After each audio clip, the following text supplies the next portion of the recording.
A very good morning to all esteemed guests, distinguished speakers, and valued participants. My name is Saubya Sareshwala from Center for Water and Sanitation, CRDF-CEPT University. On behalf of Center for Water and Sanitation, CEPT Research and Development Foundation, and Faculty of Planning, CEPT University, it is our absolute pleasure to welcome all of you for the third edition of the Global South Academic Conclave on Wash and Climate 2026. Building on to two successful editions in 2024 and 2025, which brought together more than 2,000 participants from across 35 countries, we look forward to an even more engaging and impactful dialogue this year. This year, we have received an overwhelming response from across 50 countries with 750 registrations. We thank you all, the participants, for joining for this conclave. Over the next 2 days, we will collectively explore how research, policy, finance, and practice can shape climate-resilient and inclusive wash systems across the Global South. We have an exciting day ahead filled with insightful discussions, engaging presentations, a cultural night, as well as valuable opportunities to connect with individuals working in this very important niche of the development sector. The 2-day event consists of insightful discussions and dialogues from 6 keynote speakers, 4 panel and technical events. We received over 130 abstracts this year, which are spread across 50 technical verbal presentations and 50 poster sessions.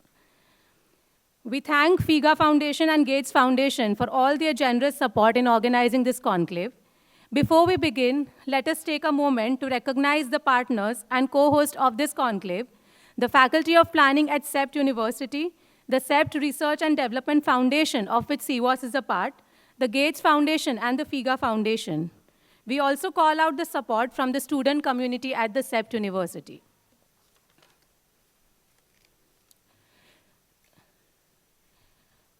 With this set of announcements, now we move to the inauguration ceremony. So we have Professor Barjor Mehta, President, CEPT University, Professor Shalini Sinha, Dean, Faculty of Planning, CEPT University, Professor Meera Mehta, Senior Advisor and Founding Member, CWAS, Professor Dinesh Mehta, Senior Advisor and Founding Member, CWAS, Mr. Suren Vakil, Vice Chairperson, CRDF, Sakshi Gudwani, Senior Program Officer, Gates Foundation. I hope Sakshi is here, okay. Mr. Dhruv Bhavsar, Center Head, Center for Water and Sanitation, Mr. Asim Mansoori, Center Head, Center for Water and Sanitation. We welcome you on the stage. We also have a video message from Medje, who is the CEO of FIGA Foundation, Germany. I now invite our leadership at CEPT and CRDF and partners to offer their welcome and inaugural remarks. May I now request Dhruv Bhavsar to initiate the inaugural session.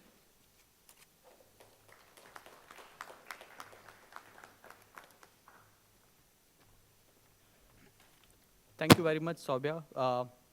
Thank you very much, dear distinguished guests, colleagues, and friends.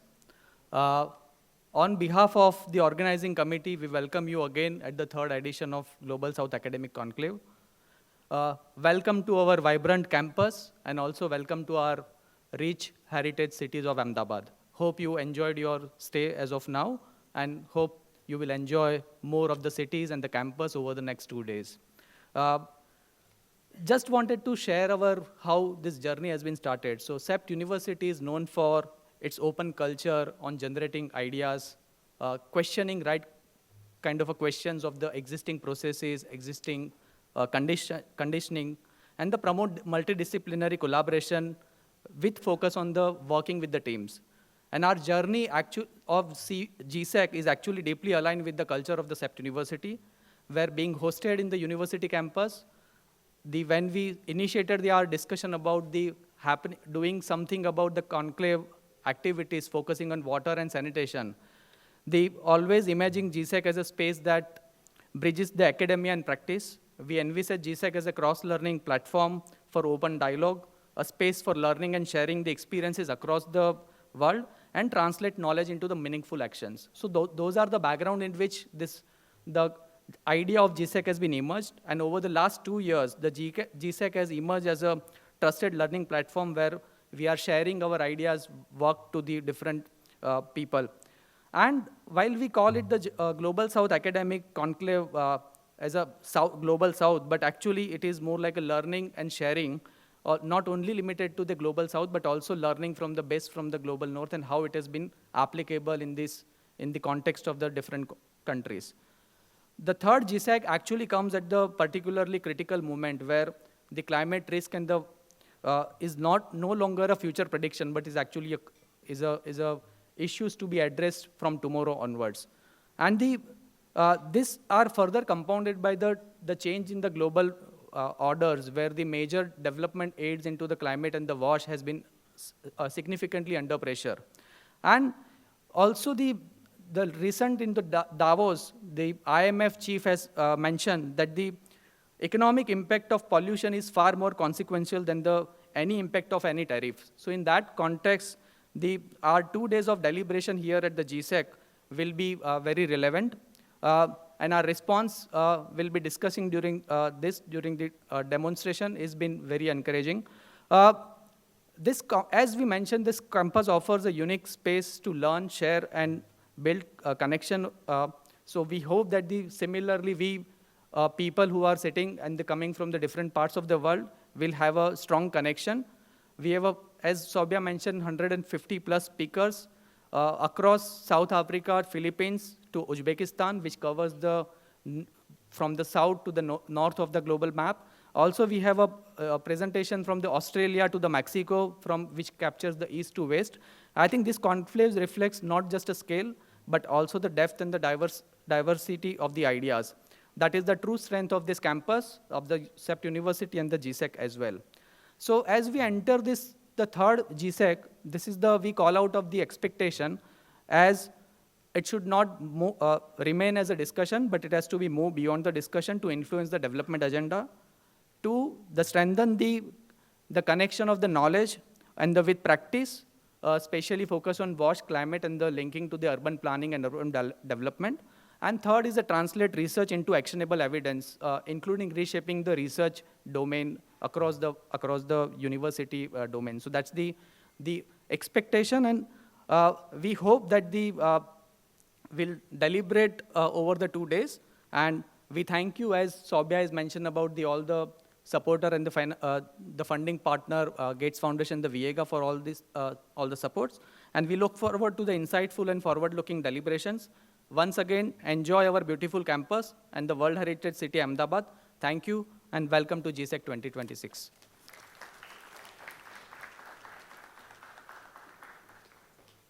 Thank you, Dhruv. Now I invite Asim Mansoori, Center Head, to discuss a few things. Yeah. Thanks, Sobia, and thanks, Dhruv, for setting the context. So, good morning, everyone, and a warm welcome to all of you to this third Global South Academic Conclave, which is hosted in our beautiful city, which is also not only a World Heritage City, but also the cultural capital of Gujarat. And at our campus, which stands amongst the world's leading center for architecture, urban planning, and design. Today, I'm not planning to talk about WASH and climate in my opening address. I actually wanted to share with all of you that how this concept began of GSAC, how we thought of this concept. So way back in 2023, the four of us, Dinesh ji, Meera ji, Dhruv, and myself, were in a conversation about a simple but powerful idea about creating a global platform where the experiences and learnings are not limited to practitioners alone, but are equally shared with academics who represent the next generation that will carry this work and legacy forward. So we started to scribble ideas around what it could be and imagining what this space would look like. And I think the first thing that we started to do was to start for a name so that it reflects our intent. So our first choice came out to be GSLV. I think many are Indians here, so they would recognize. It was called Global South Learning Vault. But soon we realized that GSLV also stands for the ISRO space program. While we decided not to compete with the rockets and the satellites, we did smile at that thought. Because in our own way, we hope that this platform could help launch ideas for the next Global South. However, we knew that the platform had to have a stand for a deeper understanding. And we wanted to reflect that in a strong living connection between practitioners and academics. And hence we called it the Global South Academic Conclave, as it is known today. and which is rooted in a university that believes in cross-learning, innovation, collaboration, and inclusion. This conclave is imagined as a shared space where ideas will meet practice, disciplines will learn from each other, and voices from the Global South will come together to shape an equitable and resilient future. We began GSAC in 2024 with a community of 300 participants from 30 countries, united by a shared curiosity and a purpose. Today, we stand after 3 years, and today we stand humbled and inspired to welcome more than 750 participants from 50 countries. This growth is more than just a number. It's a powerful affirmation that the intent with which GSAC was created has deeply resonated with the people, and the platform is a trusted value partner for shared collaboration and learnings. Over the next 2 days, GSAC will offer all of us an opportunity to learn and to challenge our own thinking, which is very important. Sitting in CEPT, we are learned to even challenge our own thinking, that how do we do even better in what we are already trying to do. You can expect conversations that are cross-disciplines, cross-geographies, interdepartmental, across the Global South. Whether it's a keynote, a panel discussion, or a technical session, or an informal conversation over tea and good food that we will enjoy, the Gujarati food that we have offered, this event will hopefully lead to collaborations and a shared purpose. And you will not leave only GSAC with memories, but with also good connections and questions to further work upon. I once again, on behalf of Center for Water and Sanitation, thank the CEPT University and CRDF leadership, the Faculty of Planning, the faculty members who have played a very active role as a part of the committee, the students, the CEPT team, and the funding partners, Gates Foundation and Viega, for their support and commitment. We look forward to a thoughtful and a forward-looking deliberation over the coming days, and trust you will enjoy the academic environment of CEPT and enjoy the discussions. Thank you very much, and welcome again to GSAC.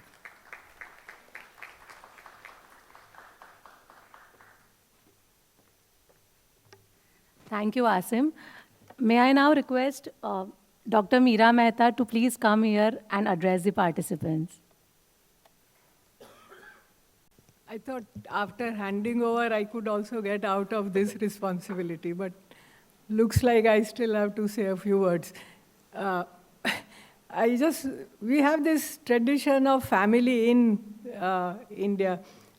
You know, the families pass on as the elders move out, not move out, but hand over the reins of the family to the younger generation. And I think that's what Dinesh and I are hoping to do and have done.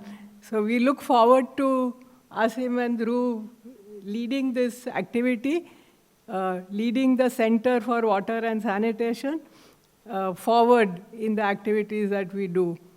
In terms of the idea, Asim already hinted at, we were wondering, you know, we wanted to do this Global South, in a sense, not as a competition to Global North, but to bring together academics, others working in the Global South countries to share some of the ideas, things that we work on.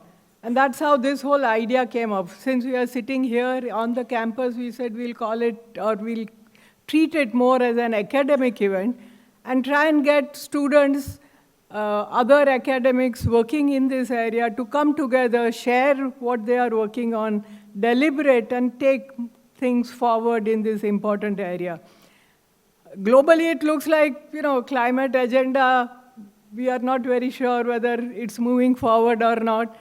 There are steps back, but hopefully some steps forward also. And we hope that this event, next 2-3 days, we will be contributing to taking forward this agenda because it is an important agenda. It's a need that's globally felt and will be felt over the years. So something that hoping that, and students who participate here particularly, we hope that they will take these ideas forward. I think both Dhruv and Asim kept referring to our beautiful city, Ahmedabad. So welcome to Ahmedabad. Hope they will give you enough time to enjoy the city also, because it's really actually a beautiful city and very different city than many other cities in India and elsewhere. So do enjoy and hope you have a good stay here and a very good conference and event here. Thank you. Welcome.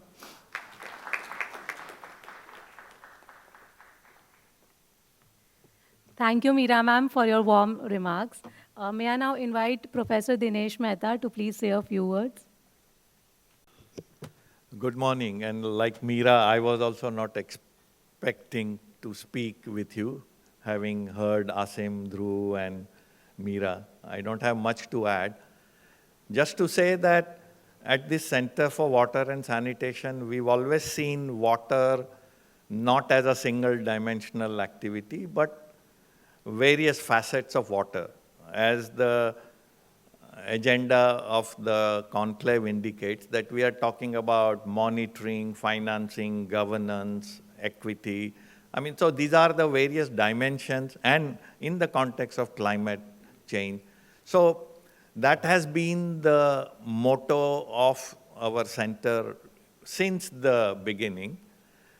Gates Foundation, and we were probably one of the earliest grantees of the Gates Foundation in India, and they have continued to support us. So thank you, Sakshi, and your colleagues at the Gates Foundation for their trust and that they have bestowed in us. And that has enabled us to continue this long journey, and hopefully in future, many other partners who have come on board, as you have seen, the Viega Foundation, and you will hear from many others. As you saw in the video, the HSBC Bank has been a strong partner. Now many other banks, HDFC and ICICI, they have come to support us, and many other foundations. So I think the work that has been going on at the center is recognized. We have had many requests from many variety of partners to work with them, and I'm sure that we will continue. The leadership of Dhruv and Asim will continue to foster the way that has been paved by Meera and our team. So welcome to all, and thank you for accepting our invitation. I know some of you, we've had to sort of call up 2-3 times, but thank you for heeding to our request and coming here. I know some of you have traveled long distances and are going back tonight, but thank you to be here, and wonderful to hear from you at various parts of this conclave. Thank you very much. Thank you, Dinesh, sir. May I now request Professor Shalini Sinha to please come here and say a few words.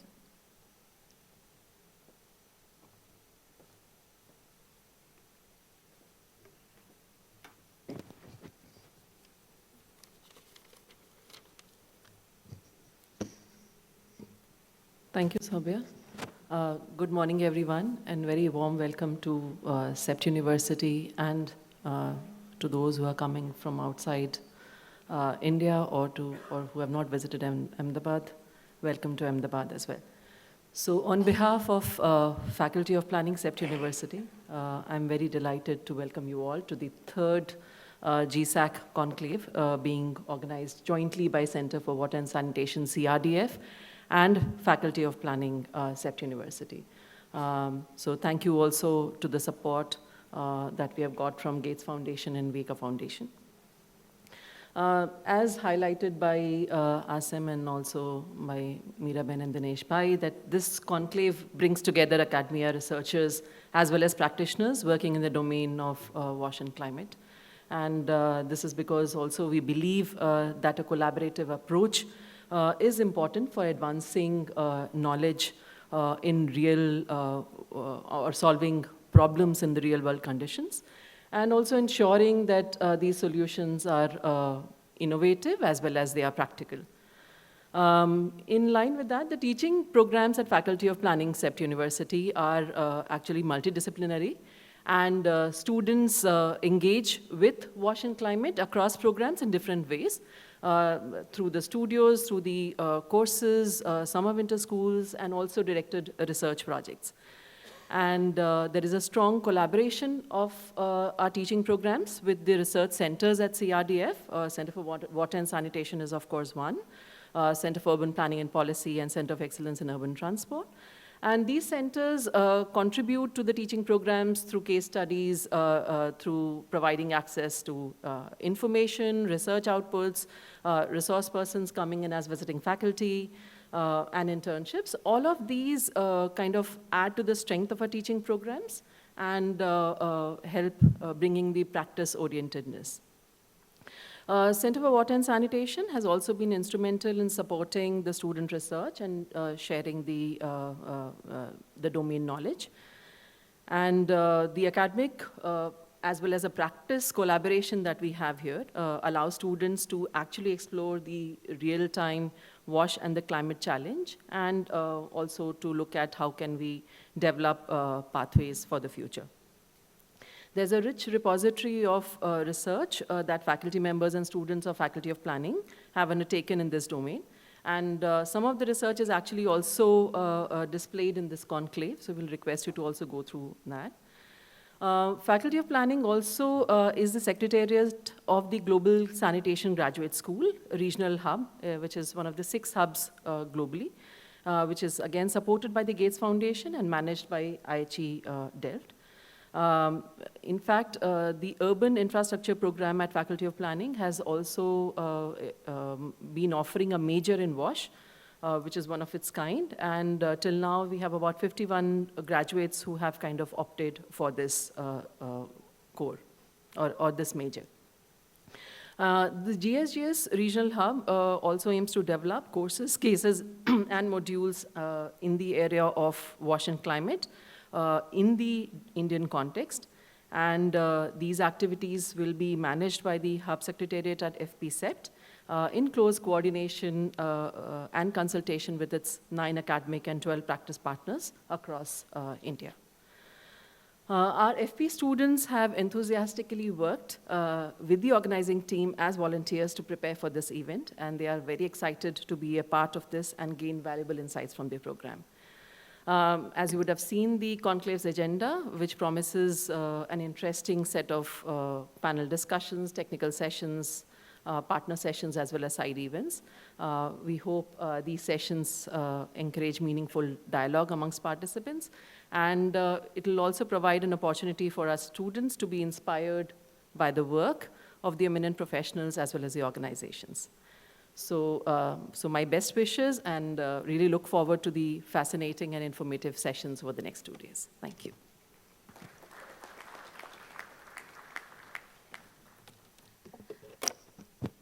Thank you, Professor Shalini, for your welcome remarks as the Dean of the Faculty of Planning, CEPT University.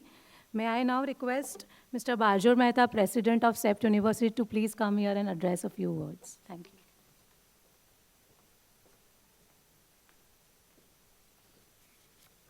Don't worry, I do have a written speech, but I'll make it short.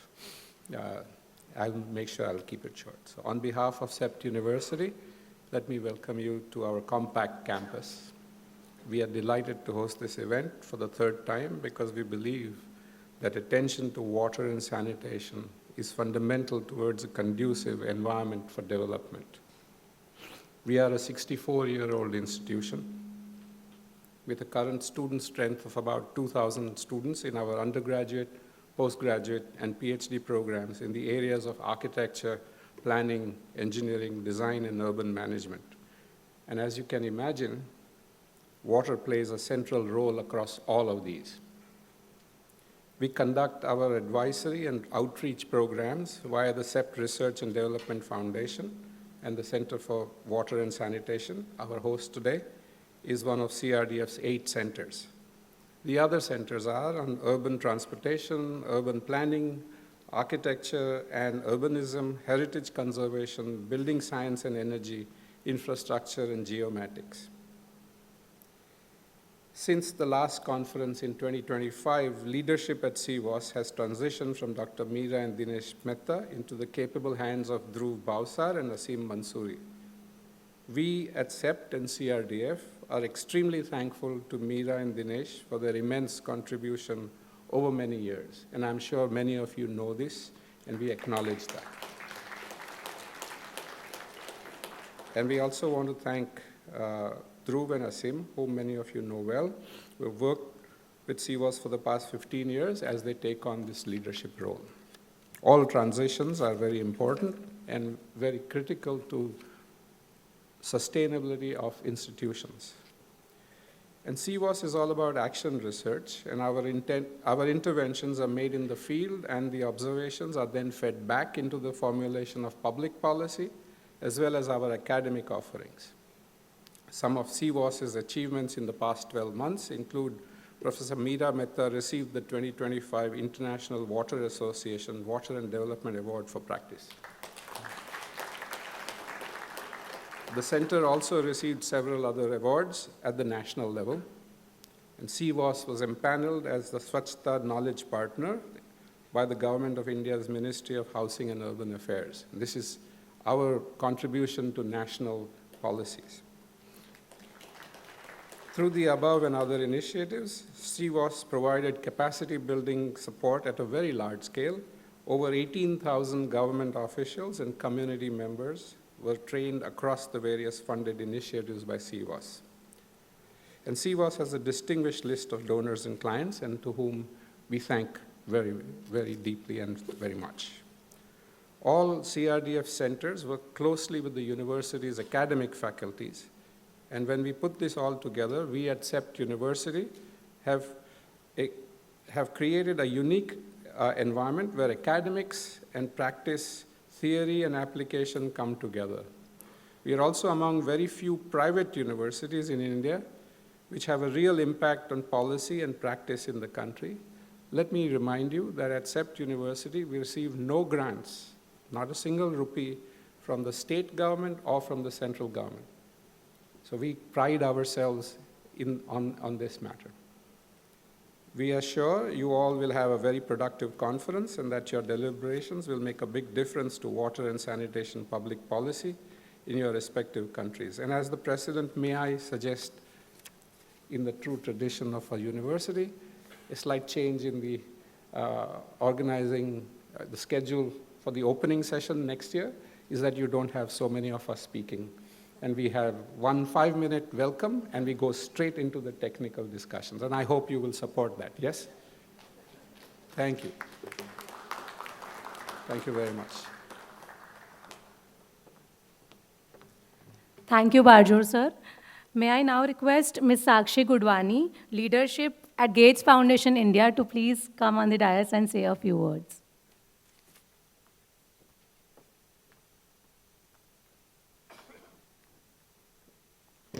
I support your plan, but I'm still going to talk about my welcome remarks and opening remarks because I've come prepared. So only this time, and not from next time onwards, we'll do this. Thank you for having me here. I'm here, and I was thinking why I'm here. I've been here now 3 times, 3rd edition of GSAC. And I also think in 3s, so I came up with 3 reasons for why I'm here. The reason number 1 is because it gives me hope for accelerated impact. I've been with the WASH sector over 10 years now, and actually pretty much started my career in WASH with CEPT, with Dinesh and Meera and Asim and Dhruv. And I realized that there have been so many failures, which is why we're still trying to solve the WASH problem. We are in 2026, and we're still talking about how do we get to universal access to safely managed sanitation, how do we think about wastewater and reuse. So we've not solved the problem, and I'm here thinking that yes, there is so much hope and potential in CEPT, in CWAS, in GSAC, and here's why. We've been talking about, look, Global South needs its solutions. We need to set up a platform where Global South leads the agenda, and we think about our technology solutions, which are more localized, relevant to context. We think about standards for treatment, which is again adopted for what this geography, these regions can actually achieve.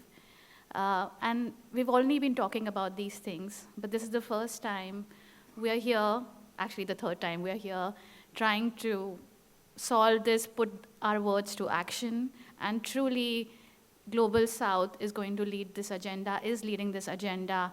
And Meera, I still think of this as a competition to Global North, even if you are generous enough to not think of it, but it's high time we solve this problem. We are also going to be on the raw end of the stick because the water stress, the climate change, the environmental pollutions affect this region more than the global north. So the urgency is here, the solutions are here, the expertise is here, and we better show up. So thank you for this platform, and thank you for giving me hope here. The second reason I feel there is hope is because of the theme of this conference.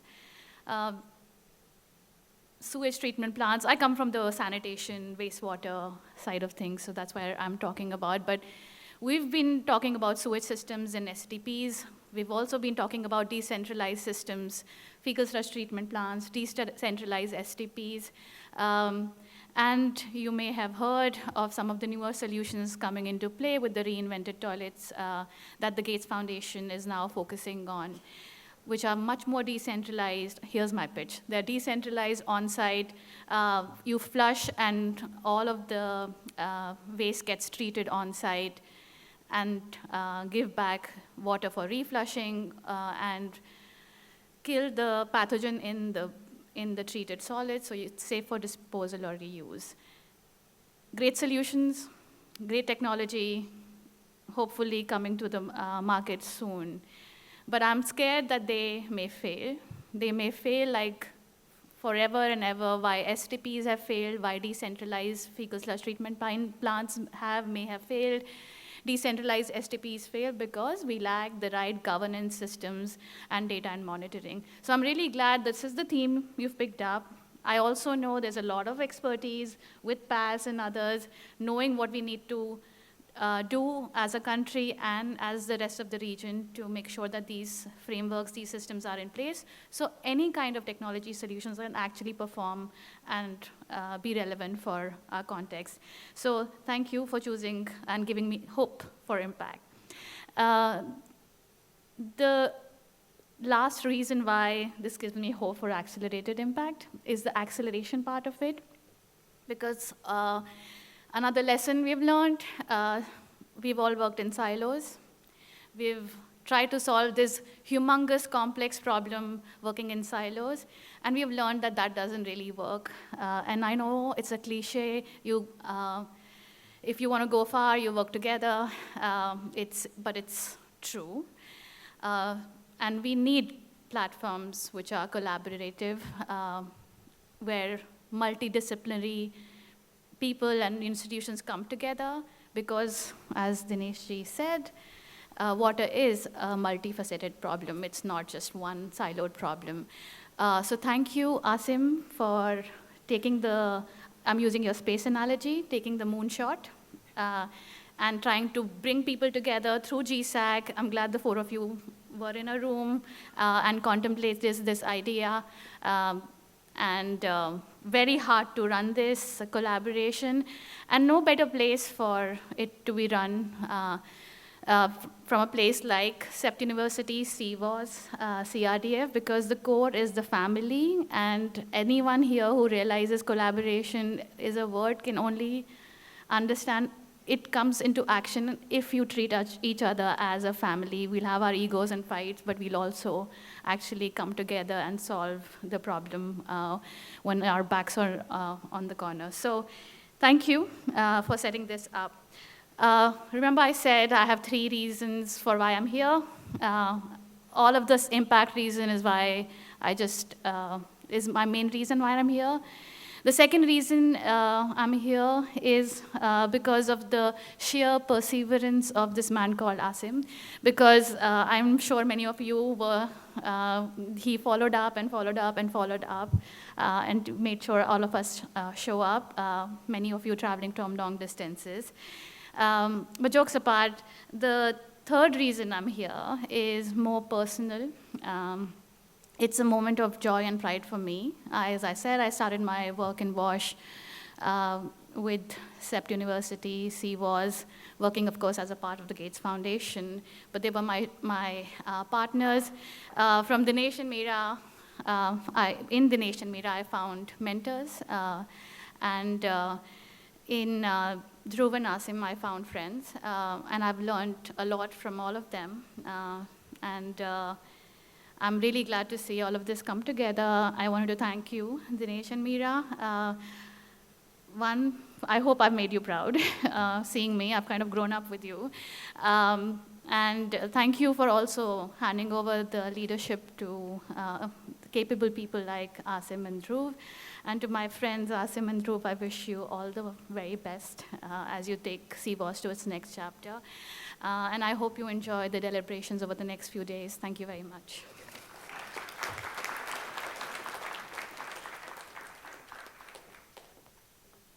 Thank you, Sakshi, for your kind words. We now have a video address from leadership at FIGA Foundation by Ms. Medjay Pram. Hello and good morning, everyone. I hope you're already having a good start to the conference this morning. While I'm grateful for the opportunity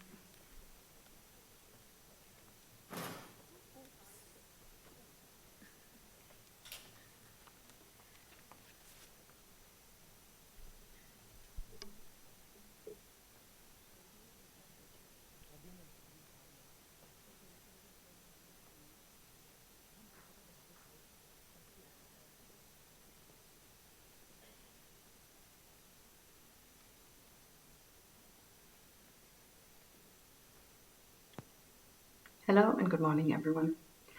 I hope you're already having a good start to the conference this morning.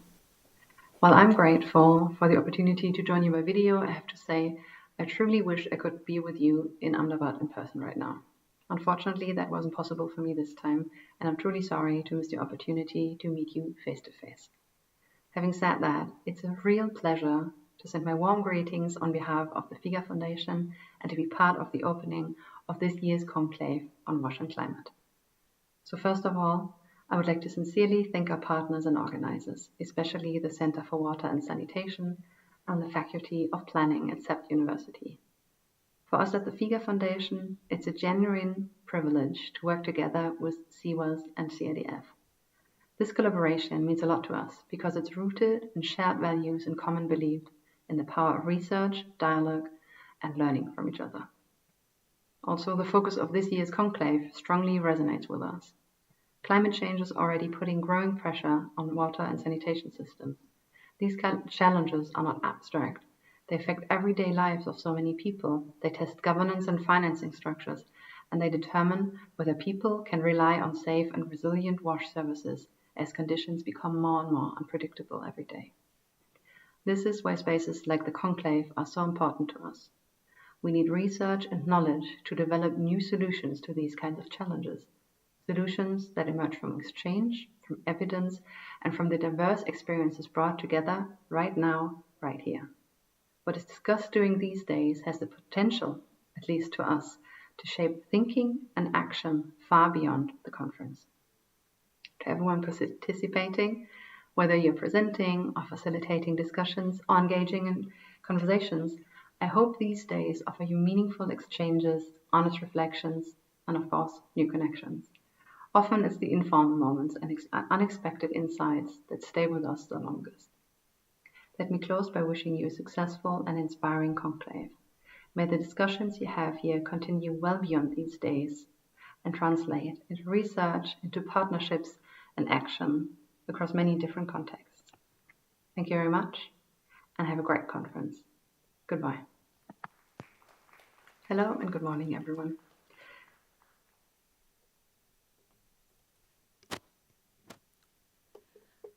We thank our leadership for inspiring welcome address, for setting the tone of this conclave, grounded in evidence, driven by equity, and responsive to climate realities.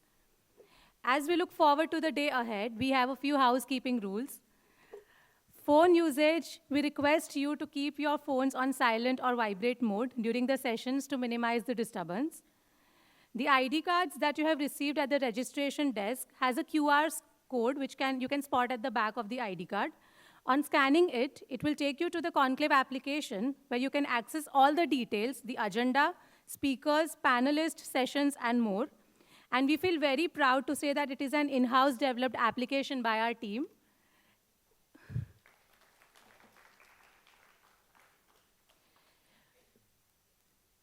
Our team representative Gaurav can help in navigating this application. So this application shows a registration panel where we can register for the application. Then there is a program agenda. Once you click on the program agenda, you come to know what is there on day one, what is scheduled, the keynote addresses, and the panel discussions. You can also see the speakers who are going to present at the conclave. And you can see the bio of the speakers. If you want to connect with them, definitely you can do that. Next is the presentations, where you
working with trade universities and colleges to create more water sector professionals. So, and then they will be given internship in different utilities in the Pacific. Another example is in Nepal. I come from Nepal. I didn't really work in this project, but again, these are spread over 170 small towns. It's a cost-sharing project. It's very unusual.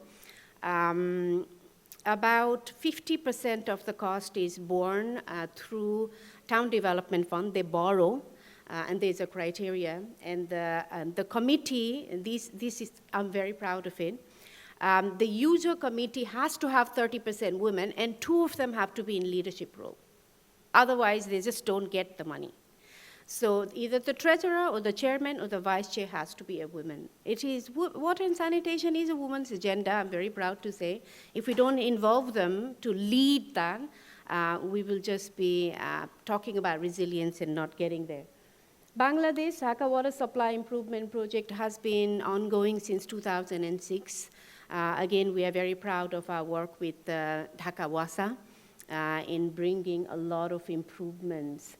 Some of the trust funds I put up here, but we have a large trust fund called Asian Development Fund. I was talking to Oswald about it this morning. If African Development Bank have African Development Bank, we have Asian Development Bank, and that's really large. And that supports countries like the Pacific, Maldives, Sri Lanka, countries in a different category. These support pretty much all countries, but looking at the trust fund partners, Gates Foundation, Sakshi is a big partner, so thank you. I think she's gone out now, but yeah, oh, okay, there you go. And long-term partnership with Gates Foundation. I have been watching how Gates Foundation colleagues have come in and drummed into our heads to say, think sanitation, think non-SWORD, think non-SWORD. And actually, they've been able to brainwash. In ADB, this money is very small, but with the most impact with this small funding, because they've completely brainwashed all of us.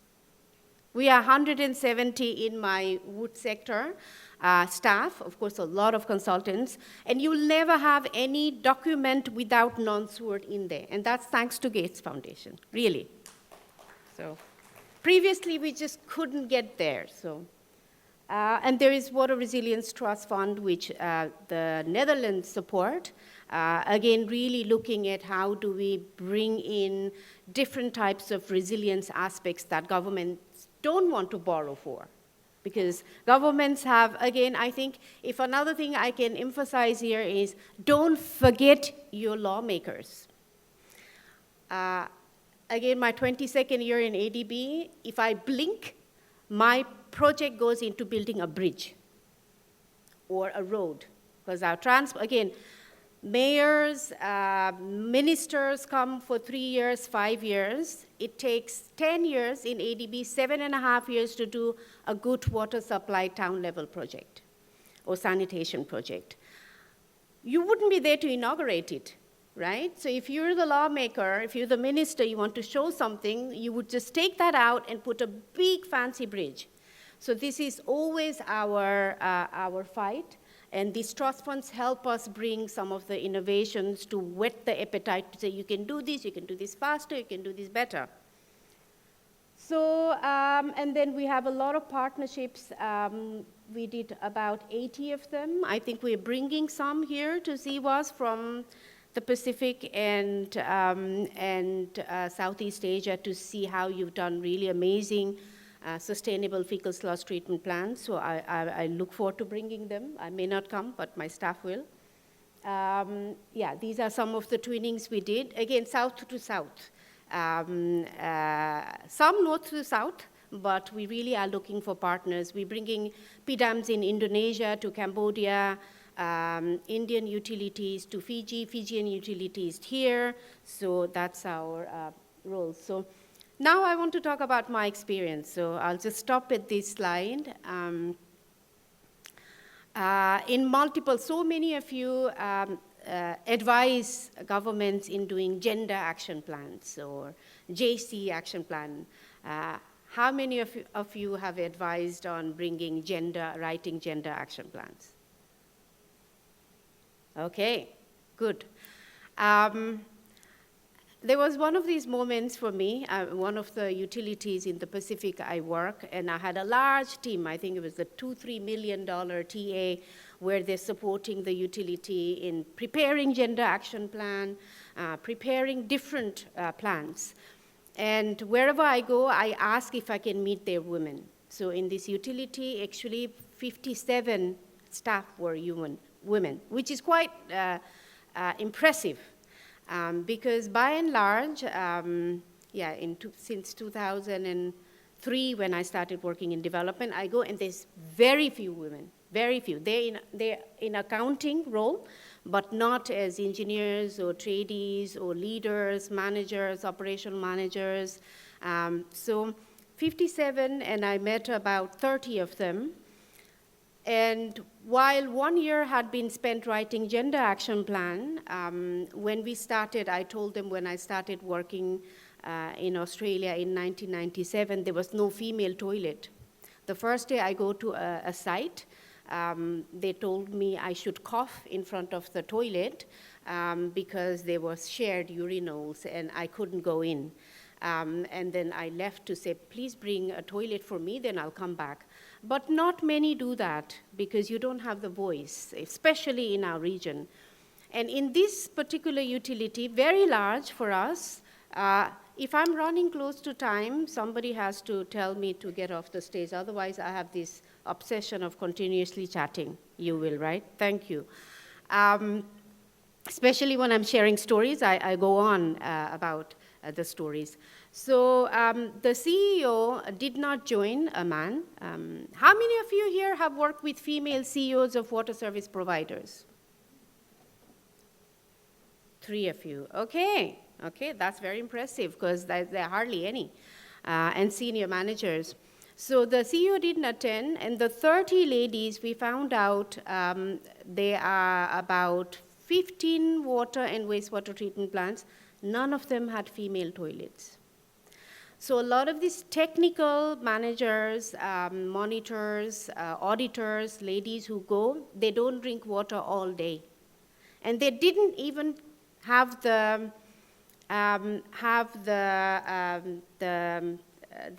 I don't know, they were very brave. They didn't tell the managers because they didn't want to be seen as, here is a woman heckling and not doing her job and creating problem, because it's very hard for them to be in that role of being technical auditor.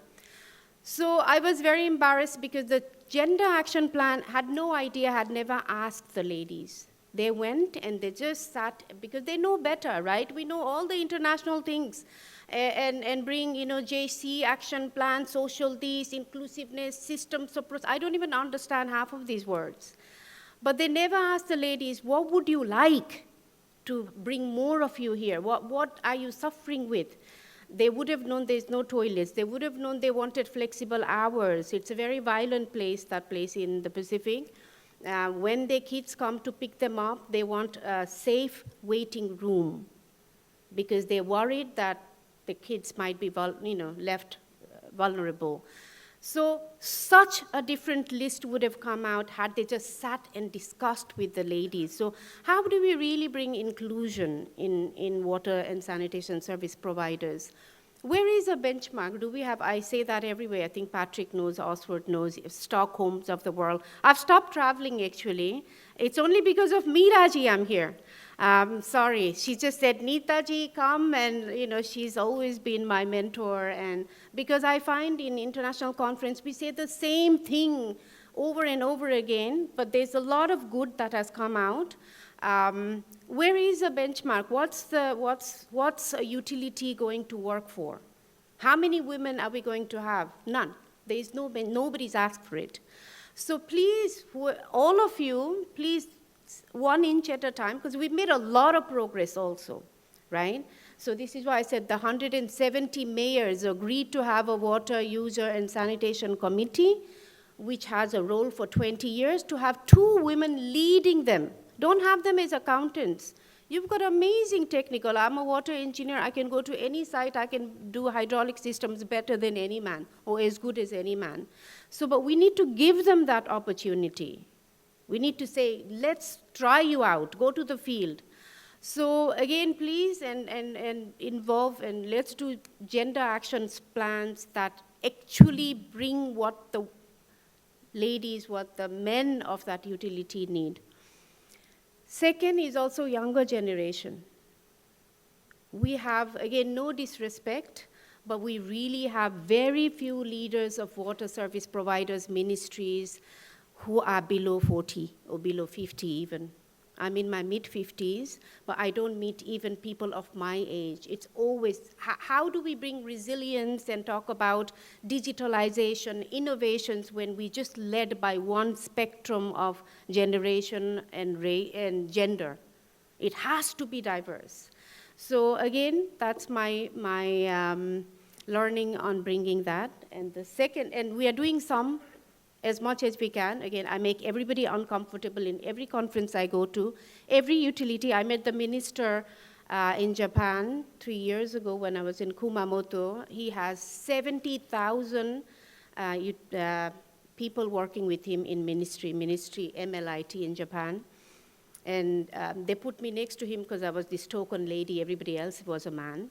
I do get all these many token roles, on the dais. You need some diversity, so they put me there. And so I asked him, 70,000, how many of them women? And he said very coyly, Neeta-san, please don't ask. So I said, okay, I won't ask you, but just next time I meet you, tell me, what are you doing about it? It's okay, just any start is good. We ask questions, we make, we remind them you need diversity, because with that comes resilience. What is resilience, right? So we're doing some approaches. We've got youth involvement program. We are also struggling. And ADB, if you look at the consultant criteria, and I'm working on that with our procurement people, we ask for 50 years experience. So if you ask 50 years experience, how can you get younger generation, right? So we are working on that. So people here, people like Ria and others, I'm sure you can be our consultant.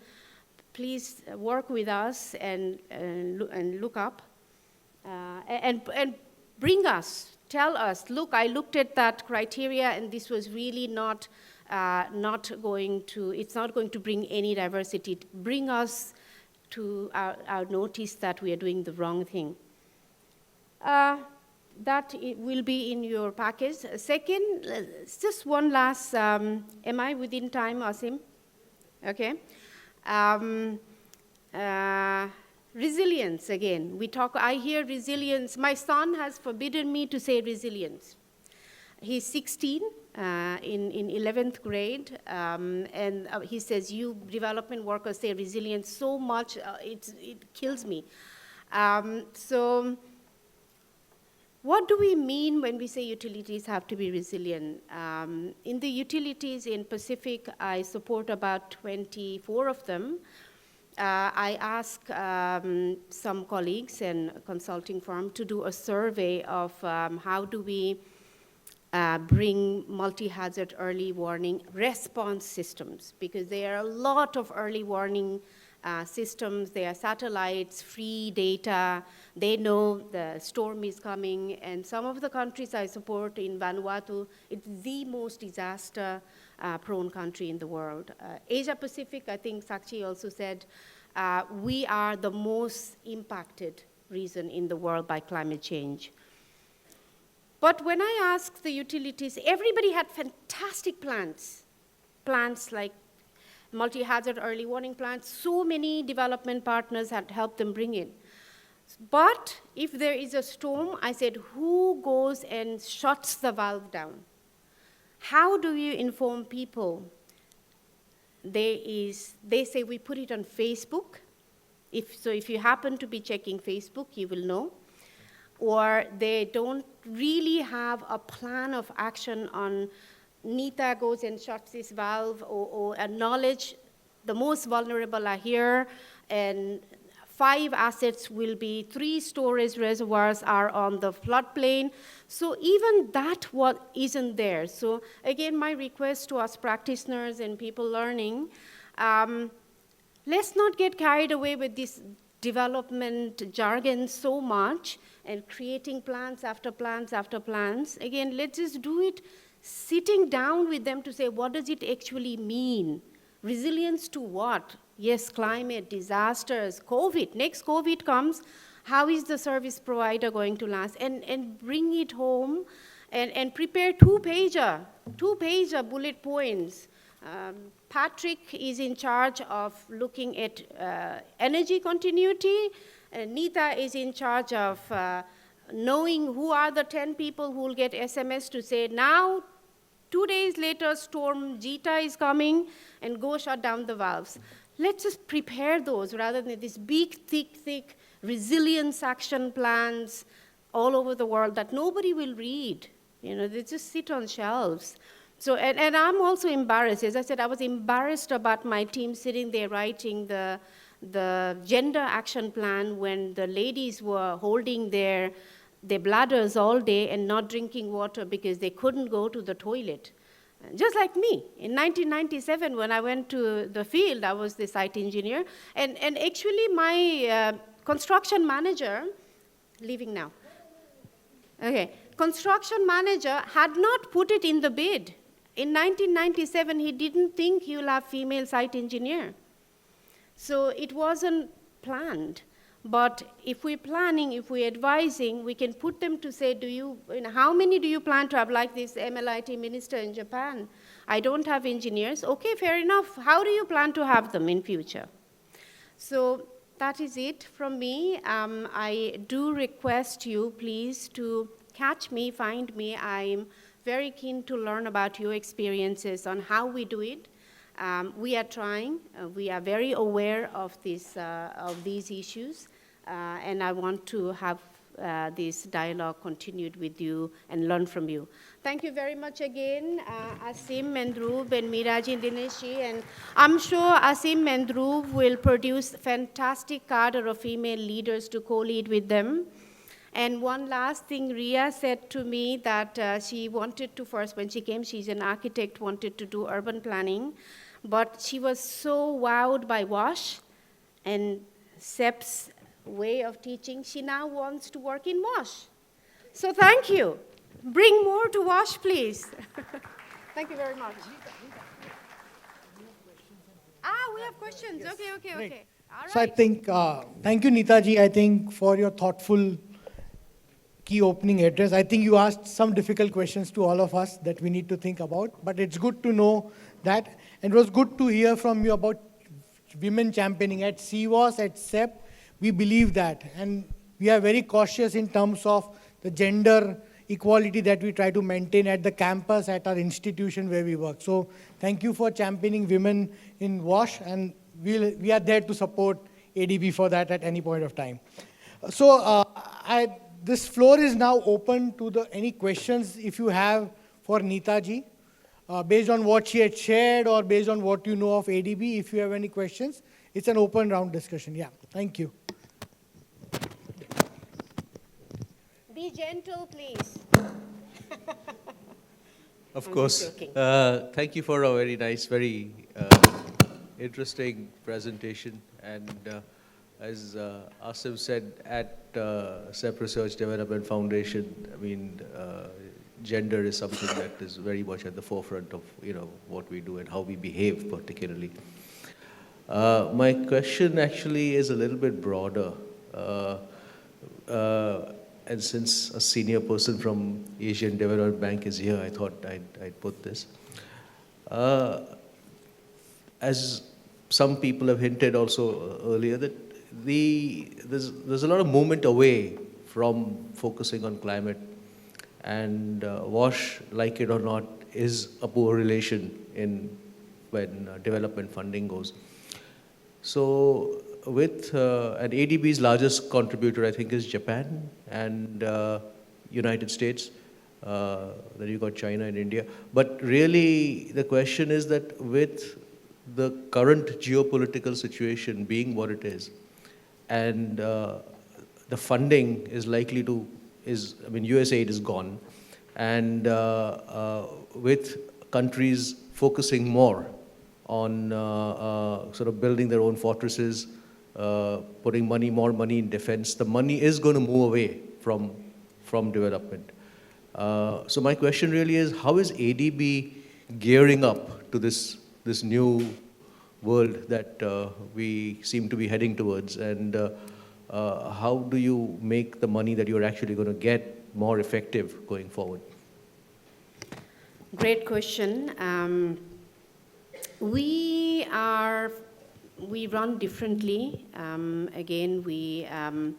Last year, if you looked at our total commitment, it was $29 billion, higher than the year before.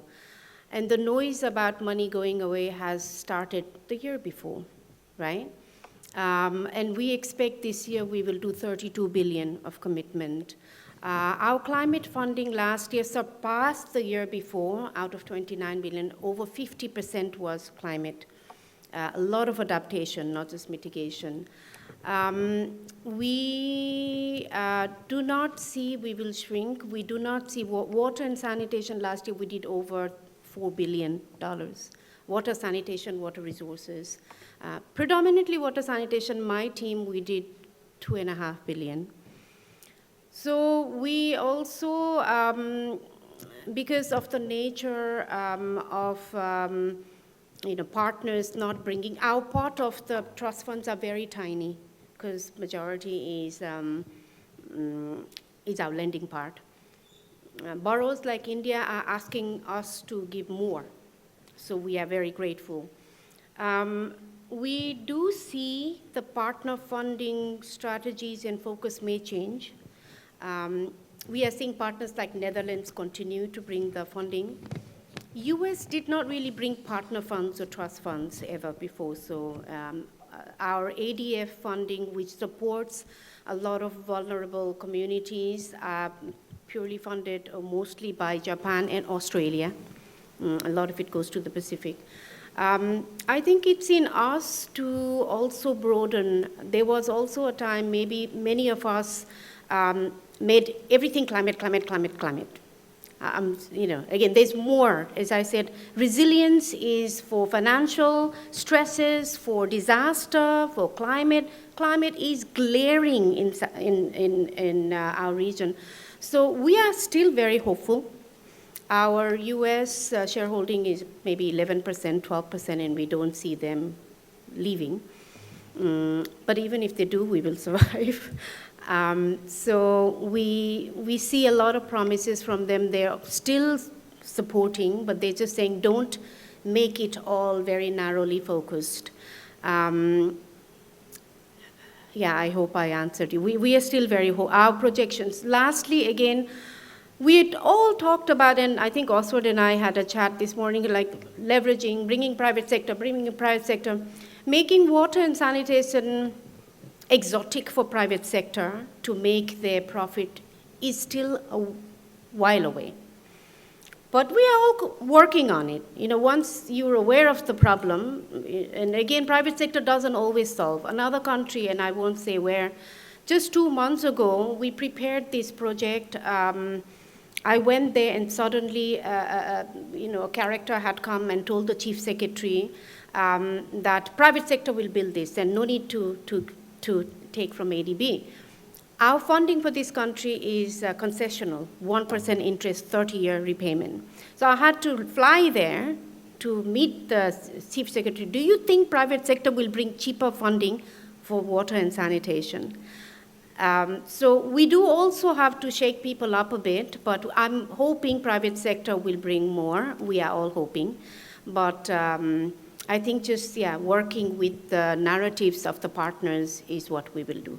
Great. Thanks, Neeta ji. Okay, I see 2 hands up. Anurag and then Meghna.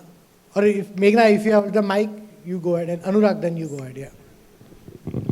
Anyone. Anurag, sir.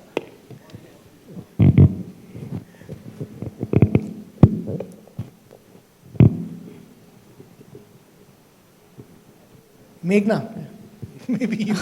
Yeah, it's you then. Sorry, Anurag is a colleague as well. Yeah. But thanks, Neeta ji, so much for calling out the gender angle and the women's angle, and also so much thanks for your openness for opening up to more partnerships. I think, but I'm representing a not-for-profit organization, and we've been working with trying to bring the women's voice, especially from the urban poor sector who really don't have a voice. But when we look at ADB procurement and the kind of opportunities that come out, these are for large-scale capital support programs, and many times all of these aspects of bringing in voice or how to bring in such women leadership, building that up from grounds up, are a small part of that entire package. And as an organization, we've really kind of been struggling of how to kind of contribute, how to be part of all of these. So any thoughts of how that can be kind of eased out so that there's more ground up learning that can come to such programs? Just want to hear that from you. Thanks. Thank you. Meghaji, right? Yeah, Yeah, Meghnaji. Thank you. No, we get a lot of that. We are empowering our NGO center. They have a lot more voice than they did 5 years ago. See, our partners are governments. We lend to, we give grants to governments. Many places, governments are open to bringing NGOs on board, like in Nepal, and I worked in northeast of India. Sikkim government brought an NGO to manage the solid waste. In Cambodia, they do the same. But many times, again, because we have financing partners, we don't say procure it this way. You know, we have our policy as long as they're within it. But a lot of government partners have worry about advocacy-based NGOs. So we, I think, together have to continue addressing this to say, we will come because governments want to build it, right? Mindfully, and that's what we, so again, let's work together. There's two to tango here to say we will not hinder that. We are here to actually strengthen and voice in. But many times if government says, you know, we are opening, and where you see it can be open, tell us. We say, when we used to call consulting firms only, we say consulting firms, academia, NGOs, so we are opening it. But again, we won't go beyond the government. If government says no NGOs, we just, you know, then it is, we'll make sure our policies are upheld. But call us out, like pull opportunities and tell us, and we will do more as much as we can. Thank you. We will try. We're trying. Yes, Anurag, and then any student or anybody else here. Sure. Thank you, Neeta ji. Very great topic that you've touched upon. And coming from an international funding agency, a bank like ADB, this is the school where I studied, so I'll be very open and I'll not put any filters. Been a part of a World Bank funded project for 400 million in this very city. And in terms of gender, what I realized was there was an ESG framework under which there were 3 things that were relevant, but that was only it. First thing was that you should have childcare facilities at construction sites. Second, you should have toilets for women. And third, some of the construction women will get some training. Construction worker women will get some training. But when I looked at what is the data governance protocols the World Bank laid for that loan, what were the, let's say the softwares to be used for digital technology, what were the financial reforms mandatory as a precondition to receive the loan, the list was quite exhaustive and extensive. And that's kind of been bothering me for a while, but this is a good platform to hear your thoughts as ADB. Is it going to go beyond these token ESG frameworks or mainstream the gender equity into all components? Or how is, what's your thought on this? How is ADB planning to go ahead with this? I can't speak for my colleagues at the World Bank. I have never worked there, 22 years in ADB. We are very proud of our, if you see our projects are 18% over gender aligned, but nobody's perfect. I criticize my own team doing gender action plan without asking the women in the utilities. So everybody is trying. Again, I think it depends on the dialogue with the government, on what criteria is put there. The ESG framework, we try to streamline across the development banks. But again, call out. I always say call out as you're preparing projects that you see it can be strengthened. We always ask, this partner didn't do that, financial didn't do that. But if you see, put it on a website and say we could do better, or write to the World Bank, what we call project team leader, to say you could do better, because they don't know. Nobody knows everything. So the person designing the project, maybe the chief secretary or the finance minister, whoever they dialogued with, thought, again, they all do consultations extensively. Our preparation for project is 2.5 years on average. You will not see any project just suddenly come up, because we are governed by 69 countries. So there's a lot of ears and eyes on us, including your country. So again, call out, this is the time. When you see projects being prepared, it's the right time as an NGO, as academia, to say, I see you are preparing a project in Gujarat. It won't go to the board. It will take 2 years, I promise you, longer probably in World Bank, or same, we are all the same type of organizations. And try to send your voices, and so that would be the right time. But our gender action plan, we actually downgraded our achievement. You'd be surprised. We thought we were achieving all the targets, so our gender team came and said, there's something not right here if we're meeting all the gender. Because when you look in the field again, you hardly see women running the utilities. So how can we be doing so well?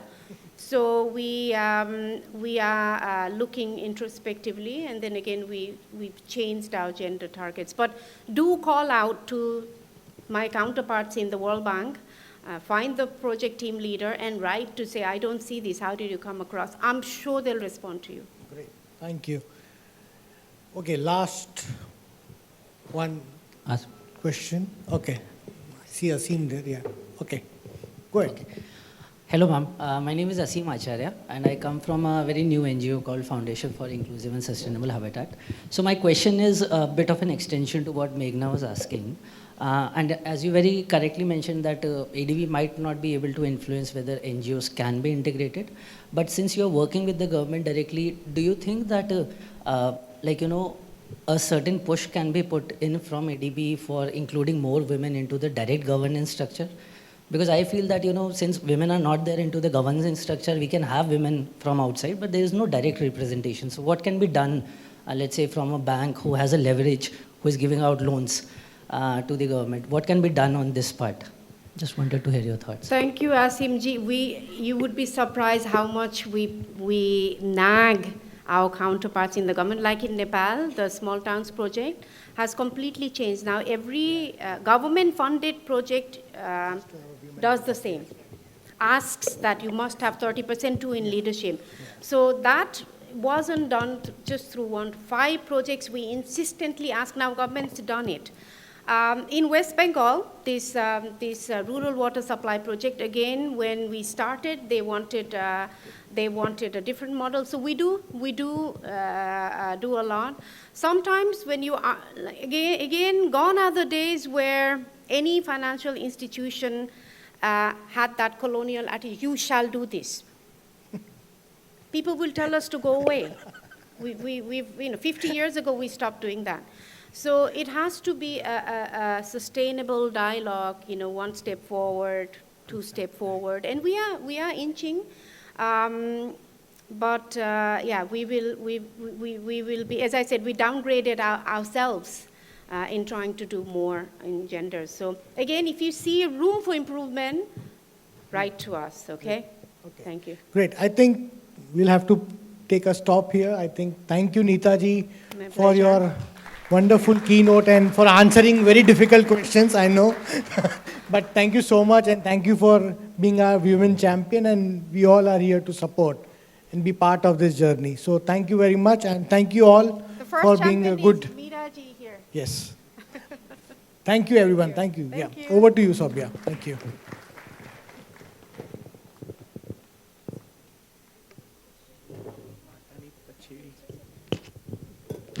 Thank you, Neeta ma'am, for those insightful reflections, reminding us the spectrum of gender dimensions in WASH and climate, setting a meaningful context for our discussions ahead. May I now request Ms. Mugisha Jaiswal from CWAS to give the memento as our gesture of gratitude to Neeta ji.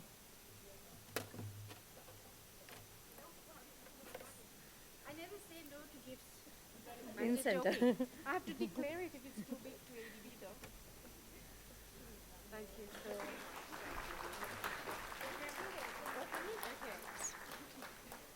as I said, if it's too big, I have to declare it, give it to my organization. Oh, this one is lovely, Alti. Thank you so much. Really appreciate it. Oh, yeah. This is Matani Pachedi, which is an artwork of CEPT campus. As you can see, it's a Gujarati traditional art style. The artist has depicted story of activities in CEPT University campus in the traditional folk art style, which is Matani Pachedi. You can also see north lawns where the exhibition has been set up, as well as there are other buildings, activities and stories mapped across the campus. We welcome you all from the tea break. Moving on to our next session. Eminent asset management expert from Australia, based on his experience for water sector, uses the phrase quite often that there are only two sets of data that exist in water sector, poor or very poor. We have to take a decision out of it.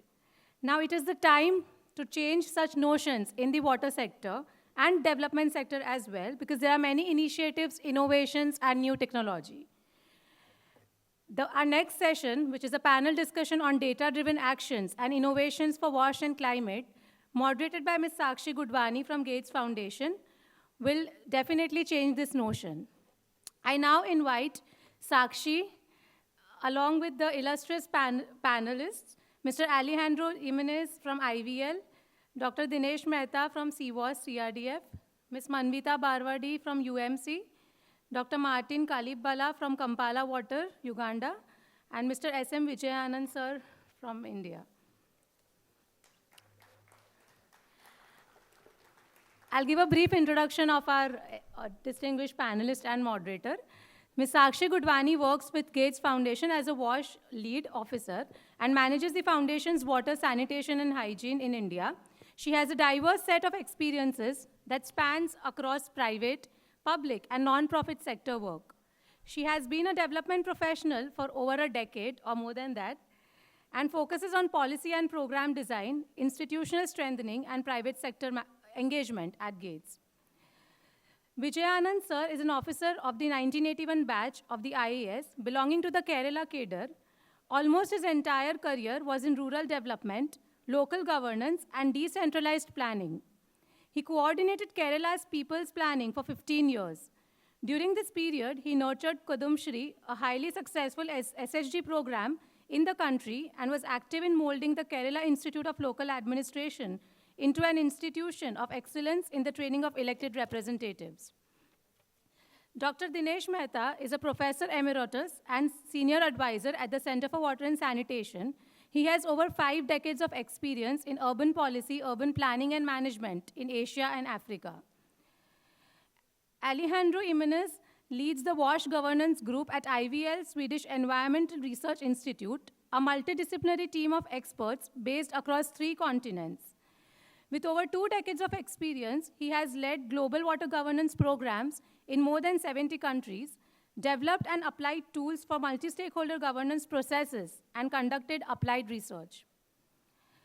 Dr. Martin is a senior engineer with over 22 years in handling major donor-funded projects in water supply, infrastructure, and capacity development.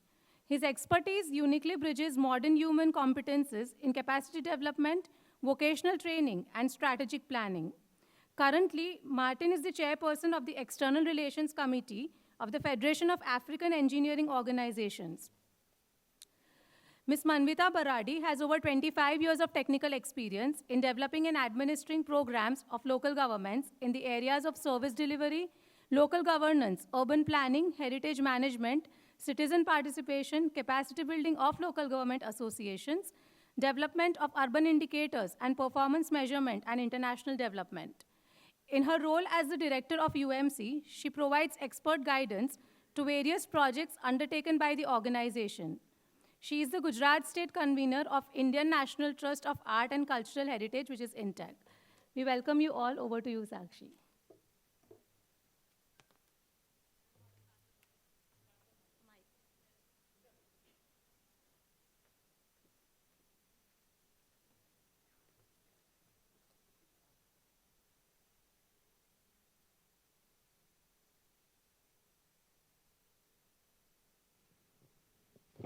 Hello.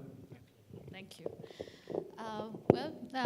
This is thankfully post-tea session, so I'm assuming everyone's awake and excited about the session, because I am. And I was just talking to Meera before we all came up on stage on how she hates being a moderator, and for the right reasons, because you have a lot of content to talk about.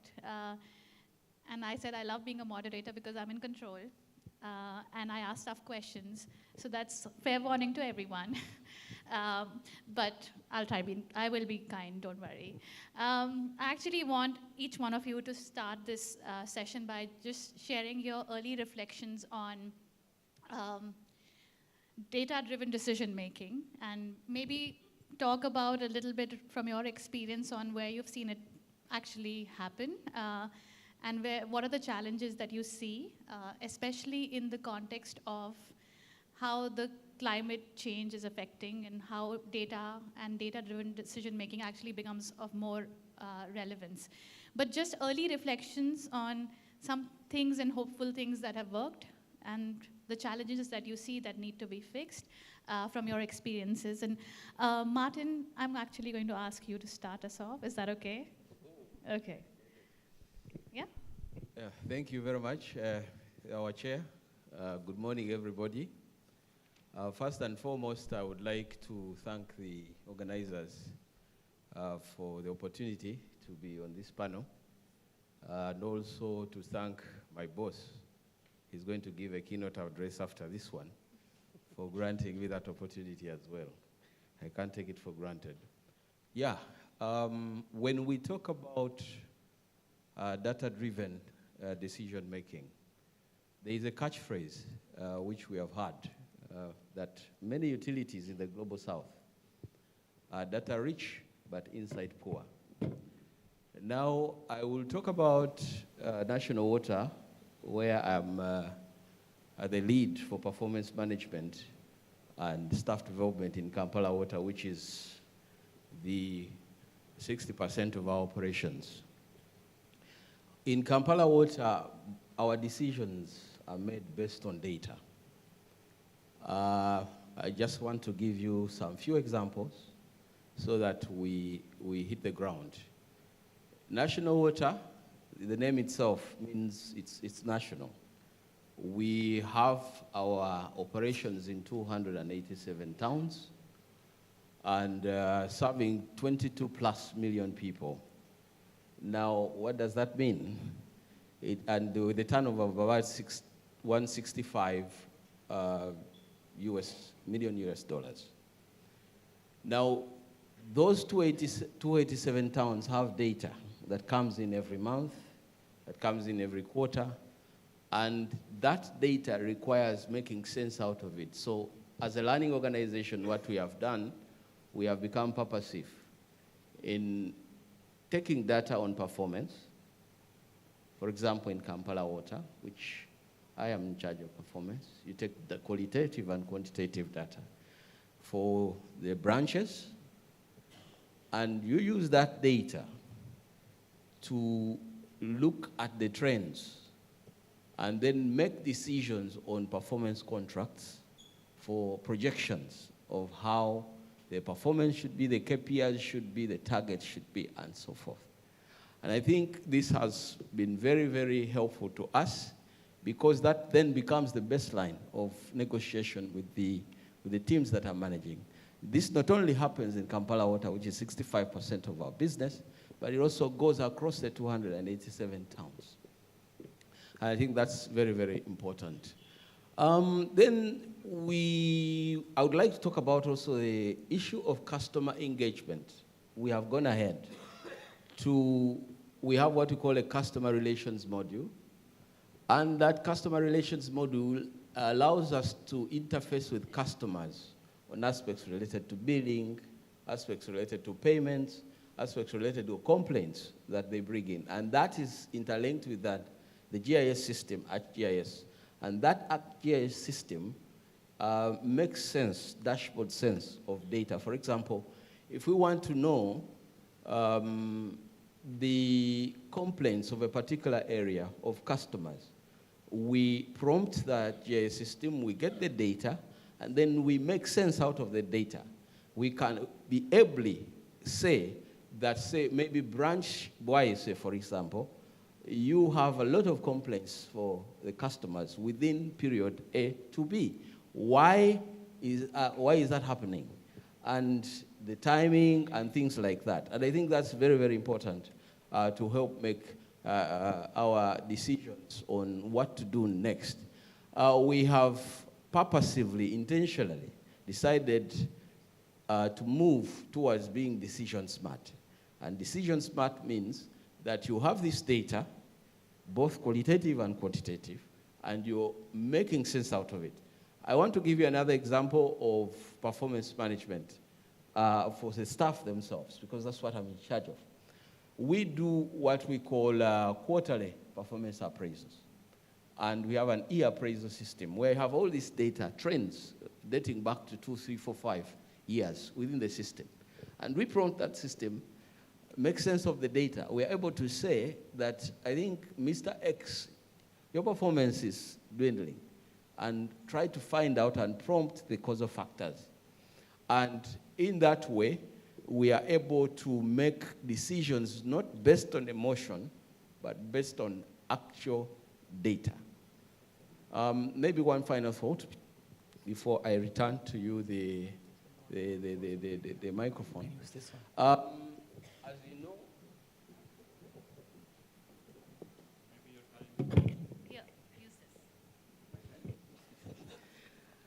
as you know, in the GIS system, and that is a very powerful tool of analysis.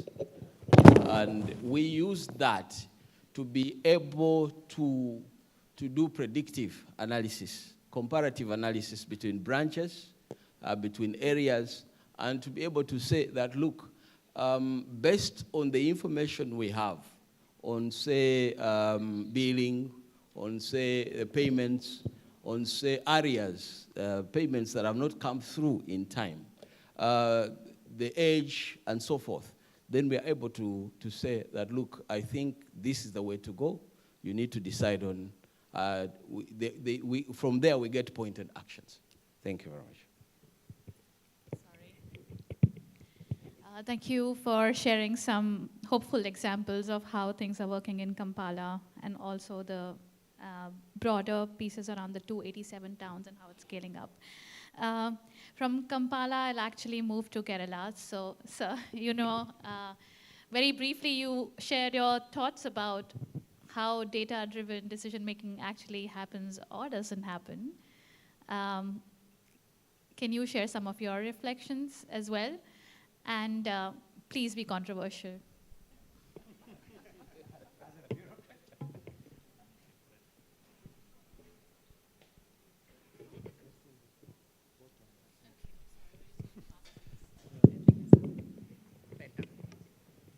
As a career bureaucrat, I can't be controversial. I can handle controversies. That's what distinguishes a bureaucrat. My opening thoughts, we are all very happy. I was very happy to see WASH, climate change. I have intrinsically, almost within me, realized the link. But in policy making, in discussion, I have not seen it. A close friend of mine attended the Rio COP, and he says, few NGOs in the sidelines mention WASH. It's all energy, it's all oil, it's all transport. So the first is to get WASH into the real agenda, not in our minuscule agenda. So there I think probably Gates Foundation play a role. How do you get it? It's not very difficult. So, and then mostly the global action is wobbly. I don't want to get into the reasons. National action is focusing on energy and transport, but there are very good local action examples or potential examples for climate change. Then, of course, we have had huge successes, not successes, huge investments in WASH for the last 15, 20 years. It's given policy priority, that much, but not based on data. That we should be very, very clear. It's given policy priority. So the link is there, but where is the link used? The technical persons use the data for execution. You can't execute it without data. Their data is used, and more for water. And another thing which I find very interesting is for monitoring data is collected. So after you start off, data gets collected. So the big point we are discussing is whether data gets collected upfront and how it should be collected is something. And then many a time, it's a Kerala example, belated data collection. We have a very big multilateral funded sanitation project going on for the cities of Kerala, cities and towns of Kerala. After 4 years, they decided to collect the waste specifications of cities. And Trivandrum just completed the collection. It's not in public also. So much our this thing for data. Then of course, at this point of time, what I would see is considerable advancement in WASH, but we should be more interested in performance data. It is available. You just have to analyze it so that we can find out the gaps and bring in improvements for equity, sustainability. Enough data is available, but somebody else. But performance data we hardly analyze, except to say that, okay, you have done so much, we'll give you the next installment, even in government. But performance data for improving the sector is the challenge of this day. And the last point I want about this, the very, very important point, probably the only point I want to make of importance, we forget that WASH is historically, traditionally, and naturally a local government function. And not the function of the municipal commissioners, function of the elected municipality. Is a axiomatic since the dawn of Industrial Revolution. So we have to go back to that. And it certainly requires multi-level planning. Planning is practically dead. So how do you do multi-level planning? But local level planning, there are a lot of possibilities. Thank you. Thank you. Manvita, that must be music to your ears, right? Local actions, local level planning, local governance and functionaries are the ones who are going to take action. So can you construct your reflections around this aspect more on where you see data playing out? Sure. Thanks, Sakshi. And yes, music to my ears when it comes to local governments. And so I did mention that data and local governments have to, ultimately WASH is a local government issue, and whether local governments are ready for any of these data. I'll cite a few examples over our 25-year career. When we started working with the local governments very early on, and my colleagues Meghna and others would remember, we would go to city governments, and the first thing we did was performance measurement, getting urban indicators framed. We were early from the college, so really, this data should be available, right? I mean, cities would have information. We can churn, we can show nice infographics and tell them, a mirror to the local governments, hey, you are doing this like this, you're doing X differently, why you can do it like this. And we collected data from local governments as part of our performance indicators and performance management program. And we went to the cities, collected data, a lot of data. Actually, local governments have a lot of data. Quality, don't know. And it comes out of, and when we tried really checking if an officer has given some data out of his head or her head, We would check on the ground whether it exists or not. We were not very off. I mean, they knew it, but no evidence of any data.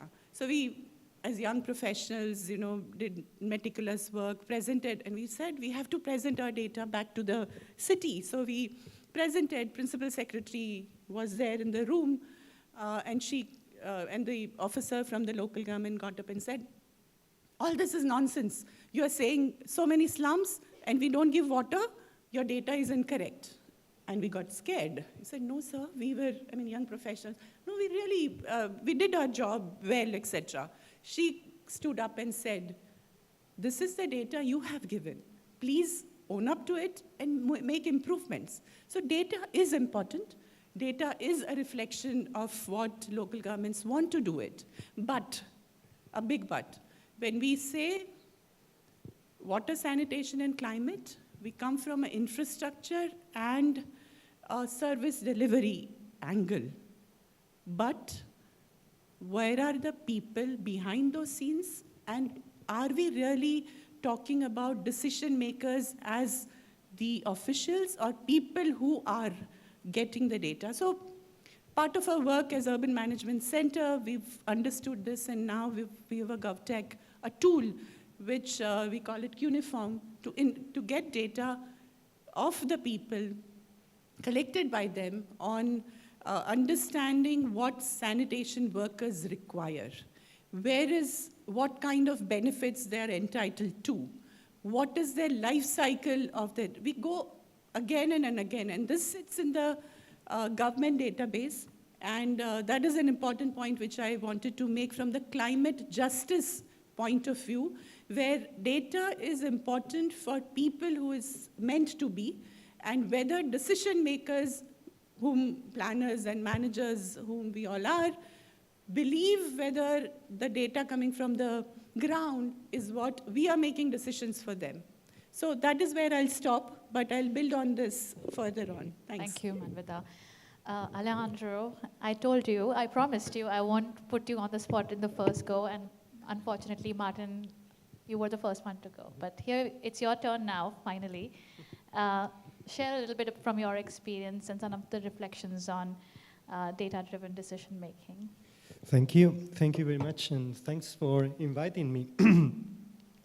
I think I'm going to bring a different perspective, and we've heard that, there is a lot of data, and the data is used very wisely for performance management and how we improve our operations from one day to the next.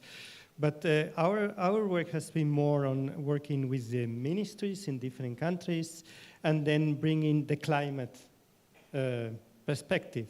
And that means bringing the future. What's going to happen in the future? And that we don't know. We have a high degree of uncertainty. And that is a big problem.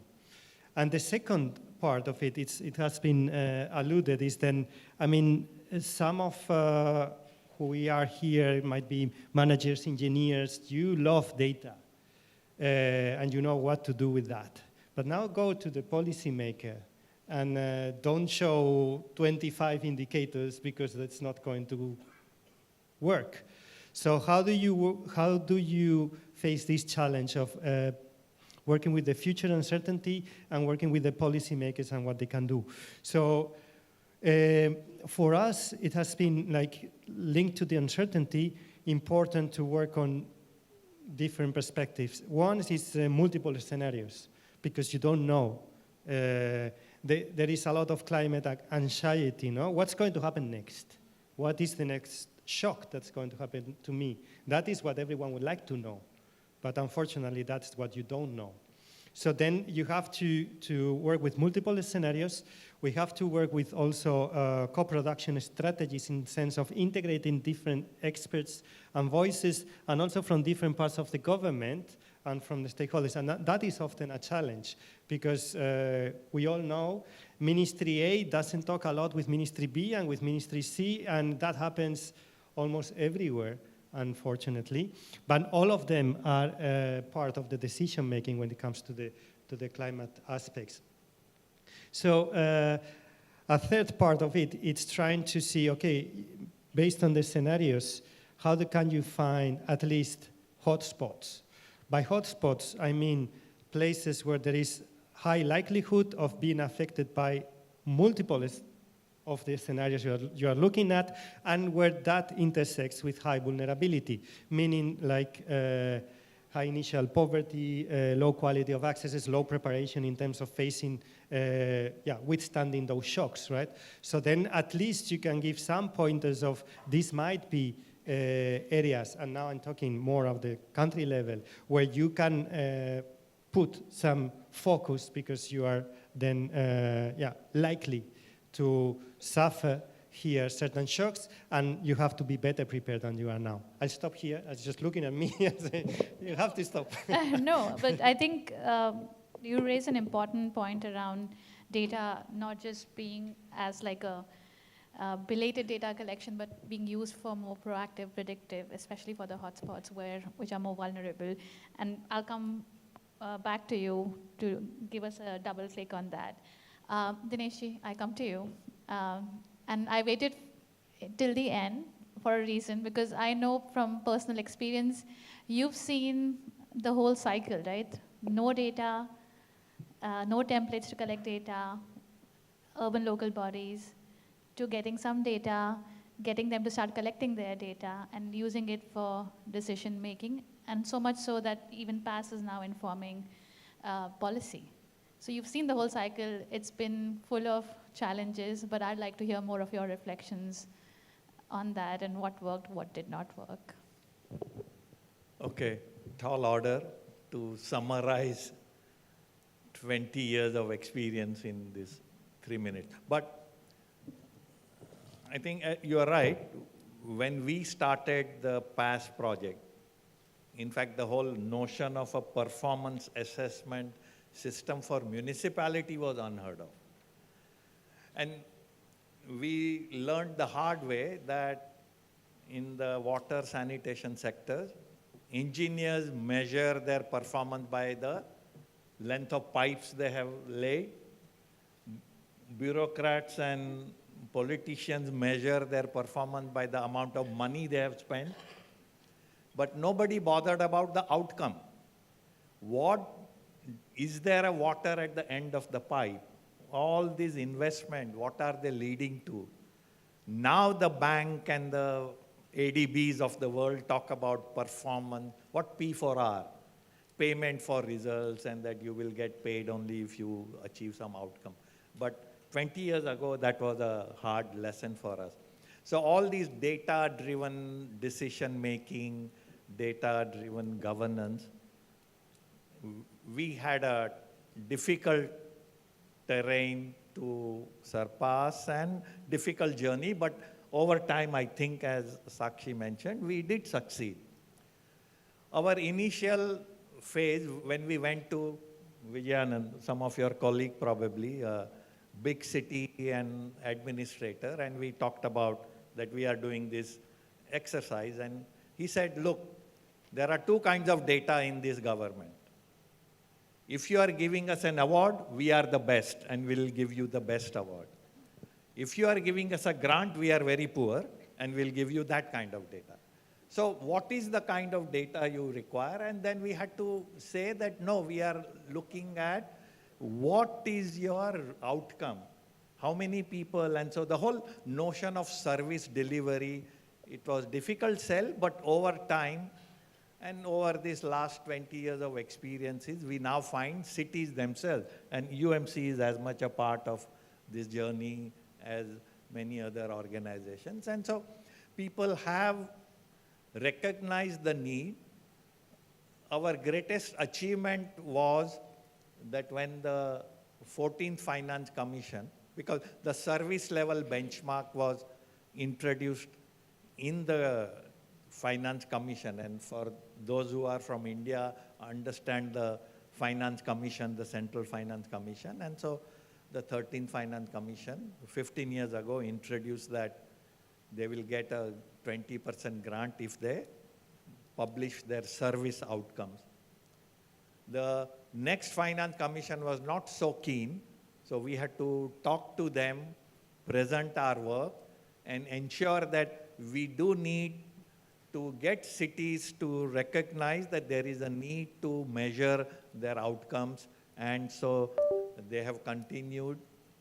Thankfully, and those who have just seen the last week's budget, even the 16th Finance Commission, which announced, or the report that was made in public, has also accepted that the service level benchmarks will continue.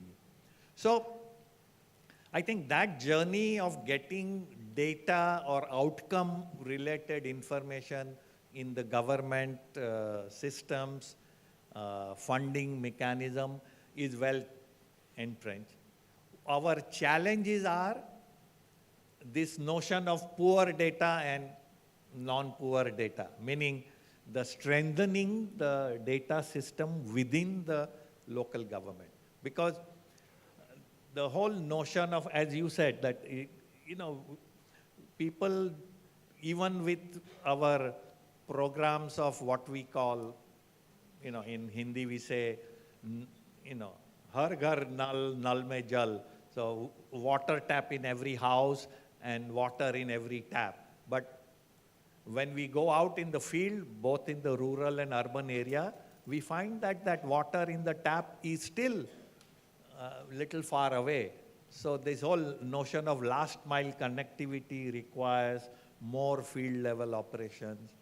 The notion of ensuring, especially in the rural areas, that the water resources are more permanent and not seasonal is again a challenge. Now, that the next level of information or data collection will have to come out from this next year of not the broad service level that we have been talking about, but reaching out to the people, granulate by different groups of communities, by different sectors of the city or segments of city.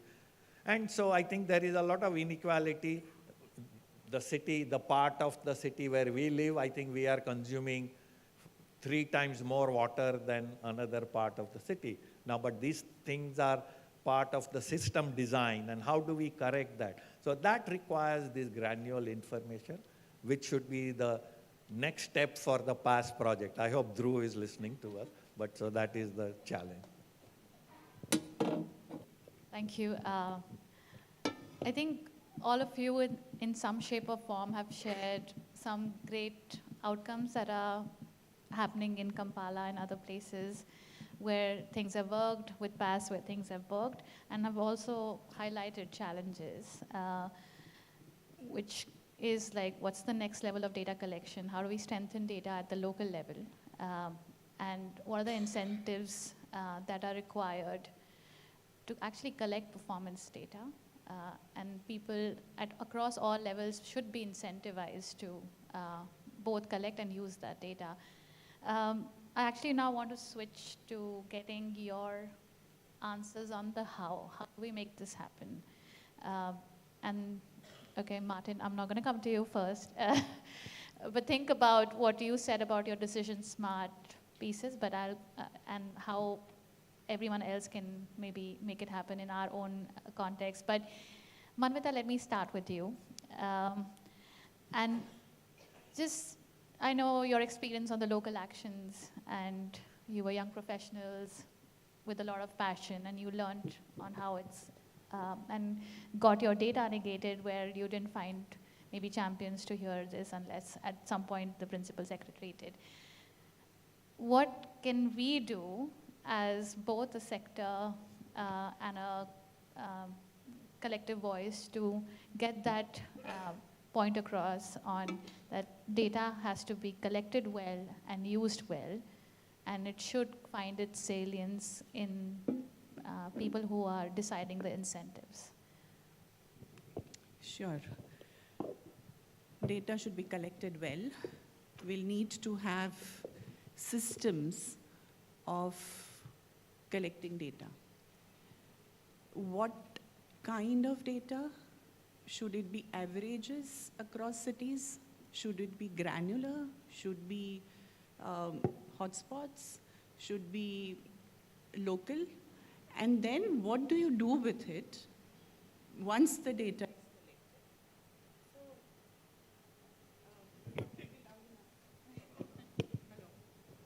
Hello, okay. So what do you really do? So how do you collect that granular data? So based on our experience, and of course we were partners for PASS, but building on that understanding and mentorship of Meera Ben and Dinesh Bhai, when we started our work on climate action for Chennai, we worked with the departments, and it was difficult because one, climate data, where we have to look at various sectors, analyze from what impacts the climate, and find these departments to give us that right information, and breaking those silos became a big challenge. So averages, I was talking about whether, we have one broad brush understanding of city averages, or we go deep into it, segregate data, inform decision, and then because all of these is government facing, government has to buy in, trust us, and use this data in breaking silos. So it becomes extremely, extremely important in the relationship between the stakeholders whom we are consulting and the data being analyzed. Data exists, very disaggregated data, fragmented data.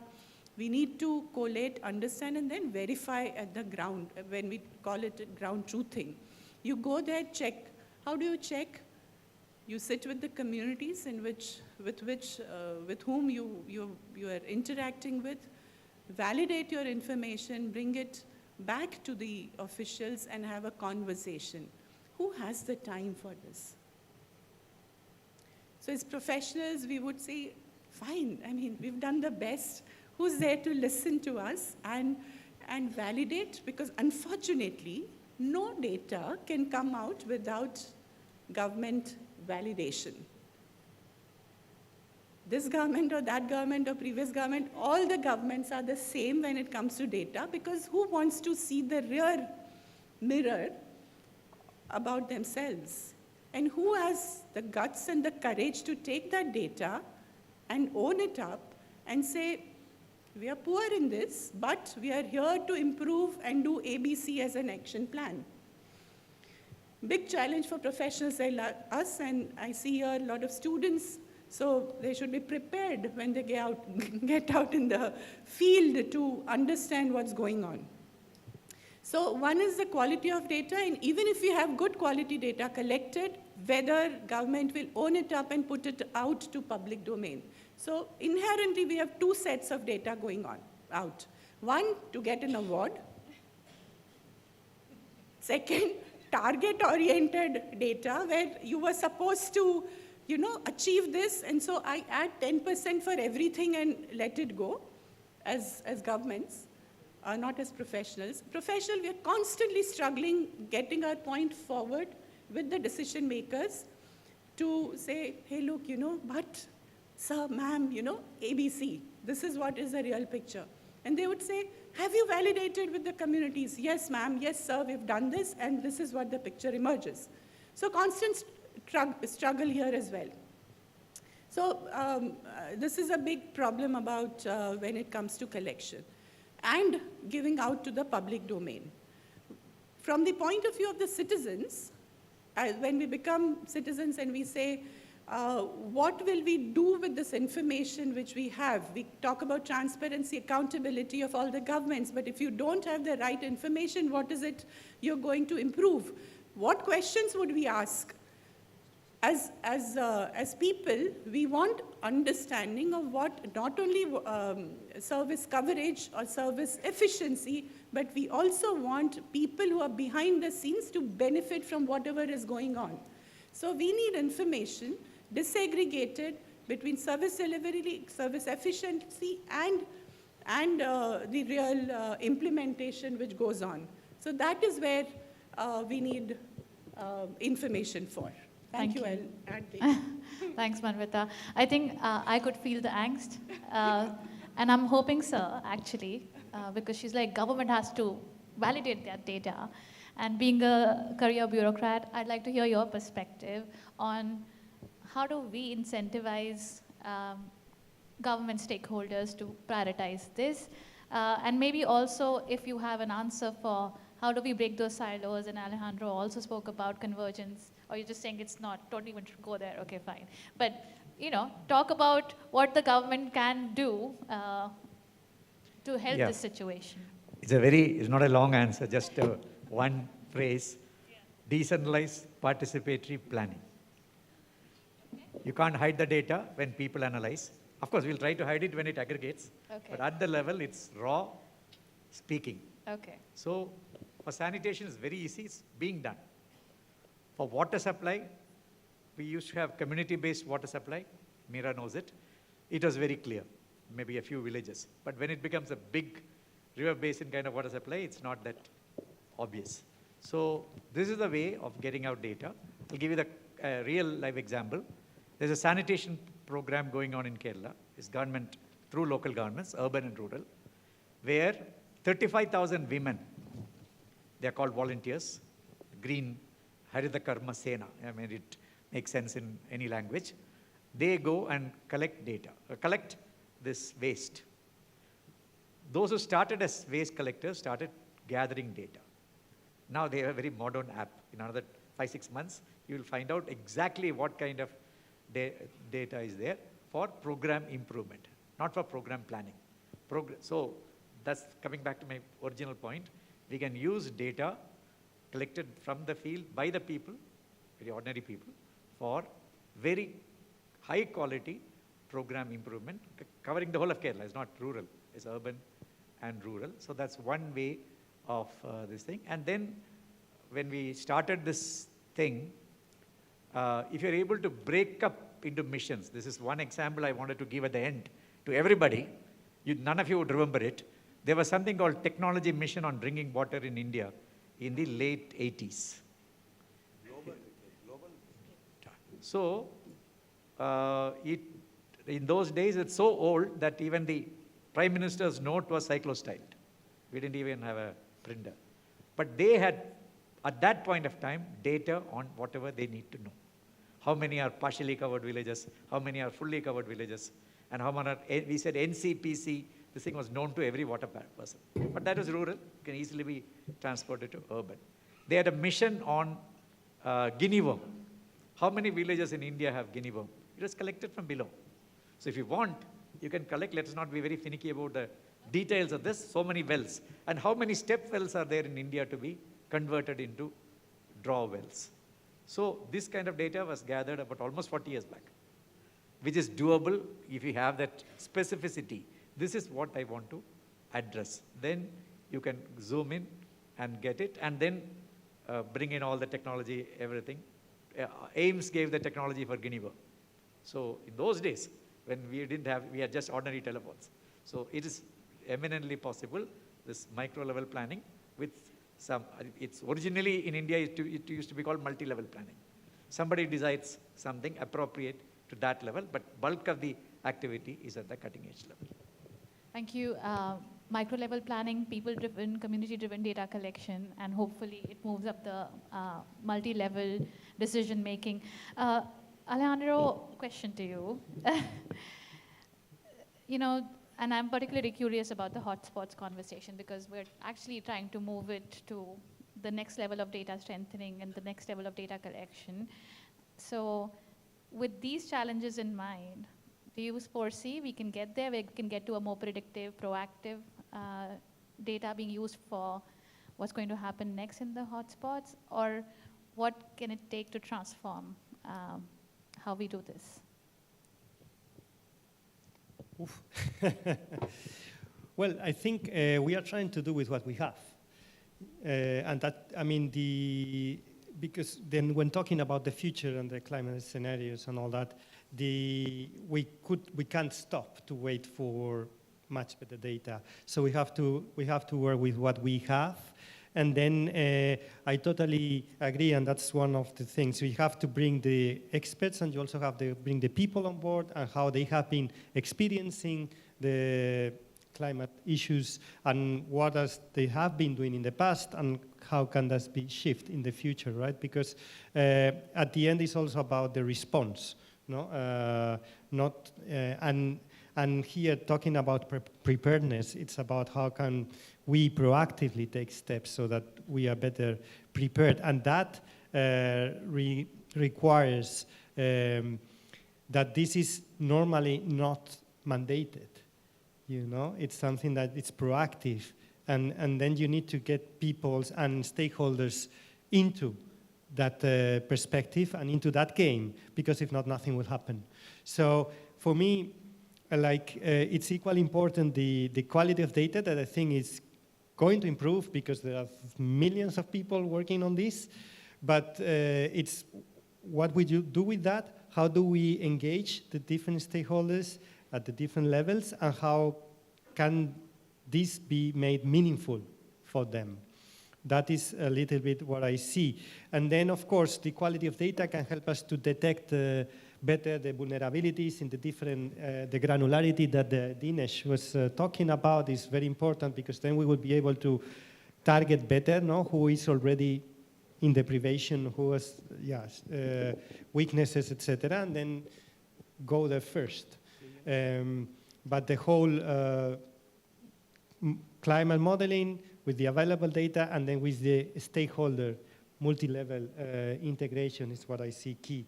And allow me to, do I have a minute? Yes, thank you. Because I think I wanted to also raise a couple of data gaps for all these talents of the future. So we have just conducted a global study on the co-benefits of water and sanitation, and there are data gaps.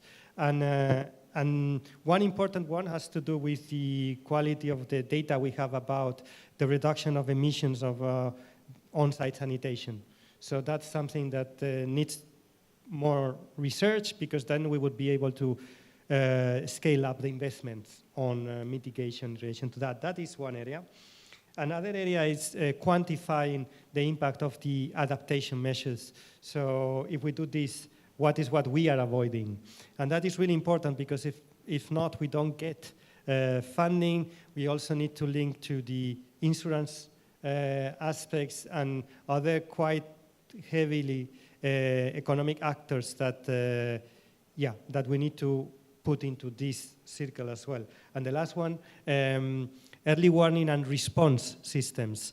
There is a lot in the early warning part, and Neeta was very clear in saying the response part. So how do we link that data to the effective decision making? And just coming from a country that last year, I come from Spain, a lot of technical capacity there, a lot of data, flash flood coming, early warning, yes, poor response, but at the end, 200 people lost their lives. So, and that could have been avoided. Thank you. Thank you very much. And thank you for raising the data gaps. And actually, Martin, let me come to you to see if you can help us answer some of those.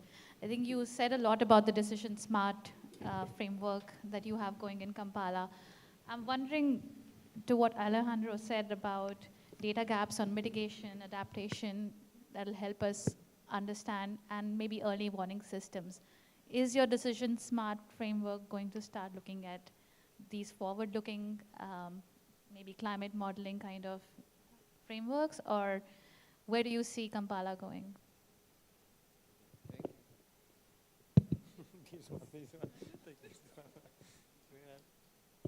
Thank you very much, moderator, for that question.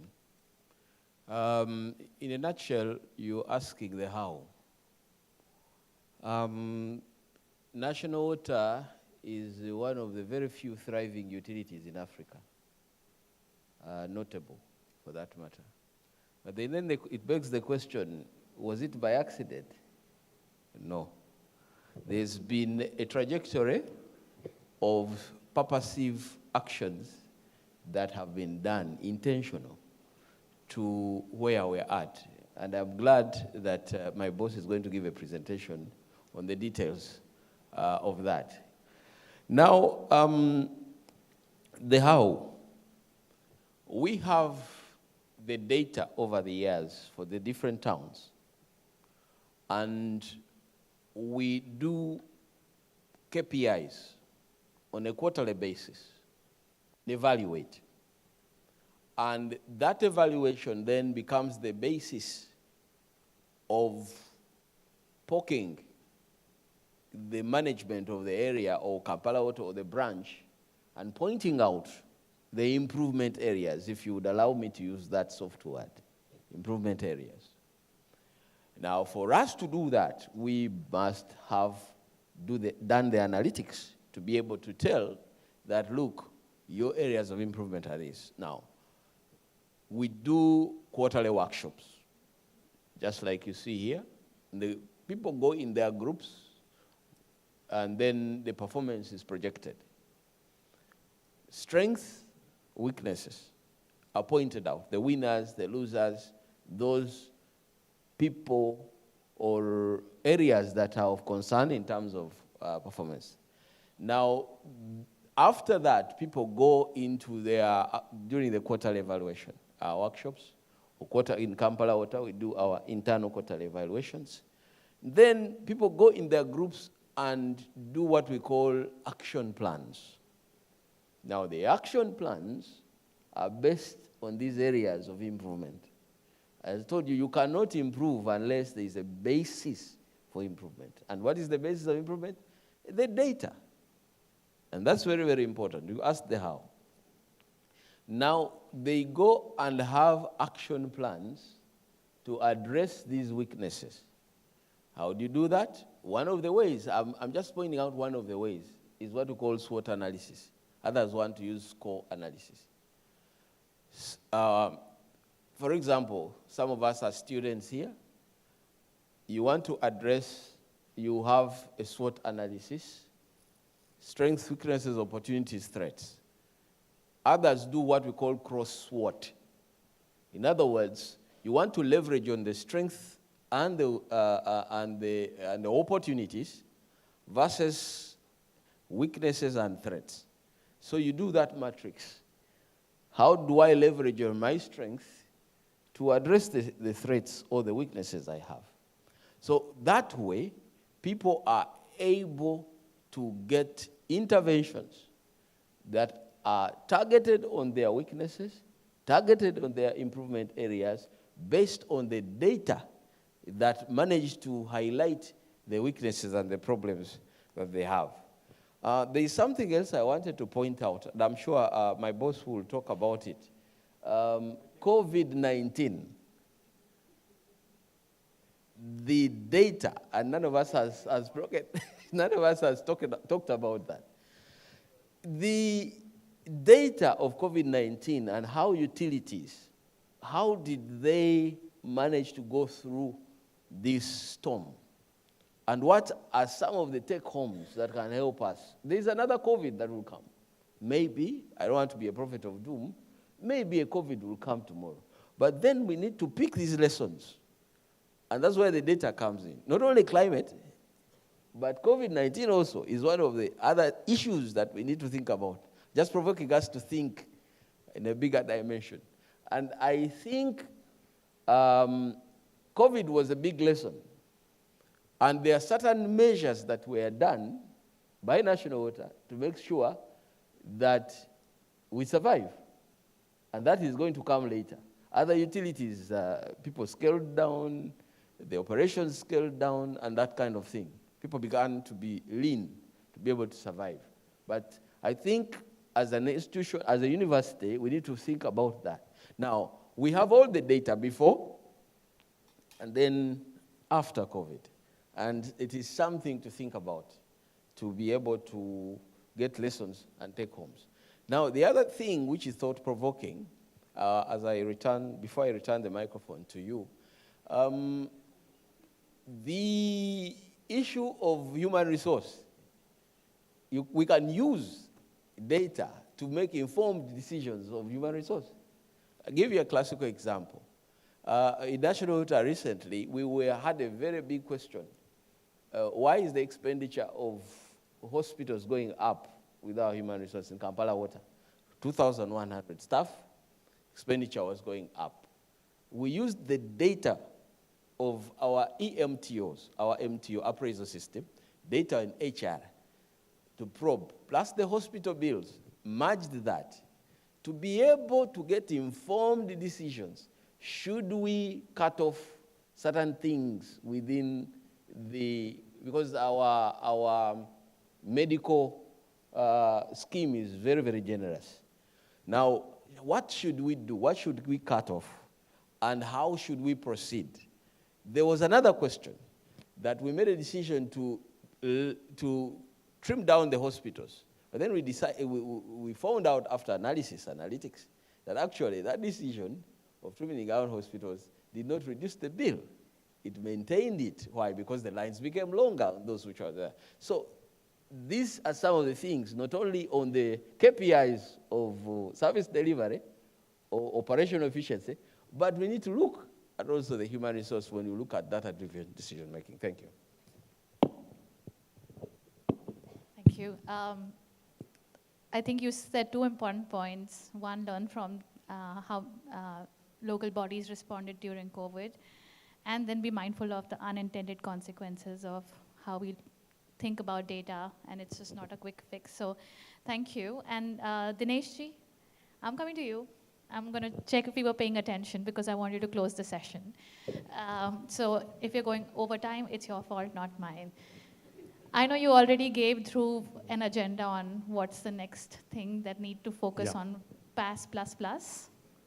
What is your advice? Quick comments, maybe 1 minute on. Okay, go ahead. In terms of what Vijayanand and Manvita talked about, the community-led, I think that is very important. But at the same time, we feel that technology provides you many options. Okay. Alejandro talked about the gaps. Yeah. So our team, and hopefully there'll be some presentation in a technical session about emissions from STPs and FSTPs. So what's the methane emission? Our team is estimating, and that will be presented somewhere. We are losing water bodies in our cities. Urban planners are not, earlier planning was all about roads, etc. There is now the concern about water. So we are looking at satellite images, which now enables you to even measure the quality of water, the DO levels and others. So our team is, hopefully there is a presentation somewhere on. So I think along with the grassroots information base, we also have opportunities to use the technology, the satellite base, remote sensing, drone, to identify the information that is needed for decision making, for investment, and to make our cities climate resilient. Thank you. Thank you for setting the agenda for your deliberations over the next few days. Thank you to the panelists, and we close. Sorry for going over time.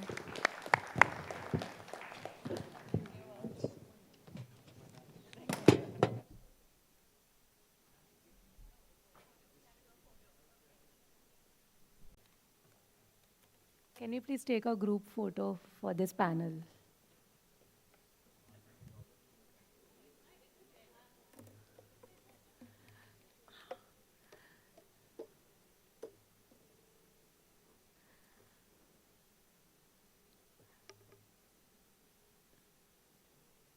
Sir, 1 minute, sir. We need to give the memento. Yeah. We thank the panelists for the insightful discussions, for demonstrating how data-driven actions, when embedded in governance systems, can drive accountability and impact. I now invite Upasana, Chirag, and Bhushan to give the memento to the distinguished panelists.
collected so many over the years.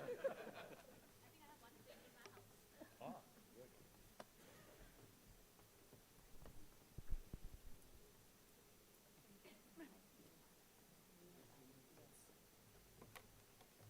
Moving to our next session, our next keynote brings a practitioner's perspective from one of Africa's most respected utilities. We are honored to welcome Dr. Silver Mugisha, Managing Director of National Water and Sewerage Corporation, Uganda. I now invite Mr. Darshan Parikh, Director of CRDF, to introduce Dr. Mugisha.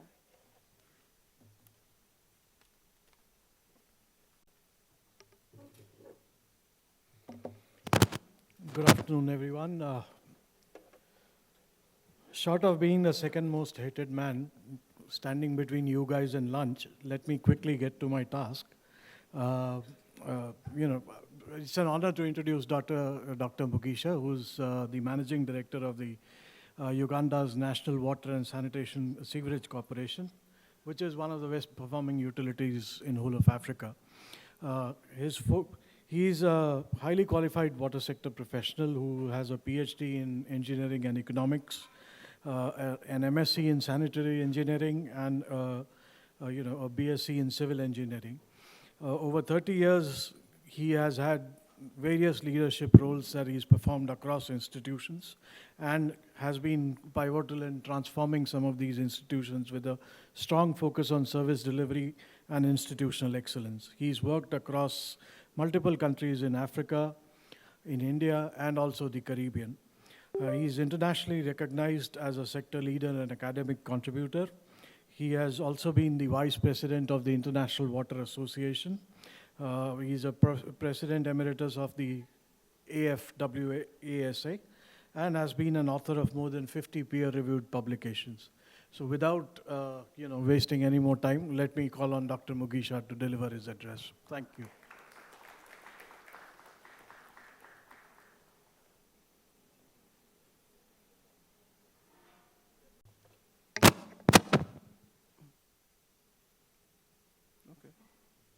Okay, thank you very much. Ladies and gentlemen, I also face the same risk standing between you and lunch. And since Dr. Martin was very kind to do my presentation in advance, I think I will move quicker. I want to thank Professor Dinesh for inviting me and giving me this opportunity to speak to you. And he gave me a very challenging topic that I should talk about, running a successful water and sanitation utility. No, we are not a successful utility. We are a utility which has done something, but which still has a lot of things to do. So that's the context I want to make this presentation. Why is it an issue? We've talked about many topics since morning. The issue of climate variability, the issue of explosive urban growth and informal settlements. That's where we find a need for water and sanitation. The infrastructure is aging and financing is not enough. We have every sector head being required to account, and service quality. Service quality is also an issue. So clearly, the issue is how do we balance these factors in order to have a successful utility? I want to present to you National Water at a glance, the one that Dr. Martin was talking about. We now serve 787 urban centers. We have a total network of about 23,000 kilometers with over 1 million connections across the country and serving 22 million. Uganda has about 45 million people. So we almost serve half of it. Our turnover is 622 billion. That's about 200 million US dollars and about 4.6 trillion Uganda shillings. That's about 1.3 billion dollars worth of assets. Now, going to the data, I want to show you what we have done about 15 years ago, what it is now, and what we project to do. And I think this comes to underline the issue of data. You can't do anything unless you are able to know where you have come from, where you are, and where you want to go in terms of numbers. So you can see there that the coverage has grown over time. The production capacity has been increasing. The network length has been increasing. And most importantly, the asset base, that's how you measure the size of the business you are running as a CEO, has grown over time. I think what you pick here is the essence of data. You cannot be able to know where you have come from and where you are going if you don't have data. The most important thing is not data, actually. It is what has caused this movement. And I'm going to discuss with you the success factors we've gone through as National Water.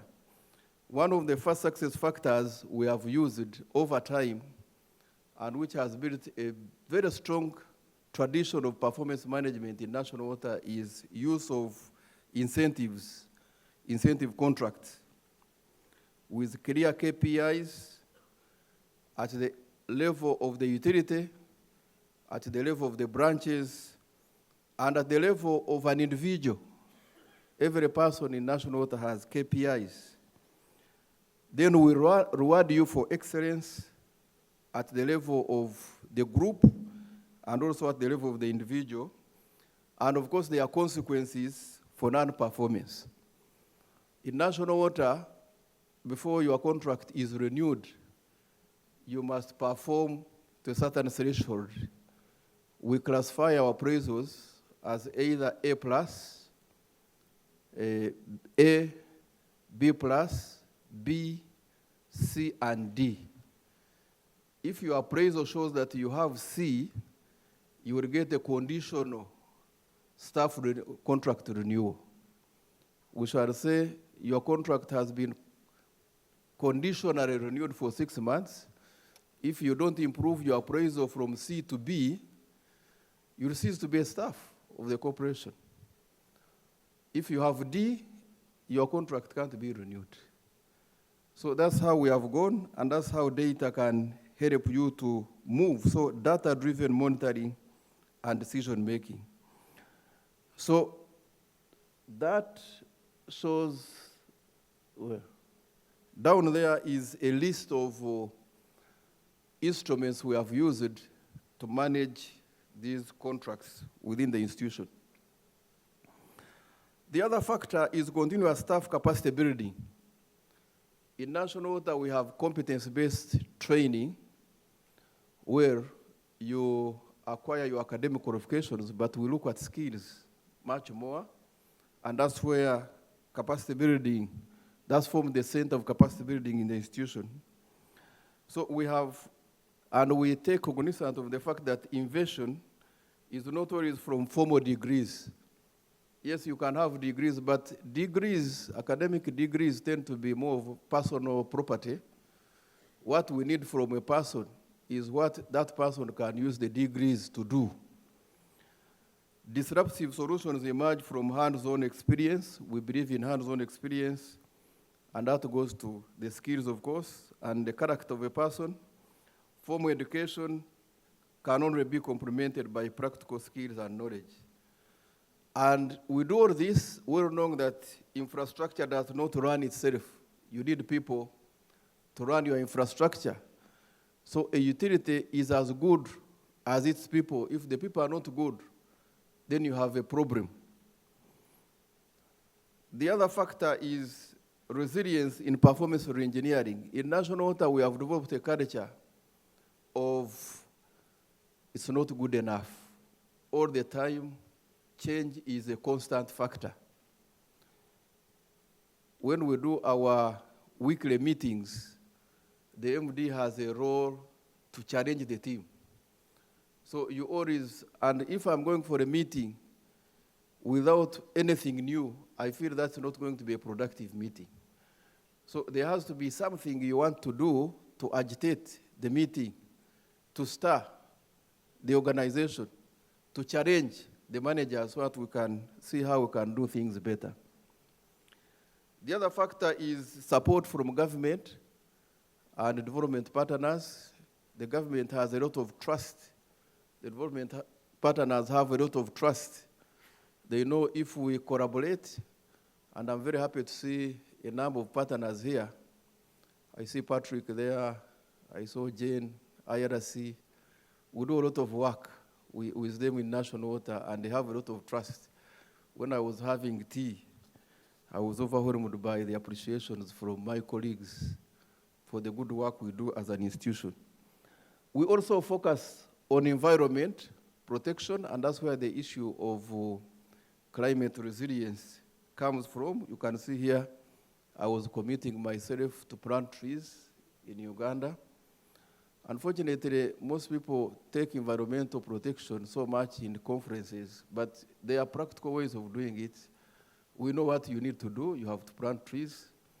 You have to protect wetlands. You have to deal with catchment protection and all these issues. So there we're having a practical way of protecting the environment. We do a lot of benchmarking through external services. Before I became the MD, I was very good in moving around. I remember visiting Oswald Chanda here when he was in Tanzania before he joined the bank.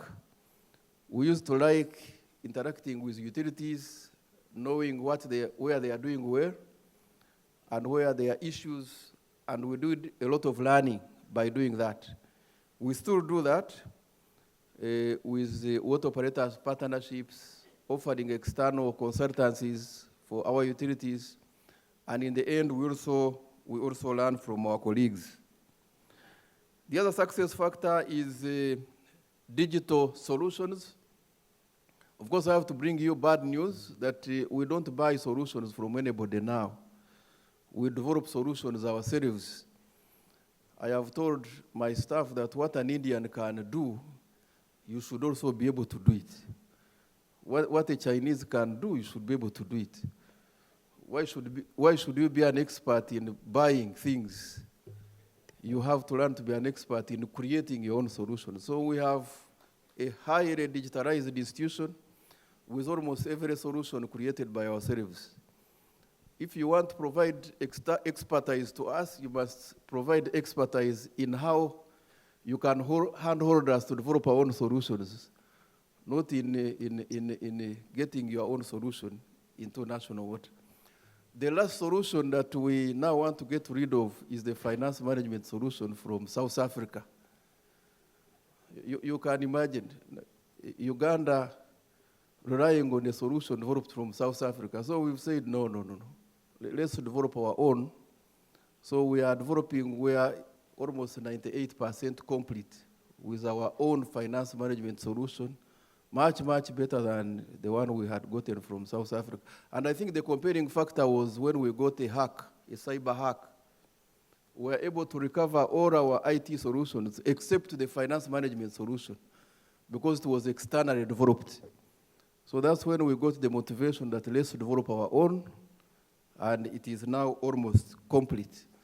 And this is something I would want to give to my colleagues, that let's develop these solutions ourselves. They are easier to manage, they are easier to scale, and they are easier to recover if you get an IT issue with them. The other success factor is shifting from overemphasis on profit maximization to service delivery.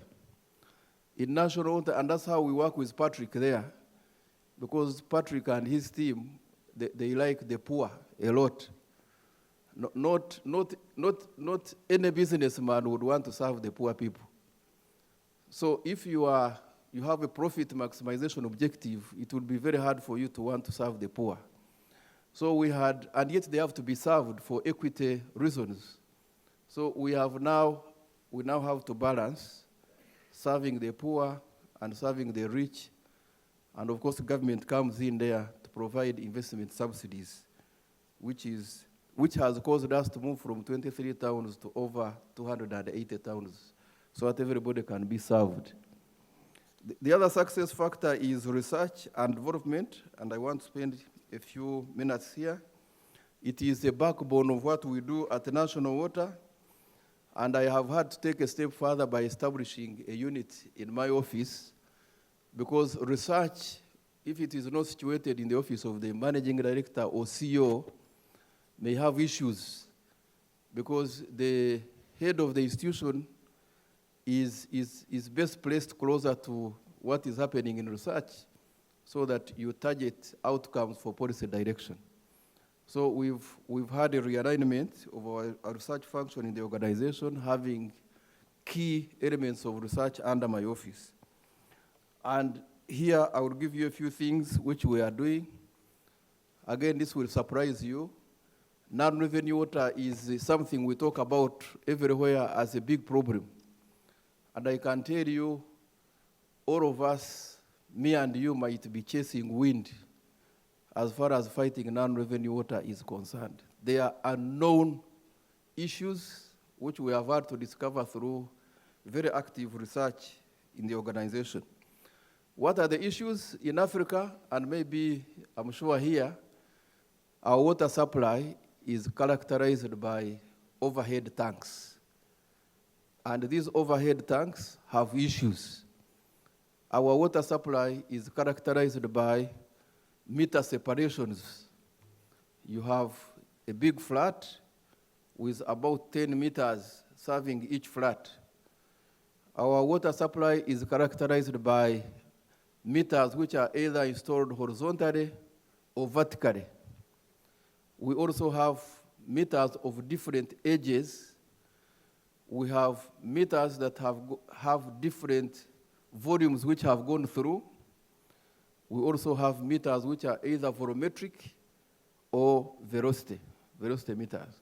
So these are some of the mediating factors that have informed our research, which we are almost finishing, and it's going to lead into a number of things.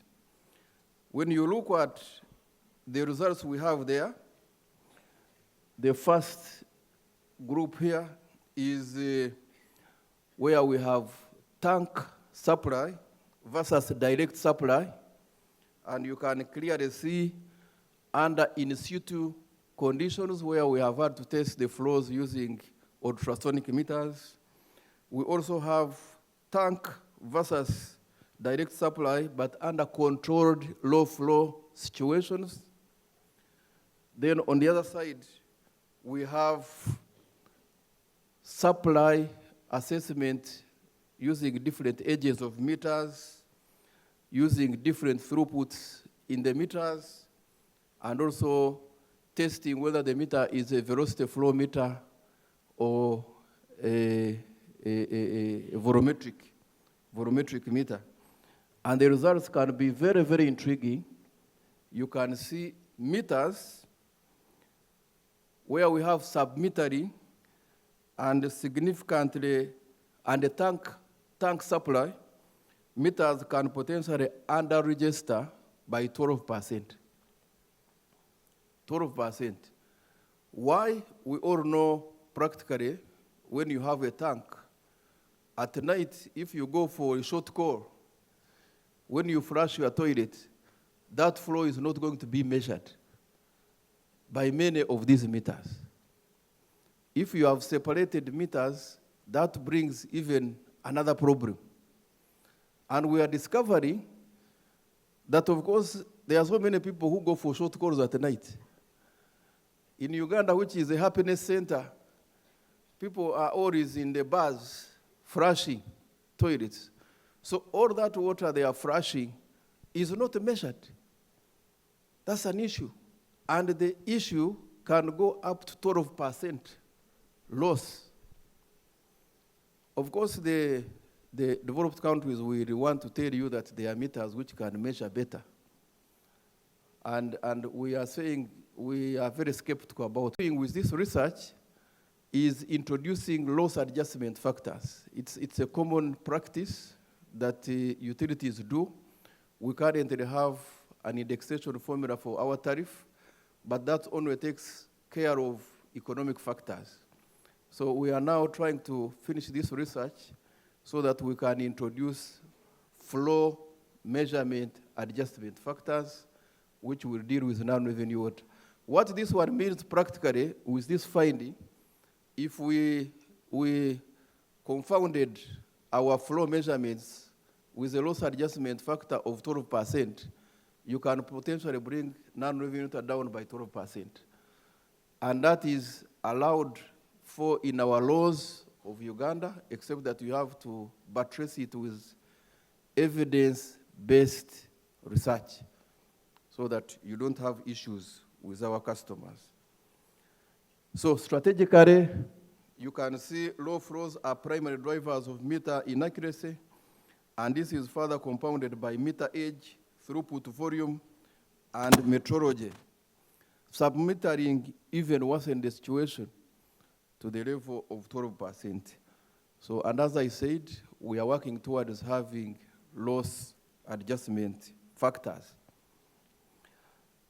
Now, the other issue is the issue of financial autonomy, enhancing revenues, consistent tariff indexation, and cost containment. At the National Water, of course, we have full financial autonomy as an institution. We don't rely on the government. We don't get our monies from the consolidated fund. We fully cover our costs and also make some little money for investments. So our budget cost coverage now stands at about 70%, having gone up from about 30% about 10 years ago. So which model are we using? We use the new performance management model, and I think you know what that one is. Being able to manage a publicly owned institution using private sector-like business management principles. Moving away from engineering service delivery, moving people and customer-centric service delivery models, digital systems as enablers of efficiency, operational efficiency over asset expansion alone. I think that is what Denish was talking about. Service equity for informal settlements, financial autonomy and self-reliance, climate stewardship, that's a big issue now. And lastly is what our challenges are. We are challenged things which keep us awake now. Shocks, climate shocks. As I talk now, for example, Kampala is hot. And when it becomes hot, the demand for water increases and the infrastructure gets challenged. And that's when rationing starts. Rapid urban growth is also a challenge. Financing sewerage versus water. Utilities like National Water tends to put less emphasis on sewage compared to water. Affordability versus cost recovery. The president in Uganda has directed that industries get a lower tariff, and that tends to cause a challenge. Water theft, talent retention. If you have people like Dr. Martin, retaining him is also a big problem.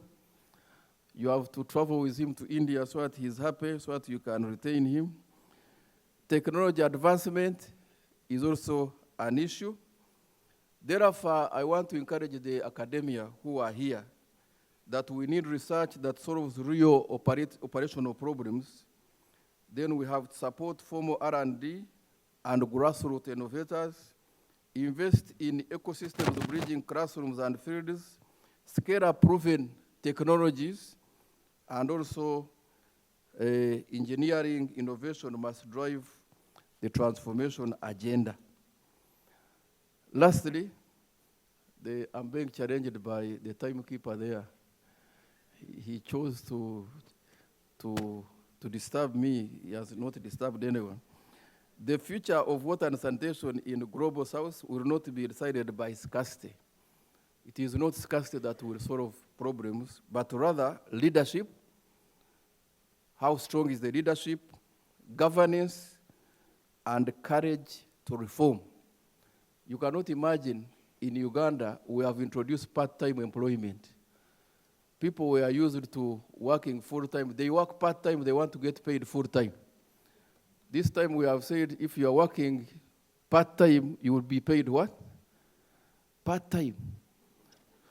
If you tried it in India here, I'm sure you will get problems. Thank you very much, and God bless you.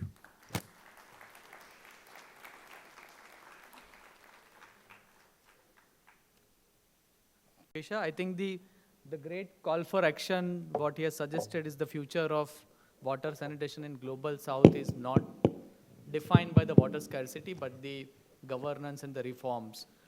Also, there is key message, key takeaways were engineering's build systems, service delivery, building trust. And I think that with that message, I think the message is loud and very clear that we need to focus more on the service delivery. The profit margin will automatically result into the on the balance book. I think that's the key message what we have received. This floor is open for the questions. Yeah, please. Mic, please.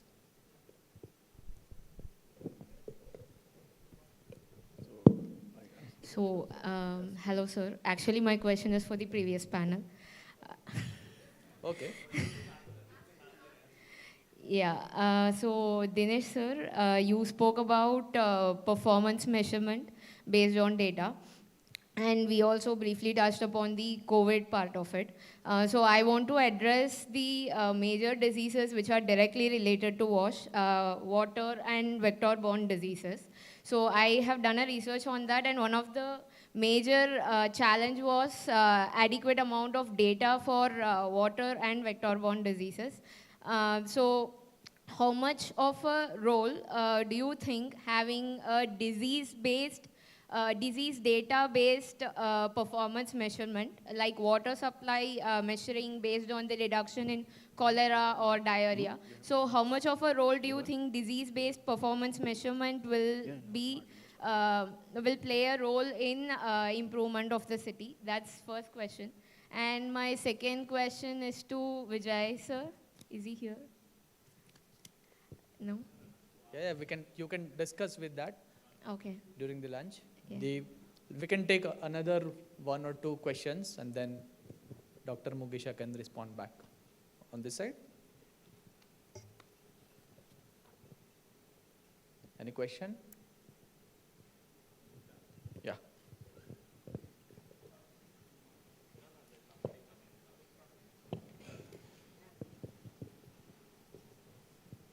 Dr. Mugisha, very impressive. I take my hat off to you for doing this.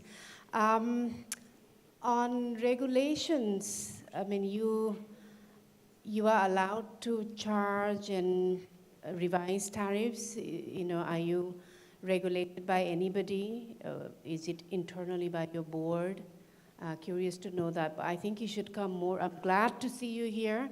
We need this sort of cross-learning across multiple Asian utilities. I think they would do well learning from you. But just on your, who is regulating you, or is it a board, or what's the plan for future? Thanks.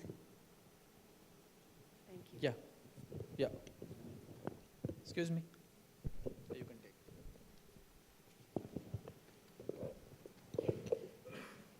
Dr. Mugisha, you also mentioned that our colleague from IRC challenged you to service the poor, and you felt that that affected your profitability of the organization.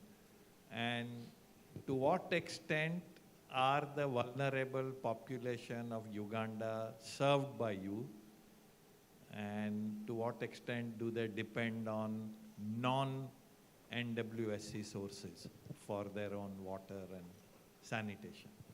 Yeah, probably we can take the response and then the second round. I think there are few hands. Okay.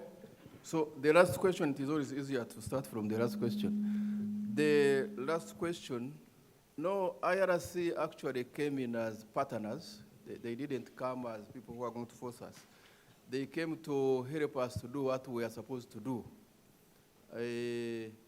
And in national water, we serve the poor. It is one of the KPIs we are actually measured on, and we serve them using the public standpipes.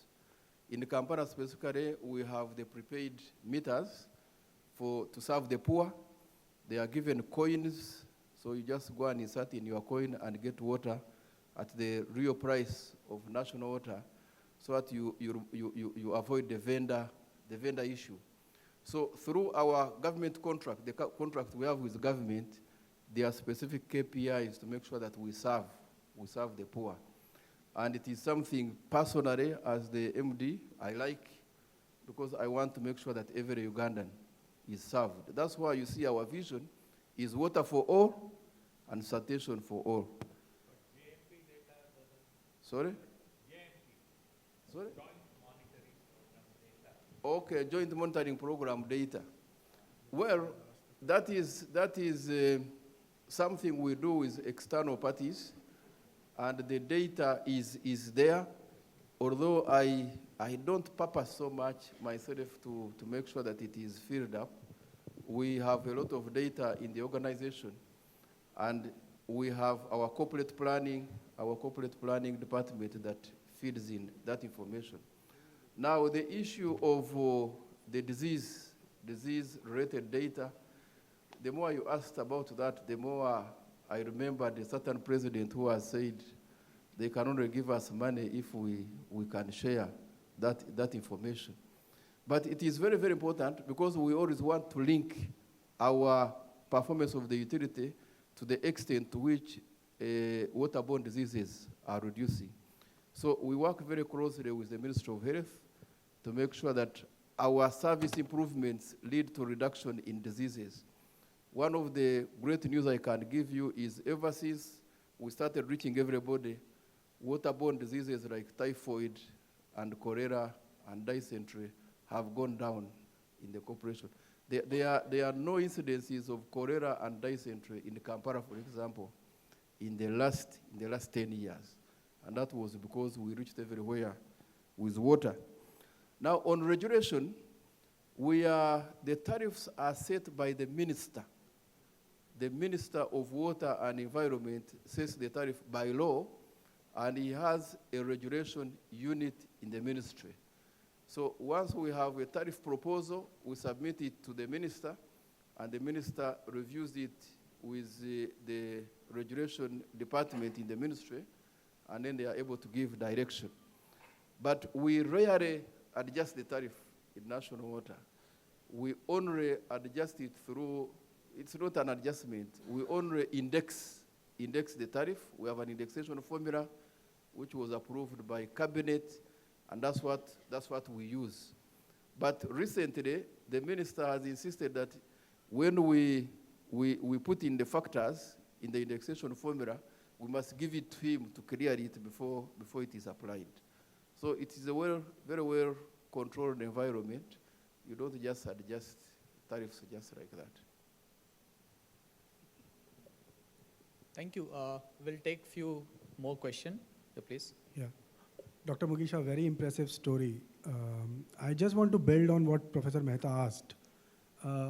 Could you give us a sense of basic statistics like LPCD per capita that your utility was providing in 2013 to what it is now? Liter per capita per day. Which data? Liter per capita per day of water supply. Liters per capita. Okay. And also, building on what again Professor Mehta said, what is the situation of groundwater depletion in your city? And I'm asking this because these are two issues that we face in a lot of Indian cities. Thank you. Yeah, just I think Professor Meera has some question. Okay. Mugisha? Where? Okay. Please. Thank you. A wonderful presentation. Even though you mentioned something like the minister, trying to look at the information you released. My question centers on the panel discussion. Talked about censorship, validation of the data, and any information you release, which is a sort of censorship. And closely related to censorship is actually trying to cover up some perceived deficiencies, which indirectly affects whatever actions we are taking as key performance indicators, especially when you mentioned external benchmarking. Then my question is, does it mean, although you have acknowledged that the minister actually looks at what you are doing, to what extent has it affected your success story? Thank you. Okay, there are a few more. Mugisha. Thank you, sir. I'm Mugisha from Center for Water and Sanitation. And it was a wonderful presentation learning the key tools for successes. So I also wanted to understand more on how does the regulatory authority think on the adaptive measures considering the climate changes. And so how does the regulatory board consider providing the services, and what are the actions and the key indicators you think on being more adaptive to the changes which are affecting the country? Yeah. Thank you. Probably last question, Professor Kaman. Thanks. Always delighted to listen to my friend. So that prompts a question in my mind. Perhaps not directly related to the utility, but at the country level approach, what is the appetite in the ministry to have the regulatory function made independent so that the independent regulator can assess on behalf of citizens the performance of the utility and the performance of government? Thank you. Over to you. Okay, thank you very much. Again, beginning with the last one.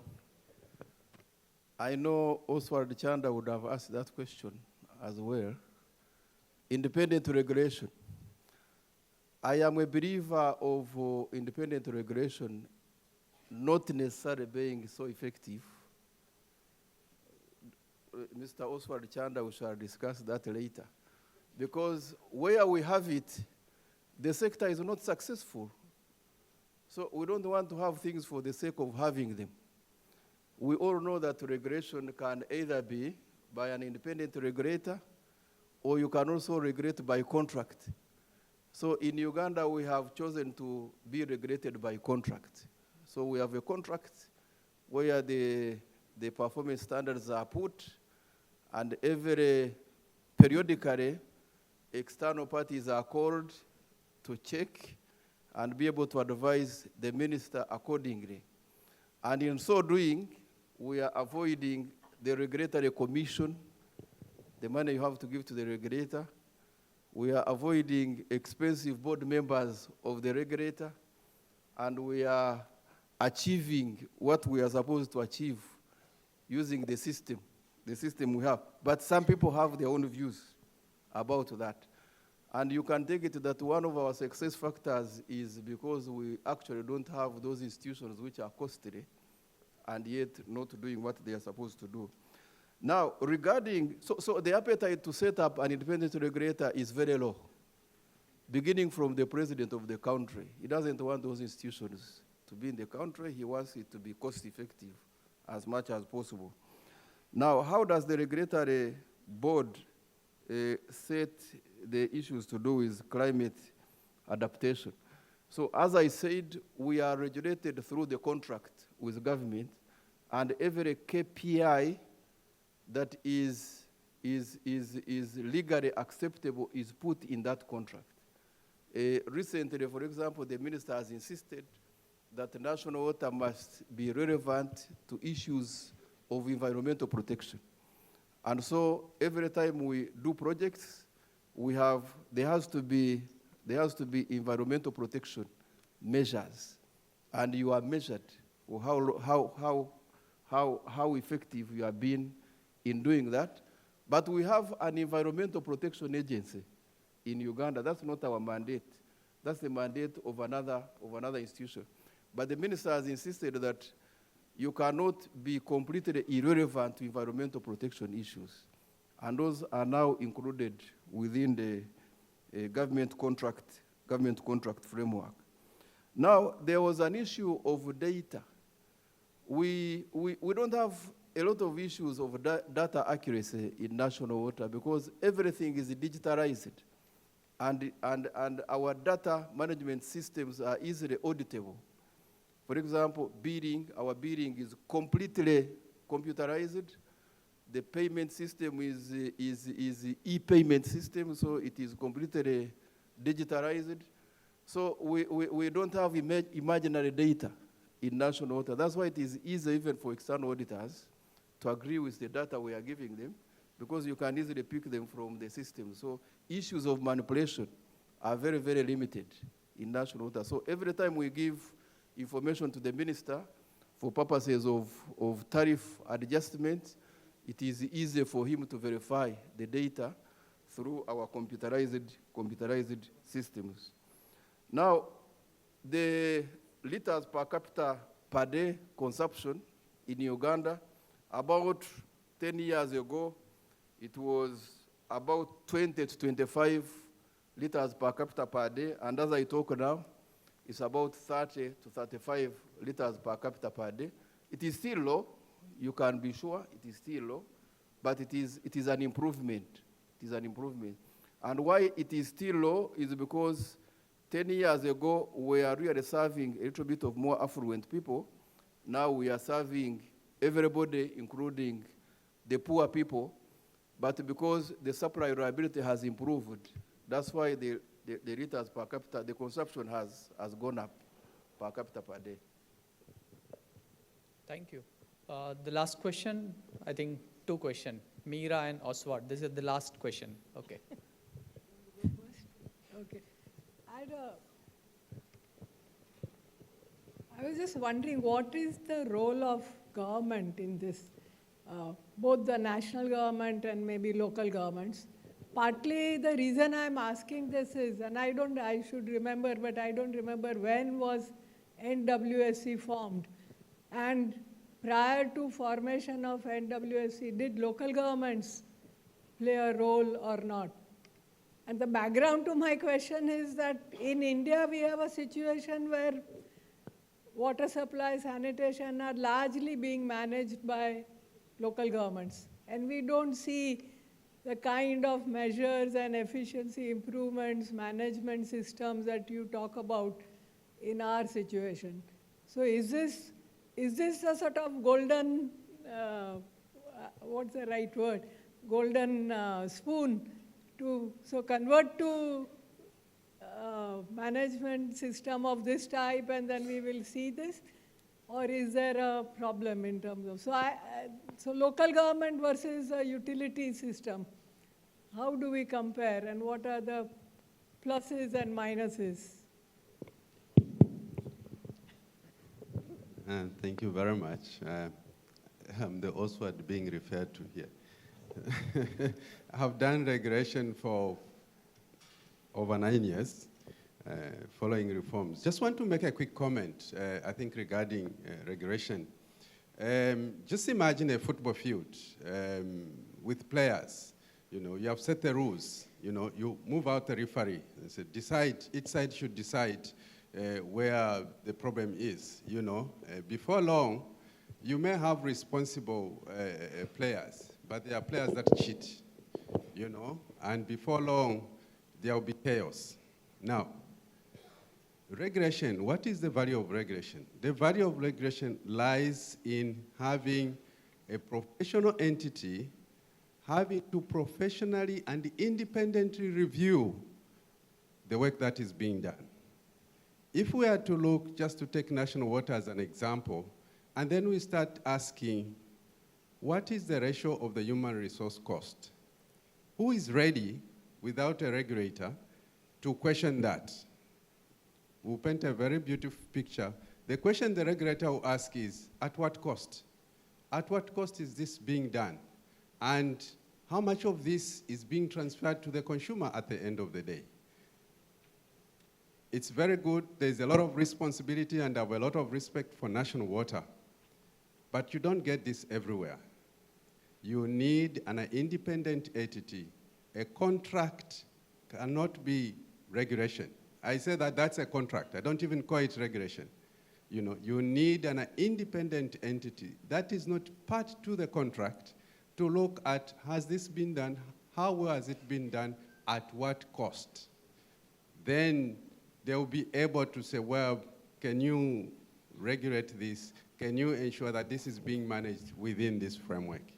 You know, because at the end of the day, we may quickly say, you don't need a regulator, you know, but until you have seen the benefit. And the regulator doesn't have to be, I ran a regulatory agency where we were about 7, maximum 12 people, you know, but the impact on the ground was felt by the consumers, by the politicians, as well as the utilities themselves, because the regulator is there to see that that political interference that many times comes is managed within a certain framework.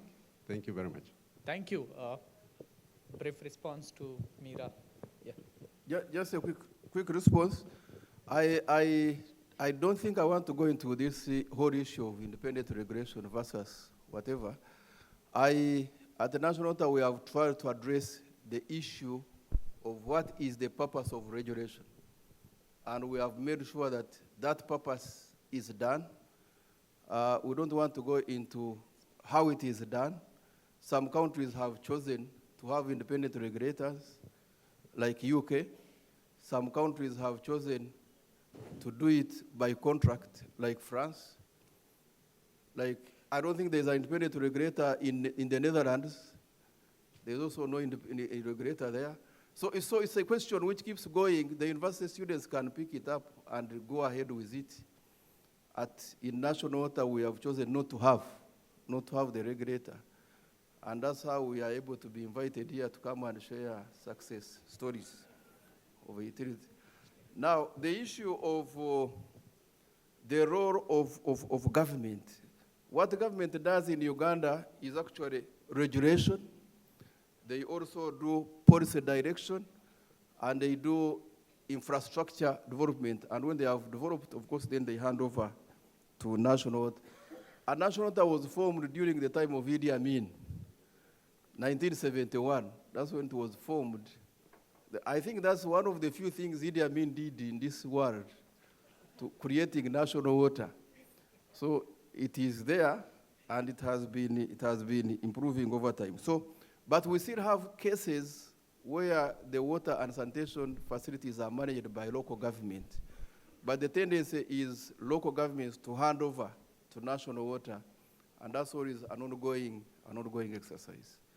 Thank you. Thank you very much, Dr. Mugisha. It was very insightful discussion. Please come here. We have some memento for you for excellent presentation, and this is the pathway for the many deliberation over the technical session. I would request Dhwani from CWAS team to give the memento.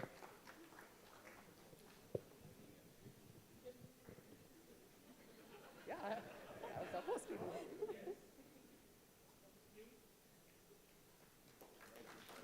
Thank you. Sobia. Very thoughtful address on running successful water and sanitation utility through the example of NWSC and emphasizing why these conversations matter for the global South reality. As rightly said, success does not mean absence of problems. It means better tools to confront them. Sources. His work areas include river basin water accounting, agriculture water management, institutional and policy analysis in irrigation and water supply management, water quality analysis, climate-induced water risk assessment, and wetland management.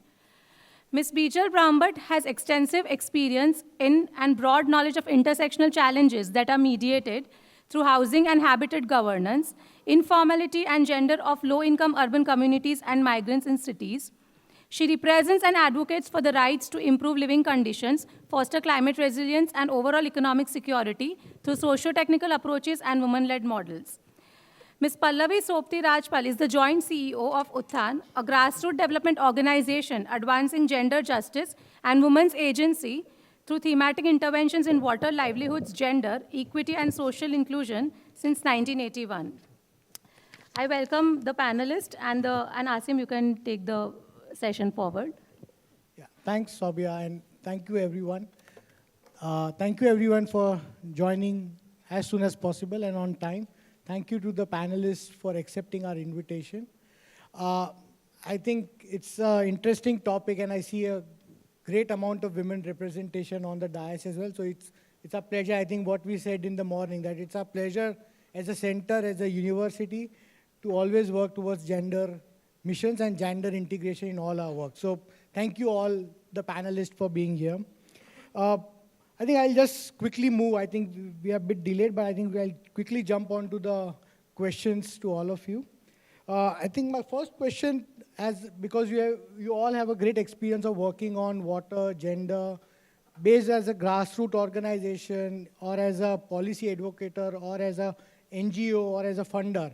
So I would like to hear your thoughts about significance of how water, climate, gender nexus have worked in your fields, and how it has been as an experience. What were the challenges and how did you mitigate them?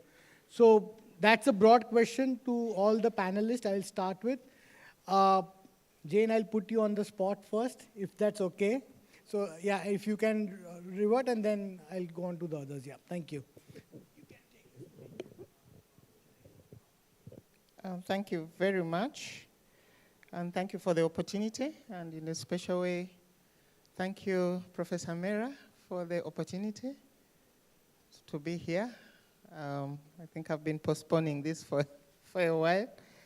And of course, thank you to my CEO? My CEO and my colleague, Ruchka, for this opportunity.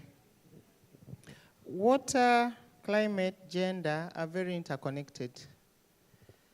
And for me, as a person who grew up fetching water, I'm not too sure how many people in this room have ever fetched water.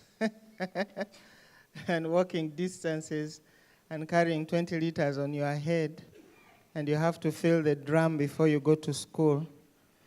So basically, we would wake up at 4 a.m., and the first thing you do is to fetch water, and you're walking 3 kilometers to and 3 kilometers from, and there are like 2 hills in between, and it's darkness. So for me, it's not just about talking about water, but talking about water in a way that I understand, because that is something I grew up doing. So the three are very interconnected. And we're not even fetching water from a tap. So and a very, very unprotected source, where if you don't go early, you'll find the water with the green algae, I think, on top. And then it was clay water, so it turns ashy. So the earlier you go, the better. Then you can coordinate and make sure that not everybody is dipping the jerry can in there at the same time. Otherwise, you'd cause. So for me, and then when I went to Kampala, and now with all these MDGs and SDGs, then it becomes a fundamental right. For me, it wasn't just a fundamental right. It was something that you had to do. And now with climate and climate change, it has made things very complicated. I went back probably 8 months ago to the source that I used to use. Now we have national water in the home, in my parents' compound. But I went back to check on it. They had protected it a bit with pipes just flowing out, and not used quite a lot, apart from those who are now near, because practically everybody has national water. And all the trees that were surrounding the water source were cut. So it's now very in the open, and the springs are not producing as much water as before. And And that for me is the climate change that is affecting what we have. And the last bit on gender, I thank God I grew up in a family where boys and girls were all children. All of us had to do the same thing. So fetching water was for all of us, looking for firewood was for all of us, going to the gardens was for all of us. And growing up with a mother who was like a commander, we didn't have that. I think I first got to notice it when in school, when, boys do this, and no, I didn't grow up like that. So that helped a lot, and it has helped me internalize, and I'm able to see the difference.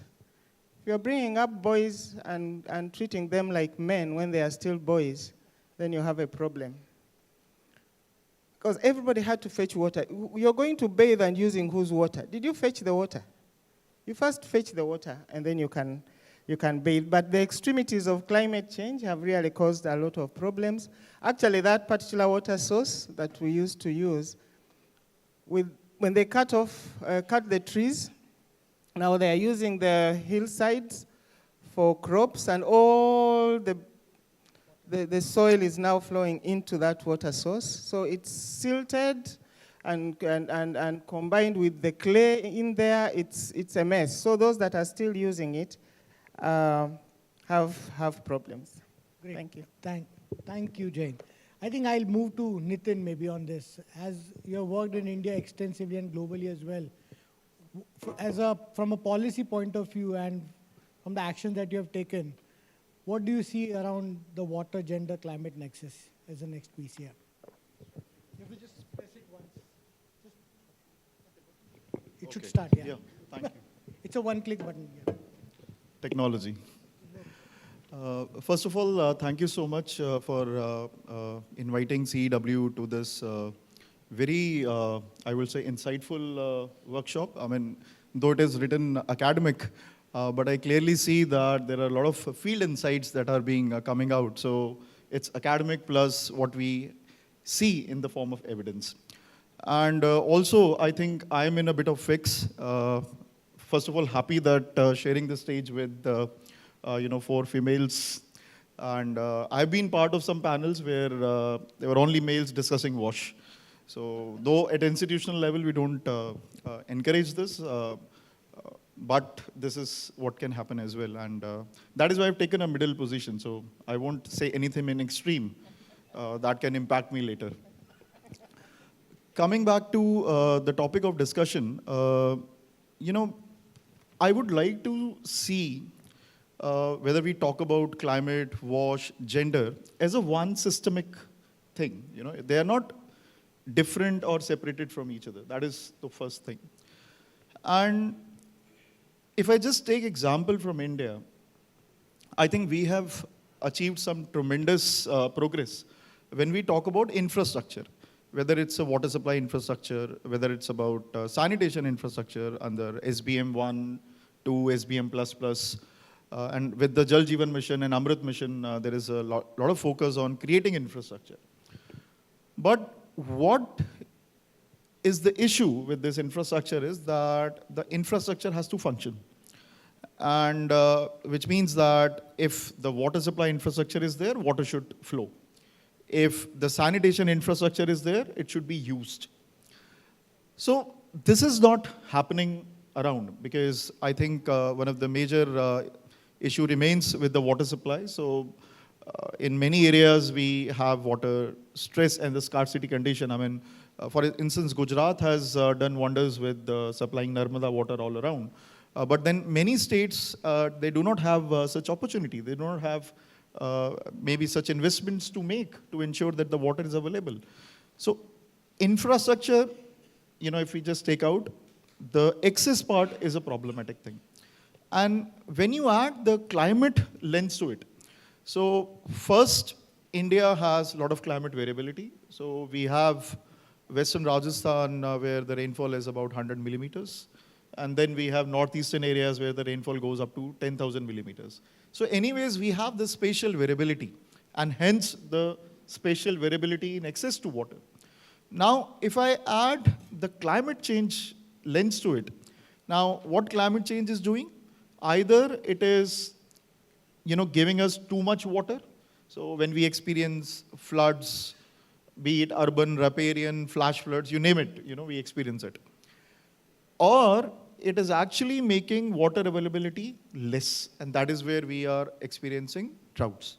Now, both these conditions, too much, too little, is a problem for WASH, is a problem for water supply, is a problem for sanitation infrastructure. If we have too much water, the water resources gets contaminated, the systems get inundated, they don't function.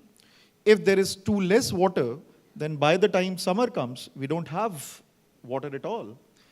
And hence, making the infrastructure and the services climate resilient is very important if I took the system approach. I mean, that is what I wanted to highlight with all this narration. We did and that is why we start with undertaking risk assessments. So to make anything resilient, we first need to understand what exactly is the risk. And this risk is not only in the form of physical aspect, for example, floods or droughts. It goes into exposure, it goes into vulnerability. So exposure is like what actually can be impacted, whether it's the people living in the low-lying area, whether it's the people who are living in the floodplains, who actually can get impacted. And then their vulnerability, which is defined by whether they have access to water within the household, whether they have, let's say, access to hospitals, if something goes wrong with the water quality. So that defines the vulnerability. We did this assessment pan-India, 700 plus districts. What we found is that more than 40% of the districts in India, they are at high, to risk situation in relation to WASH. And this is climate-induced risk to WASH, right? Now, this exercise tells us where we have to focus. And then it can guide the financial, I know you want me to stop because the time is running out. I'm completing. And this also then decides where the finances should flow. But at the end of the day, if we are not making such assessments, if we are not looking at it from the systemic perspective, we'll just keep on working in silos. Somebody's creating infrastructure, somebody's providing the service, and somebody's using it. Thanks a lot. I think we heard from a community angle from Jane and a system approach from you. It's good to hear these thoughts of both the levels of the services and the service operators as well as the service receivers. Now, you talked about India. I'm now looking at Neeta ji for this. You mentioned in your presentation that ADB is one of the biggest funders in India as well. So how are you looking, India or Pacific region, at WASH and climate linkages from a gender lens? Yes, it's on there. Okay, thank you. Yeah, I know you told me, Asim, to stick to financing because I think I'm the only one here from a bank. And you talked about nexus, but I don't think the water, gender, climate nexus has been understood, especially from the climate financing perspective. Again, in ADB and in India is our biggest client. When you have a discussion, you have proposal being prepared, do they quantify it based on who's the most vulnerable? And both Jane and Nitin talk about it. The financing is seen as what are the, mitigation is very easy to quantify. Here, X emission saved. Adaptation is extremely complicated, and who are we trying to help adapt never really comes in. They want to always quantify what's the incremental you would do that you would not do otherwise. And I've had multiple conversations fighting with my people. They look at sanitation and say that's mitigation, not adaptation, no climate financing. We had a project in Indonesia, similar in India. I worked in West Bengal, where we were saying for these women who were again in East Medinapur or Bakura, on average 4 hours of fetching water in Asia and Pacific, women and girls do. 4 hours on average of our time we give. And Jane, there is only women here. Men are not sent to fetch water, it's us. a lot in South Asia. I come from Nepal, the boys go to school, the women go and fetch water. So are we giving climate financing on the time saved? Why aren't we? They're the most vulnerable. This is how adaptation. We are past 1.5 degrees. We're going to go to 2 degree, 3 degree reality in future of temperature increase. We are going to have longer fetching times. We're going to have harder sources. Sanitation, salinity ingress will be all the more. Sanitation will impact our hygiene all the more. Why aren't we quantifying climate financing on those? Right? You said, let's map the vulnerable. Then who's GCF quantifying on X number of vulnerable people get X amount of climate adaptation financing? No. So I think we do need to explain this nexus better to everybody, ourselves, others. We seem to do a lot of research. The climate financing and climate dialogue has been captured by climate ministries of the world. It should be taken by us, the WASP sector people. We are adaptation. It is through water we adapt.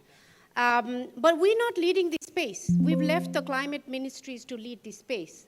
So let's take where it belongs, the dialogue, to explain adaptation. There is a degree of suffering that will come. We cannot adapt 100%. It's past that. It'll cost too much now to adapt.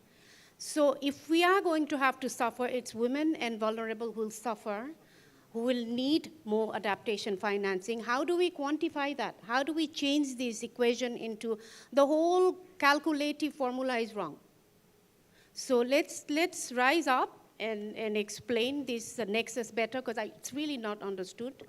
And then rephrase the financing. Now is the time, good time, it's always good time. And we need to, again, X number of, are we going from quantifying 4 hours of hardship to 6? It will happen. So everybody gets paid 2 hours additional if we're fetching it. So that's where I want to stop. Great. I think excellent point, Neeta ji, you raised, and a point well taken about getting the better understanding of climate gender nexus from a climate finance perspective. And you raised a valid point around how do you have adaptation financing for women and children as a key point. So point taken on that. And from this, from the financing, from the government side, and from the larger global perspective that we have heard, now I'll move on to more India-specific, with the communities, the two eminent panelists that we have. I'll first move on to Bijal Ben to maybe talk about her experience of how we have engaged with women at city level and help them make as a part of the decision-making process in all the WASH interventions that you have done. So over to you, Bijal Ben. Yeah. Thank you. So I first want to state that we have been working largely in urban areas. Yes. So in metro cities and smaller towns. And we feel that smaller towns is where the gap is the highest. Rural has huge financial allocations, and maybe metro cities have the capacity and the financing to do it, but smaller cities are the gap. Now, having worked with women, and I would like to state this anecdote very much. You know, we were working in Bihar in a small town called Purnia, and it always gets flooded because it's the Gangetic plain, and now floods are increasingly happening. And after the floods recede, we find that the women's mortality rate is increasing. The story behind it is that when the floods come, they all climb to the top of the roof, and women are the first ones to get down and clean the muck, which is inside the house. And then you have snakes biting them from the Gangetic water, and the mortality rate increases. It hit me so much when I heard this. But, you know, for women, when we ask them what it means, so apart from all the things that have been said, I would like to add much more in terms of climate change. It means increased impact of heat. It means increased impact of vector-borne diseases. It means arrested mobility, especially in urban areas, because you get waterlogged and flooded. It means, of course, livelihood loss. And then also, overflowing of gray and black water from the toilets, and the women cannot just go outside and defecate in the open in urban areas like the men do. So it's a lot to do with livelihoods, dignity, and everything else. So I think you cannot separate the water, women, and climate nexus at all. What we have been doing is that we started working these women for the women at the household level first on access issues. But now we have started engaging these women to make, of course, at the smaller town levels where the technical capacity is extremely low, to collect data in terms of city level plans. So you develop a water resilience plan at the slum level, and then you start doing it, connecting several wards, and finally a city level plan with our support, which is then presented to the cities and broken up into components. And then we try and get, funding to the extent possible. And I think it's the smaller cities which really need support in terms of getting funding, because the condition is that probably they have no computer person, and the email from the state, because they are very heavily dependent on the state funds, is just not opened and seen and responded to. And that's the level where it goes to, and that's the level that they need support, not only the women. And then, just because they are not responding, maybe they are losing out on the funds.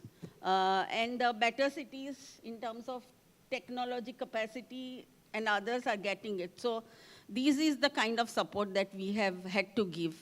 And ultimately, I think we also came up with, we broke up these water plans into several components and started to get grant funds, and state supported them to get state financing and also some blended capital. So that's how we are going about it at a smaller city level. Thank you. Thank you for raising that point about small cities. I think it's a very important point, because we believe that they generally fall between the cracks of larger missions that are ongoing. So thank you for raising that valid point. Now I'll move on to Pallavi Ben from Utthan. If you can share about your experience around how we have worked towards water justice, gender justice from a water and climate perspective. Yeah, thank you. Yeah, thank you so much. So I think the panel has covered many things. I'll try and just add. So my sharing is based in our work largely in rural Gujarat, and that will be the lens which I'm sharing my point with. Like everybody very clearly said, that the lived realities of people, the kind of data which is there, which clearly shows, you spoke about where the climate hotspots are, we know all of that. But I think the connection, of course, is very deep between gender, climate, water. And for me, gender means it's gender and much more. It's an intersectional lens also, not just, it's not just women and men, but there's many more layers to that also. And I think few important things to see in this, that like someone said, there is a lot of infrastructure work happened, and that looks so big, and it's so inviting for us to say that bahut sara infrastructure kaam hua hai. But in our experience, whatever small work we've done, the social infrastructure building is really what is really useful to ensure that this technical infrastructure is actually working. Like Nitinji said, that there is infrastructure, but is it functioning? There is so much of government investment which has gone into building water infrastructure, for example. But we know that a lot of it is a challenge right now, because the maintenance around it becomes a challenge. So I don't want to only paint a dismal picture, but what has happened, what we have been able to see in our experiences, that wherever our work, wherever we have, for example, we've done a lot of work in collaboration with government, where we're talking about watershed development or water security works, where we have been able to, along with communities, work on community building, work on participatory planning, participatory water security planning, bringing technology in simple terms at the village level, building capacities, and working around with, say, panchayats and active participation of women in basically also building norms around water. So that really is something which has worked, and actually one can see that the structures you may have built 20 years ago, the generations have changed, but sometimes the values or the norms work which has gone into it, which is the social infrastructure building work, is what has really helped. So while there is a lot of investment, like you critically spoke about climate financing. I think whatever investment we make, unless we make social infrastructure investment work go with it, the technical infrastructure work, doesn't yield what it should have yielded. So I think that's something I wanted to share. And also, we've also seen this in our work on sustainable agriculture, because we see that, I'm talking about small and marginal farmers where the larger amount of work is really being done by women, mostly because of lower yields, men are migrating, and all the agriculture work, the burden is on women. So all the various climate impacts that everybody spoke about, the increasing drudgery, cleaning after climate events, the stress of heat, and the sheer burden of managing everything alone, literally, is a very clear impact on women especially, and therefore anything around it cannot not have women. Thank you, Pallavi Ben, for talking about the rural experience around the gender and climate. At least in India, we are still very much rural as well as compared to urban. So thank you for raising that points from that perspective. I see the time just being very close to the time, but we started a bit late, so I will take that a bit beyond extended time a bit more. Maybe I'll now try to jump, as I think we all talked about an experience from a global south perspective, from IRC, from a national perspective, from a financer, and the actual doers on the ground as well. Now, as a question that I have, and I'll again pose it to all of you, and I'll pick all of you one by one, but as a, maybe this time I start with you now. As a financer, as a financing institution, what do you think are the 2-3 actions that we should prioritize to make this work?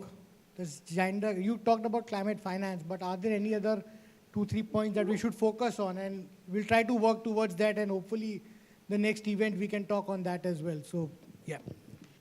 I think Pallaviji very nicely mentioned that it's not just infrastructure that will solve, and it's not big bucks. Yes. Having a clarity, if governments, us researchers, financiers work together to say, for that particular context, what will it look, what's the future? I think a lot of progress has been made, actually. Models of financing, maybe my point was, have those other options. Just financing the infrastructure, social or physical, over what you would build, what's there is not enough. We need to have various options of financing for vulnerable, what future will hold for that country, and lobbying it together is one we can immediately do, because I don't think any country has put forward. Countries are asking, there is adaptation fund that has been established for the most impacted, but here finance it on a vulnerable perspective. This is my model, it will help us blend more or attract more, will help. Let's have them ready on the table. I don't think we have them. Researchers can work on it. Maybe CEPT University can have a team of students looking at how do you, on the hardship, how do you quantify adaptation on the hardship perspective? And banks like us can have a dialogue on that. And then again, really heavily understanding what is the social infrastructure needs in addition to the infrastructure. The bias of politicians to fund infrastructure isn't overnight going to go. But again, if we can put it that the cost-benefit analysis, again, a lot of politicians, bankers understand cost-benefit analysis. You can put, how do we quantify the benefits and hardships? And I don't think any of us have done it, so institutions like CEPT, again, please look into that and tell us, okay, here is your proper picture of cost and benefit. And that might be another action. Thank you. Thank you. Maybe we can call it a vulnerable finance fund, like you have a adaptation finance fund. Okay, modalities, okay, yeah, great. Or a framework, great, yeah. Thanks. I think I'll now move on to Nitin, to you.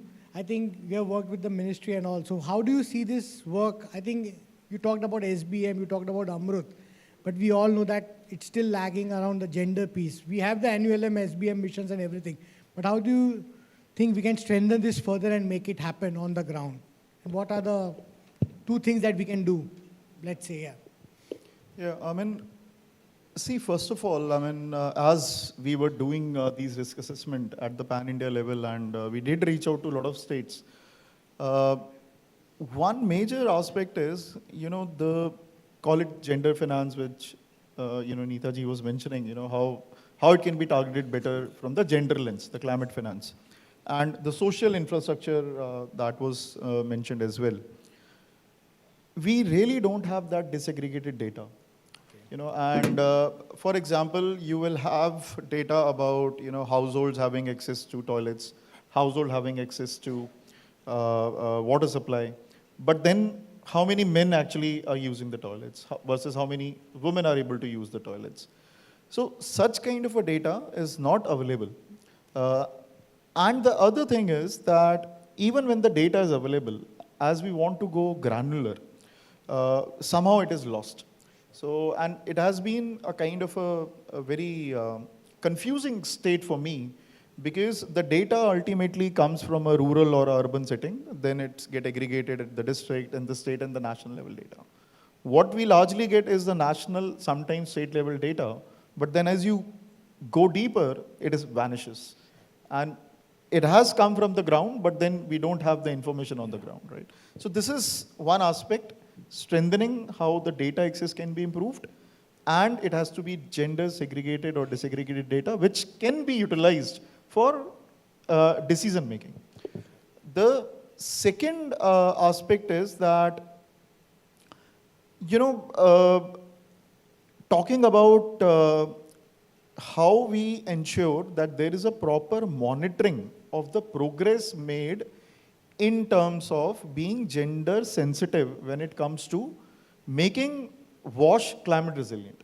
Now, what I mean is that, you have made one intervention, but then next year the situation might be very different because we don't know how climate is going to impact.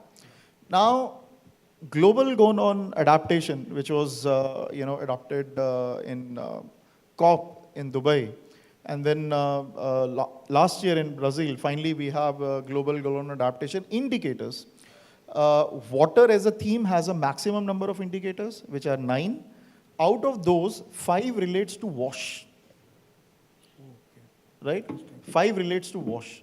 So even if we look at what is happening globally, and if we have to improve the adaptation and the adaptation financing related to it, we need to have a system to monitor the progress. So these are the 2 major things for me, which at least can improve the decision making when it comes to targeting the right group and ensuring the sustainability of the efforts that have been made by the national, state, or the local governments. I think, thank you. And I think, Nitin, just to quickly respond to your first question, that at CEPT, at CWAS, we have been running a program for last 10 years on benchmarking WASH for almost 1,000 cities of India. So it does not have the disaggregated men and women data, but at a city level, I think that's the next level that we need to look at. But happy to hear your more thoughts around later on that. I must mention, I should thank your platform. I mean, probably I must be one of the first ones to use it. I mean, way back in, I think 6-7 years back, when it was only about Maharashtra and Gujarat. Okay. And I was amazed to look at, the NRWs, the supply hours, household that are covered. It is not even available with the government, state governments that you provided at the ULB level. So kudos to that. Thank and you. now you mentioned that it is available for 10 states. Yes, 6 more states. 8 states, okay. And 1,000 cities almost, yeah. Great. Now I'll move on to Pallavi Ben. I think from your perspective, while working with communities, what do you think 2 things needs to be done by any stakeholder, government, financer, or as an NGO, yeah? So I think there are lots of things, but I think one critical thing is that in terms of immediate support, in the face of any extreme climate events, there is announcements, relief announcements, a lot of thing is existing. So how can we make that more responsive? Because our experience is the amounts are really, really small. They're like literally nothing in compared to the damage and the costs which the community has borne. And another big challenge is that these are all transferred, to landowners. And in India, only 15% women own land. So we need to really find some way. There are many ways. You can have panchayats to, certify who's farming and doing what. But if women are going to, then absolutely, they are already currently also excluded from a lot of this support which is there. So this is just at the immediate level, but I think to starting point, this is very, very important. And I think in anything and everything we do for us, whether it is government or people who are, practicing on ground, or anyone who's trying to understand, I think understanding the lived realities of people wherever we want to, look at, whether it is urban towns, rural, that is, very, very important to stop looking at people only as recipients and see how that, more and more, how we can bring their perspectives into the, planning frameworks. I think you raised a very important point, talking about not them as recipients of or beneficiaries. WASH is a public good, and we all need to recognize that while we are doing our work. And it's an excellent point that you have raised. Bharti Ben, I'm now looking at you to share your thoughts around what needs to be done, maybe from an urban perspective, yeah. Sorry, Bijal Ben, apologies. I mixed up. Yeah, so I think the 74th Amendment recommended, but we have still not put it into practice to have the, like the Panchayati Raj institution where participation is mandated. It's still not put into practice yet in urban areas. We are not having absolutely ward level committees. There is no budget going to the councillors. I've been working in Rajasthan, Karnataka, elsewhere. And like in Gujarat, there is no budget allocated to the councillors. So I think we need to bring that in practice. And I would still say that reaching the last mile is something that the government should form partnerships with NGOs, with their own, because government in the city of Ahmedabad would have social structure in the form of urban community development, it would have climate cell, and it would have a water department, but the three never integrate. And so how do you really, even the UCD, if it will partner with NGOs, the more the merrier, because that's what the last mile, I think, would require. And the second thing is that we should also engage women. One of the thoughts that struck me that we don't still have an urban Narega program, which was talked about during the COVID. In fact, in smaller cities, we have found that there are water sources. We surveyed one city and had 52 wells in that small city, and they are all filled up.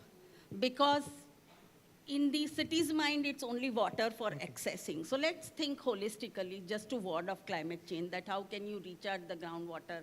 How can more rains? So, preserving those heritage structures and then building biodiversity around it. We have done wonderful work in urban forestry and biodiversity in Amalner, where women have been engaged. And all that was possible because water was made available through the wells which were revived. And it's an emerging model for urban wage employment program, which can actually integrate gender, water, and generally the climate. So I think these sorts of things. And the last thing to ADB is that earlier I had seen, I don't know now, I am not aware of, but there were several programs, like you had a Rajasthan Urban Infrastructure Fund, and with that was a component of a Japan Fund for Poverty Alleviation, which did not stop at merely doing studies, but it also, actualized implementation into slums for access to water. I think those kind of grant funds should be linked with the infrastructure funds. There is already a practice and a way to be, way already shown earlier, and that should be revived and scaled up. Thank you. Thank you, Bijal Ben, for raising the point around last mile connectivity and not stopping at only service provision, but also talking about source sustainability from a climate perspective. Now I'll move, Jane, come back to you. I think I started with you and I'll end with you as well. And you have the final words. So from your perspective, and because IRC is based and it's working in Global South, how do you see this happening in Global South? How do you share this experience, and what are the things that we can do to take these actions forward that were being discussed? Yeah. 2 or 3 things. And I think the first one was mentioned by my MD. I think we need to know and appreciate that we have to work with the utilities. Utilities are the only ones that can provide us with safely managed water services. IRC doesn't have the capacity to treat water. National Water has the capacity to treat water. When I was fetching water those days, the water was clean. It wasn't contaminated. Even if there were small springs and it would get dirty, it wasn't contaminated. Now water is contaminated. Who has the capacity to do that, to treat water? The utilities. So I think to reach more and also for safety, for health, working with the utilities will be very, very helpful. Second, we need, I think, to start seriously thinking about how to operationalize our documents. We are all producing NAPs, National Adaptation Plans, nationally determined commitments. You can't leave things on paper forever. You have to operationalize those. And the operationalization comes with finance. You need money. We've just completed a WASH NAP for Uganda. A very, very rich document. It has all the climate smart things you can think of. It has gender in there. It has youth. It has persons living with disabilities. Everything is there. It's a very big document. It has to be turned into real practical activities and measures to reach everybody. And then lastly, for me, in terms of gender, institutionalizing gender response, but this time with climate resilience in mind. We've done this before, developing climate smart plans. But then they were not climate smart, they were just plans. Now we need to make them climate smart. And starting with our NAPs is one of them, but also supporting both especially the district, those that are working in decentralization, the regions, the districts, the sub-districts, taking it to the last, especially administrative unit of government. And IRC has done that. We've worked with National Water to extend water to not even a sub-district, a sub-county. Because in the corporate plan of National Water, they have that. And I think the first time MD, we raised it, I was saying, but National Water just stops in towns. You find out. So we found out, we asked, and they said they are willing to work with us. And we extended water over almost 25 kilometers from the main small town. And now learners can go to school early. They are not like me. I was always late. You have to fetch water first. Now they can go to school early. They've put public tap stands up out there.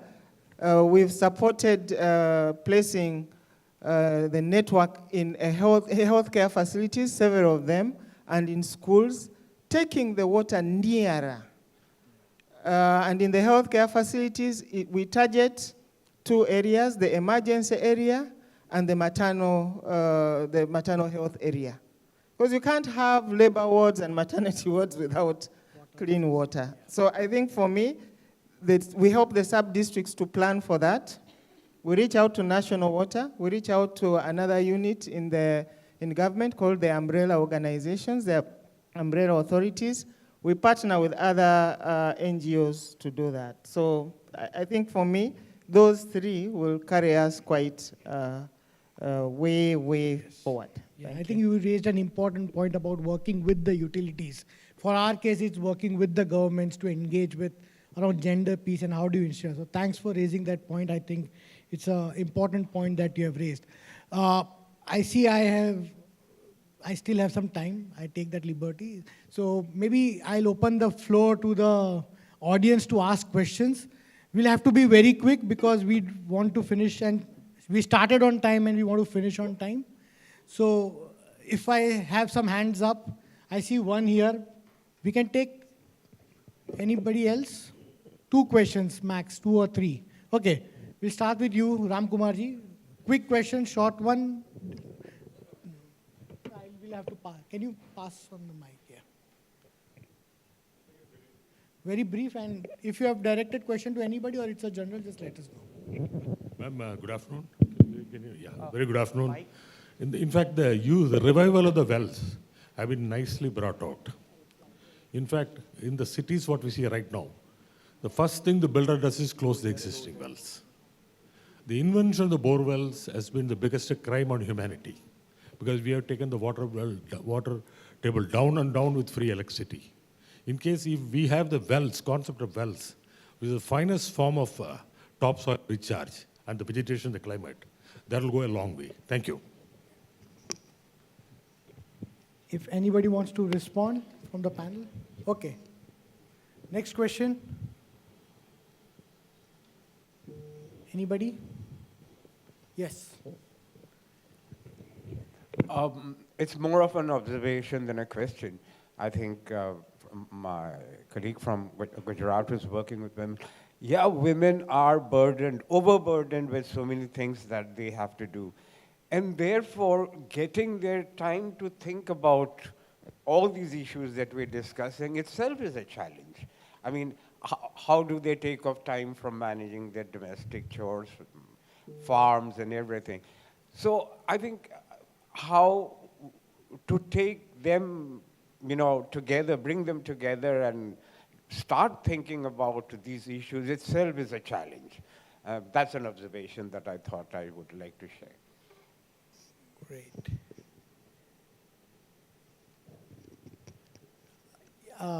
Dhruv has a question? Yeah.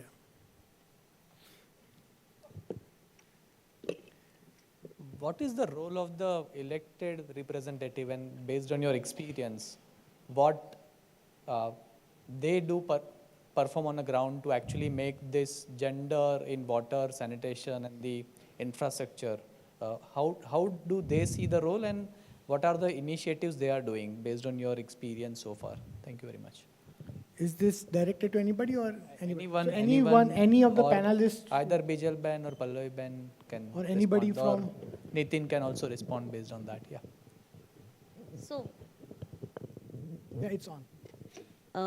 Just quickly to even what you were talking about challenges, of course, it's a huge challenge.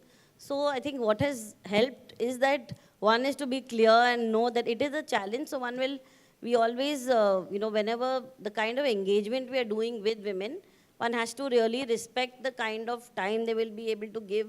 So a lot of patience is required. One has to work according to their timelines. And also, when I say, for example, that our work is consciously with women, but it doesn't mean we don't work with other people. Even if we are working with women farmers, nobody lives in isolation. None of us live in isolation, nobody wants to also.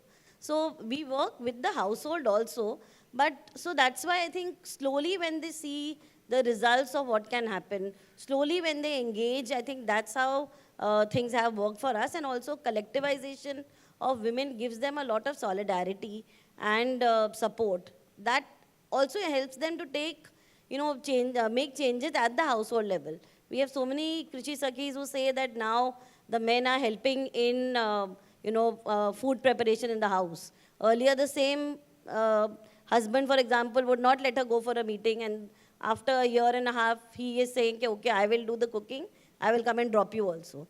So it takes time, but things do change. And I'm sorry, I didn't, what was it? From the elected perspective. So elected, right, that's... what role do they play, yeah? So I think panchayats are playing, they're doing what they can, I think, but in our experience, what the challenge even panchayats face is there is so much of money allocated. Almost 29 departments ka money has been allocated to every gram panchayat. Finance commission ka money hai. But how do I access that money? How do I get it? What kind of planning I need to do? The gram panchayat is not a paid body. And it is very difficult to expect that without support at the ground level, they are able to really, build these really, great climate resilient plans which are technically sound and fulfill all the kind of documentation which is required to submit, to all these various departments, follow up. So a lot of capacity building work for that is required.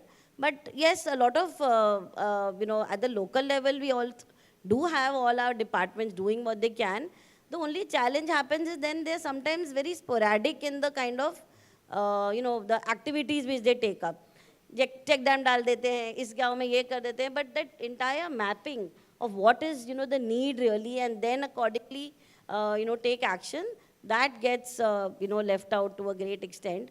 But we've really seen in our thing, we worked with, like, in depth with 45 panchayats, and when we worked with them using all the social infrastructure and technical infrastructure building, they have mobilized a large amount of money which is actually mandated for them. Correct. So, they don't always need money from, say, a funder, but the money which is needed is really to build a social infrastructure. Okay, great, thank you. Thank you, Pallavi Ben. So, oh, okay. Quick 2 minutes, everybody gets.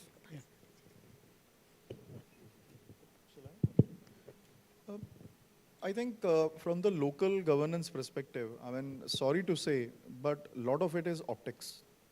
You look at urban areas, resident welfare associations, village panchayats, because a particular seat is reserved for a female candidate, so the female candidate has to contest election, they come to the power. But who's actually preparing those plans? How much decision-making is, let's say, inclusive of both males and females? I'm talking about the gender lens here, right? So how much is inclusive? It is actually very much lopsided. So if it is, the planning itself is lopsided, so the investments that come also come from that lens, right? So elected member go by the advice of RWA's village panchayat, but then because it is lopsided, so the interventions that happens is also like that. This has changed in some states. For example, Gujarat did very well with the SHG model. Self-help groups really did well. And now, what I could understand from doing some work with WASMO is that they are entering into some kind of a MOU with SHGs so that they can play an important role in the operation and maintenance of the village water supply system. But one catch is, I think they will not get paid for that. So, this is beyond, problem, yeah. This is beyond my understanding that if MOU is signed, that why they won't be paid for that, because who will do that for free? But that thinking that it should be given to the self-help group is good, but then it has to be, attract some investments and some finance along with it. Great, okay. Jane and then Neeta, and then we close. Thank you. Elected representatives, you can't avoid them, even if you wanted to. They appropriate funds. They determine the funds that we need to use or the ministries need to use. They legislate. They set the enabling environment, the policies, the laws, the ordinances, the bylaws up to the lowest level, and they monitor. They monitor government funds, they monitor all the funds that come in. And you need them to give you that enabling environment, but to also support the work that you're doing. You don't want a situation where the councillors at the district or the members of parliament at the national level who come from where you are operating don't know what is happening, because they are ex-officials at the district level in the district councils. So they can do all sorts of things, many things, but they appropriate funds, they legislate, and they monitor. And those three areas are just enough to know that you cannot avoid them. Yeah, thank you, Jane. I want to go one step further. We are as good as who represents us. They are it. So if we educate them, researchers can research as much as we like, bankers can bring as much as we bring. End of the day, if they don't understand this nexus, that people in this village, the source is going to go 5 kilometers up and they will have to fetch more. So quickly, I wanted to share, I was in Kumamoto just after COVID. Each of the ward representatives have to put in the election manifesto what actions they are going to do when disaster strikes, how much fund they are going to put aside, how are they going to distribute it. Very, very elaborate manifesto to get elected. Let's ask our people running for local elections on where is your manifesto? How are you going to think of this WASH, climate, gender, all genders nexus for our context, our village, our town? Because again, we can't shovel out governance to others. We are as good as our representative bodies and people. So let's demand that. That's another action we can look at to say, do they know what 2-degree increase is going to do for their village? Do they know who are going to be hit hard? What budget, what will they fight for? How will they distribute it? And then we educate them along as we go. Otherwise, we can research as long as we want. So I think that's the core of it, Dhruv. I'm glad you asked it. Thank you. I think, great. I think that's a good ending on a high note. I think as organizers, what we can promise, I think some excellent key action points and discussions have come out. We are documenting this event, so hopefully we'll come back to you on how we can work further around that. And it would be a great session if we continue this discussion again, maybe in GSAC 2027, where some of these discussions, how have we worked towards it, and we can reflect on that. To continue these discussions, I think we also have a session today at 5:30 by Women in WASH. So I think if anybody wants to attend that, I think look at the app, and you'll find the room where this is happening. If you want to discuss further, it's a more candid, open, men and women both and women, yeah. No, it's both women and men in WASH. So please do attend that session. So thank you very much to all the panel, and a big round of applause for all of them for keeping all of us awake post-lunch. I think it was a difficult session, but thank you so much, and a very important topic. Thank you very much. Thank you. Thank you. I think, okay, we have mementos coming for you, so, and a group photo, yes.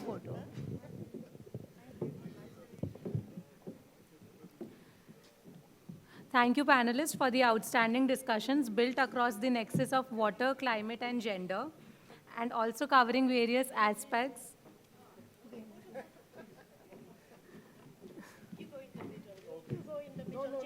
I'll stand at the corner. No, I'll stand at the corner. I think let's do the alternate.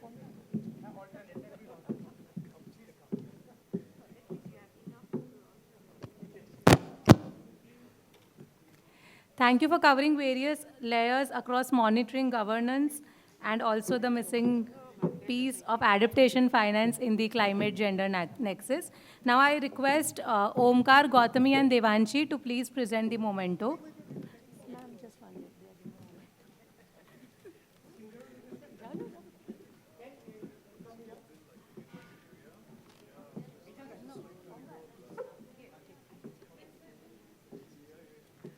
Then Omkar, you come back again.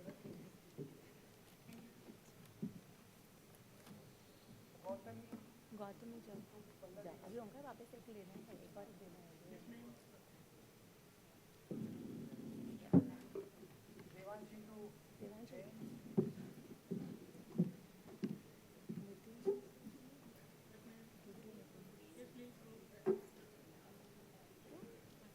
it's okay dear Gautami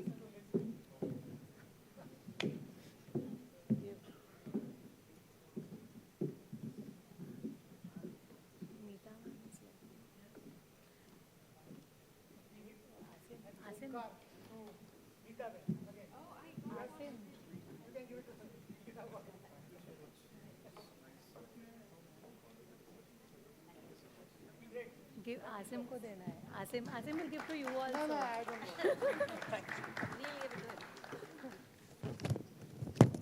Thank you, everyone. Over to you, Sophia.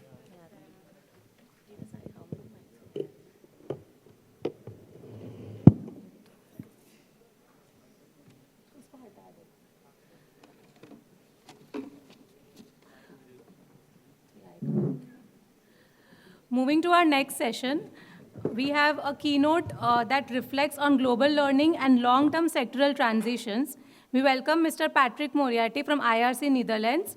May I request Mr. Dhruv Bhavsar to introduce our keynote speaker.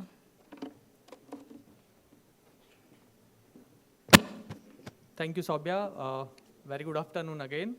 I think Patrick is a very good friend and the well-wisher of the Center for Water and Sanitation. He is a champion in the system strengthening for the local government and the government systems to bring the water and sanitation at the time. He is an international think tank dedicated to building strong national water, sanitation, and hygiene systems. He has over 3 decades of experience working with governments and utilities with a particularly focus on service delivery, finance, governance for climate resilient inclusive wash service at scale. A recognized systems leader and coalition builder, he works to connect local innovations with national and global reforms and is committed to putting evidence, politics, people at the center of decision making. He is a regular advisor and speaker at the global water forums, including GSEC 26. Welcome. Thank you very much. Great. Thank you very much, Dhruv. And you see, I've got the opposite problem to Neeta. I'm too tall for this.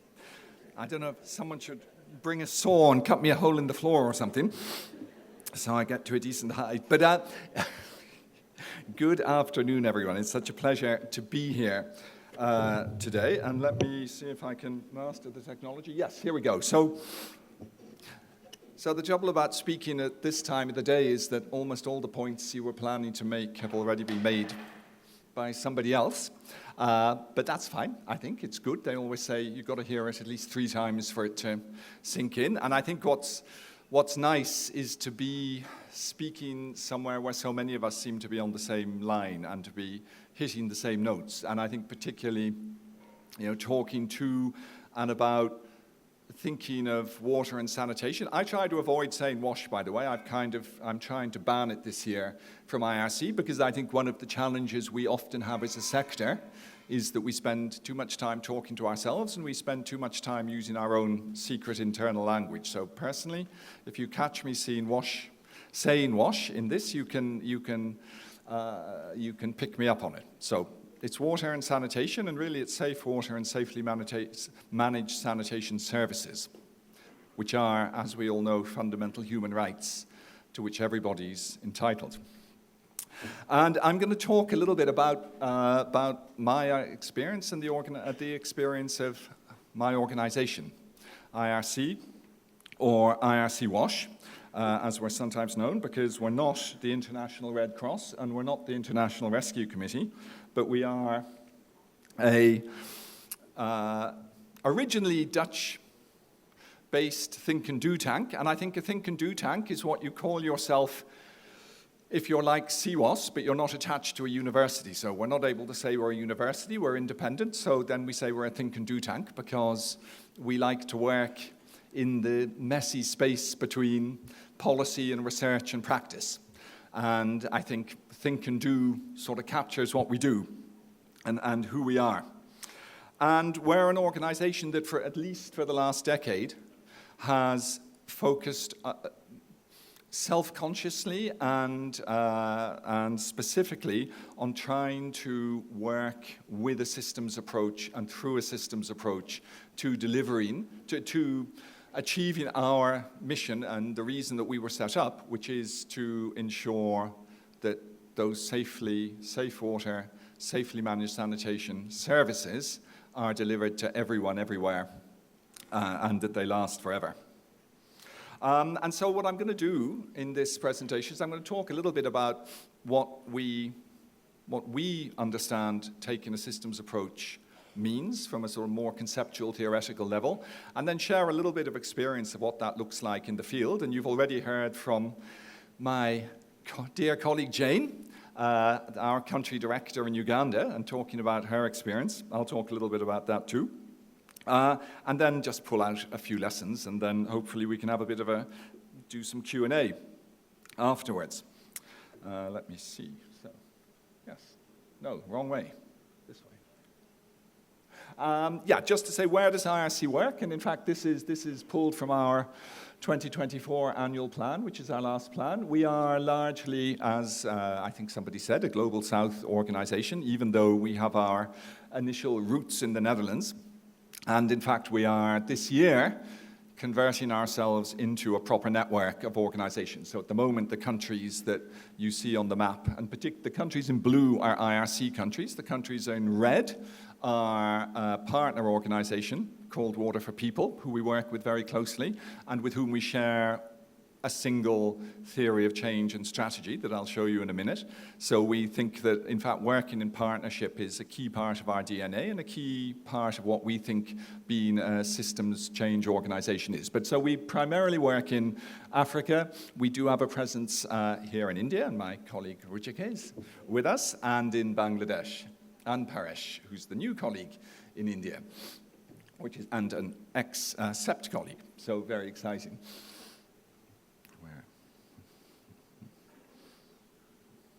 So, why a systems approach? I think because of this picture, and several of you have said it, okay? I think the pictures like these are all too familiar in our sector.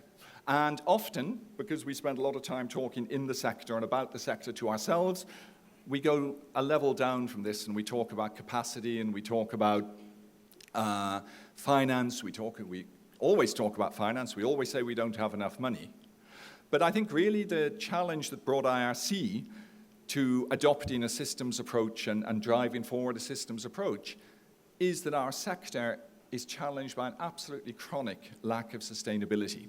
We invest and we invest and we invest, we build more and more and more infrastructure, and yet we struggle to manage and maintain that infrastructure.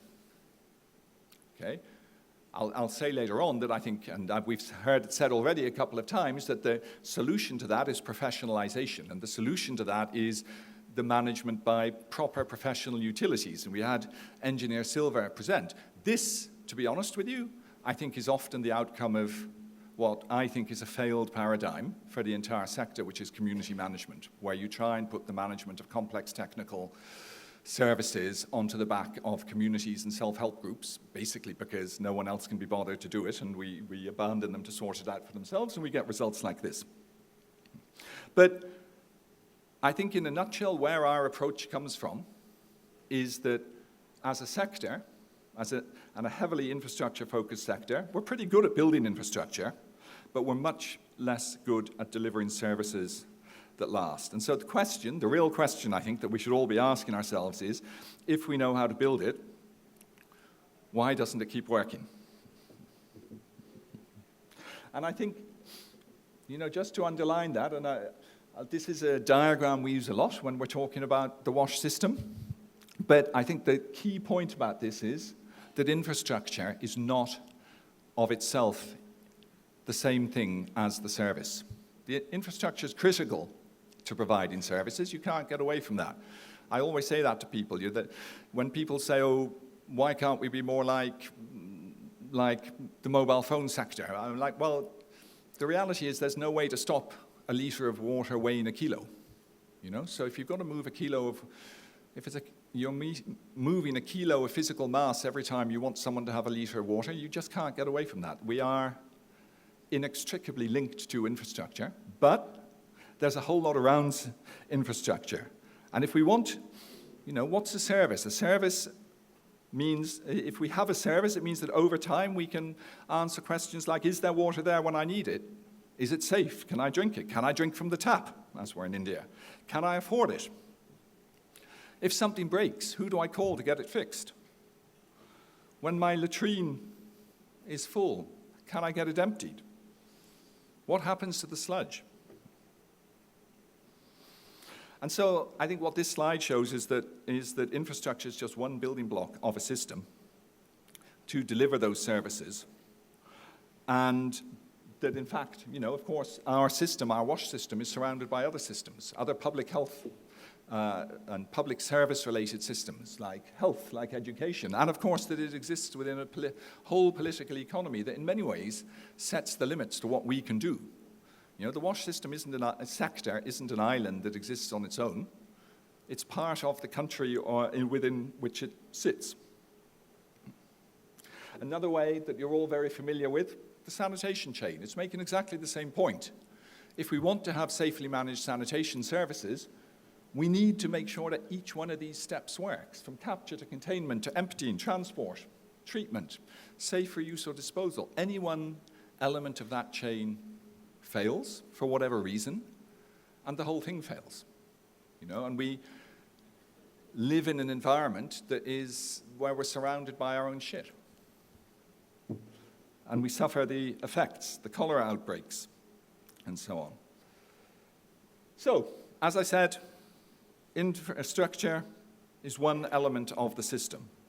But so are the institutions, the mandates, and the capacity to deliver it. So is the policy environment and the enabling legislation. We were just talking about politicians. So are the monitoring frameworks, making sure that the data is available and that it's being used. So is regulation and accountability. We had a whole discussion about regulation earlier. Of course, finance is critical. You can't build infrastructure without finance. You can't pay for operation and maintenance without finance. Planning's a critical and often overlooked part of it, and I'll talk about planning because it's at the center of how we work. Frameworks for water resource management and pollution control. We're talking about the links between climate and water and sanitation services, and of course the water resources, the hydrological system is the mediator between climate and access to resilient water and sanitation services. And of course the capacity to learn, to reflect, to adapt. And again, looking at all the challenges we've been talking about today. Yes, climate change, but equally demographic change, equally economic transition, ever-growing expectations of how much of what people want. It's not sufficient to just have 5 or even 20 litres a day. People want 150 litres a day. They want 200 litres a day. They begin to use washing machines. They want to have showers in the house, etc., etc.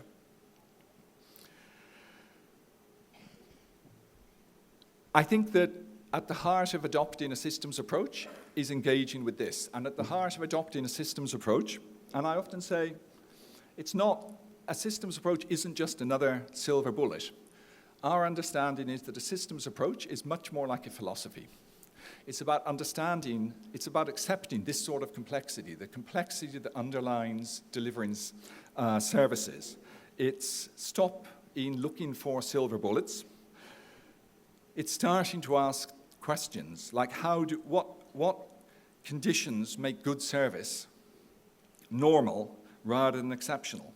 And I think it forces us to face trade-offs, that universal access and full cost recovery are very difficult to achieve, especially if you're talking about last mile delivery to the poorest of the poor. So finance has to be honest. A systems approach forces you to engage with those questions, to engage with what proportion of your cost should be covered by users, what proportion should be covered by subsidy, either directly from government or from cross-subsidy, as Engineer Silver was saying earlier. But anyway, that is to digress a bit. Let's move a step closer to practice and just say very briefly, before I give a couple of examples, this is the theory of change that guides how we work at IRC and how our partners within our One for All Alliance work. I think all I wanted to point out to you at this is that as part of our systems work, we always and intentionally work from global to local, via national and back, okay? I hope the examples I'll give in a minute show that it's not you can never just work at the local, you can never just work at the national. If you're trying to do systems change in practice, you have to intentionally and fully engage at all levels. Be that me coming here to interact with you and to listen and learn, or be that the work that Jane or Rujika and their colleagues do at the district level in the countries where we work. And we were talking about Uganda earlier. So this is a map of Uganda, which is a country in Central Africa, which you can't really see because it's not projecting very well. It is, and as Engineer Silver said, a population of about 45 million, which means it's about 30 million less than Gujarat, okay, which is always good to get your heads around numbers in India that always baffle the rest of us. And I just wanted to, the blue map is just to illustrate some of the overlapping boundaries we're dealing with, because again, I think the systems approaches that we're talking about insists on a familiarity and a comfort with the idea of multiple overlapping scales, from be those physical, the white outlines show the major river basin systems within Uganda and how surface water is managed. Be those institutional, the yellow outline is one of the districts where we work. It's called Kabarole, and that's a more detailed map of it on the right. The dark blue areas are what Jane mentioned, the areas that are covered by what are called rural water utilities. And what I don't show in this, but you had on Engineer Silver's map, was the cities that are being served by the National Water and Sewerage Corporation. Okay? But if you look on the detailed map on the right, the blue shaded area is the area that's served by Engineer Silver's outfit, National Water and Sewerage Corporation, based around the city of Fort Portal. And that long bit stretching out is the piece that Jane was talking about, where, as part of the work we did, we supported the district local government. We were talking about local government to talk to the National Water and Sewerage Corporation and invest in extending that urban utility service out into a previously unserved rural area. All those little red points are individual water points, and the other colored areas are utilities that are being managed by the rural water utility, okay? So I just put that on there to show, we talk about system strengthening, meaning the need to engage with multiple actors at multiple levels. And here you have a urban utility, a rural utility, district local government, all sitting within water basin. And all of those actors need to be convened together if we're going to work effectively on systems change. Key to what we do, and I think this is the right place to be talking about it, because I always forget that CEPT is that in the heart, so many of you are planners, but I think key to our approach to One for All and IRC's approach has been to put planning at the center of everything we do. And one of the artifacts we develop are these district WASH master plans. But I say an artifact because even though the plan's important, there's any number of plans developed, right? We all know that. It's one of the curses of our sector. But typically a plan is, you call for a consultant, they come in, they develop a plan, the plan's handed over to local government or whoever, and it sits on a shelf. The planning processes that we undertake as part of our systems change work are entirely participatory. They're multi-stakeholder. All those people who I showed in the earlier slide are engaged and involved in developing this plan. So it's a question of shared diagnosis, arguing about data, arguing about what the goals are, clarifying roles, who's going to do what, confronting financing gaps, and building routines for coordination. This plan was launched in 2019, but every year there's a follow-up, there's a check-in. How are we doing? Bringing all those same stakeholders together, okay? And I think planning is important, but so's monitoring, so's follow-up. And a plan is just an artifact. It's just a piece of paper. That's not the important point. The important point is the convening and the bringing together and the engaging with actors in thinking through and solving problems. Switching to Ghana, and just also I said that we work from the community to the national level. So in Ghana, we also started in one district, a district called Asutifi North. But in the last couple of years, at the request of the government, we've been scaling that approach out to cover the whole region, which is called the Ahafo region, within which Asutifi North is based. But at the same time, engaging this work with the National Development Planning Commission so that we ensure that the approaches to planning, the approaches to engagement that we're developing are being taken up into national level planning and planning for the country as a whole.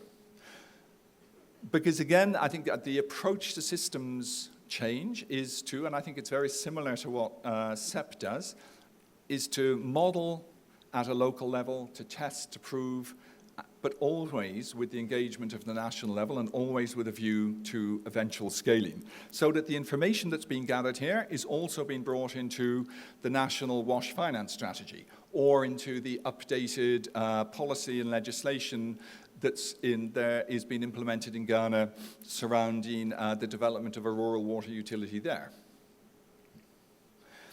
The other aspect of our work that I wanted to talk about is political, and we mentioned political earlier, and I think, we started our work focusing very strongly on local government, and as Jane said, you can't get round government. Government has a role to play, and it's a legitimate role. I think there's a tendency, especially those of us, like myself, who were maybe educated as engineers or as scientists, to think that politicians are irritating, they get in the way, they interfere with tariff setting, they're always short-sighted, they always want to be there to cut a ribbon. All of that's true. But at the end of the day, the reason governments also have accountability. There's no one else in a country who's accountable for ensuring that everybody has access to water and sanitation. And water and sanitation is absolutely unavoidably political because it's about money. It's about national finance. However much we talk about international donors and we talk about development banks, the reality is that whenever we plot out where the investment for water and sanitation services come from, anywhere in the world,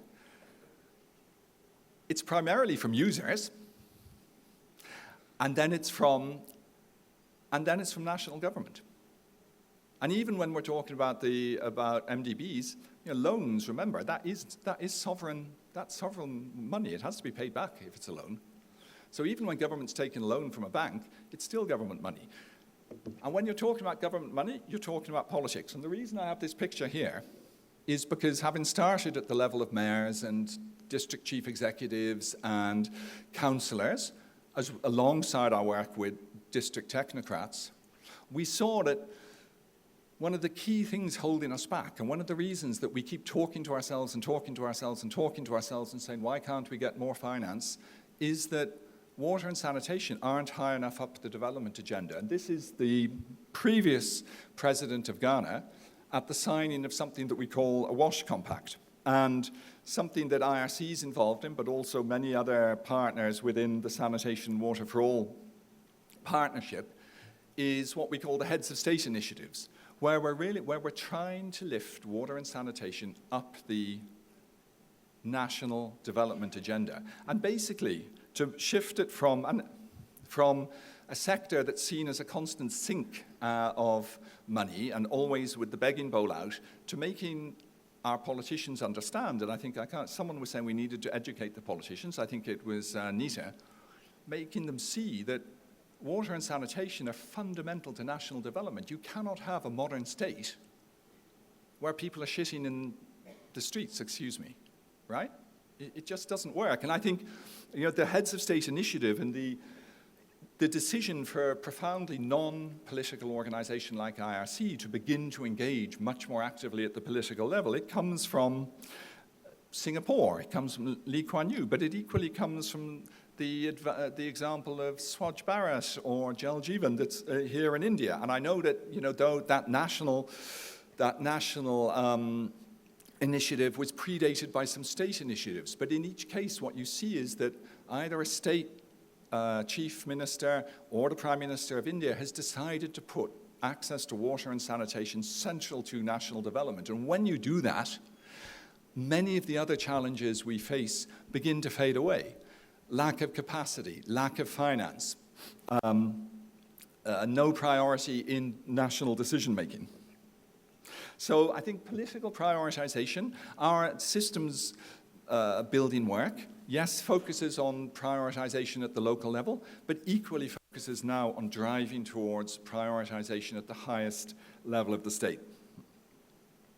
So, what have we learned? We've been doing, in the 10 years that we've been developing this, and I've just given a couple of little flashes in there. I think nothing that is contradictory to or surprising given what we've been hearing all morning. You know, water and sanitation and hygiene, or providing those as services, are hard because they're public services, they're basic human rights. You know, if you're coming from the commercial sector and you get 80% market penetration, you think you're doing a fantastic job. When we get to 80% market penetration, we think, oh my God, we've got 20% unserved, we're failing, okay? It's really important because we often look to the private sector for examples of all the things we're doing wrong, and the private sector absolutely has a role to play in water and sanitation, but we have to understand that the fundamental necessity to serve everybody means that you cannot leave it to the private sector. There is always a role for the state. It is always a driving role. It is always a financing role.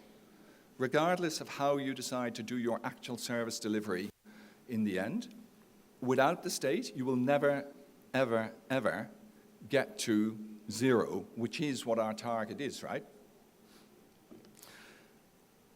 It's also a sector with huge externalities, of course. If I have a latrine and I get it emptied by someone with a dumping truck, I should care, but I probably don't care whether they go and dump it in the nearest watercourse or whether they bring it to a fecal sludge processing center, right? So again, if you don't put some form of incentivization in there, which is not going to come from the individual user or very seldom, without very tight regulation, then it's not going to work. So, it's hard, WASH is hard, water and sanitation are hard because they're public services, they've got externalities. And so, as I've said already, political leadership is essential at all levels. I'm not just talking about the national level, but we've got to, as a sector, as professionals working in this sector, be comfortable engaging with politics. Local government, national government, in-between government. Professionalization is key. You heard it, you know, we heard fantastic, we always get fantastic presentations from National Water, but the days of expecting communities, women's self-help groups, whatever it is, to spend huge chunks of their time organizing really bad services for themselves has got to be past. It's just not appropriate in an age of universal access to mobile phones. I always say it makes no sense that someone's standing in a queue for a hand pump on a mobile phone. That is just insanity. We cannot allow that to continue. We've got to, I think, stop using community empowerment as an excuse for not giving decent services, particularly to rural people, but also to people living in informal areas in the cities. Systems leadership matters because of what I've been talking about before.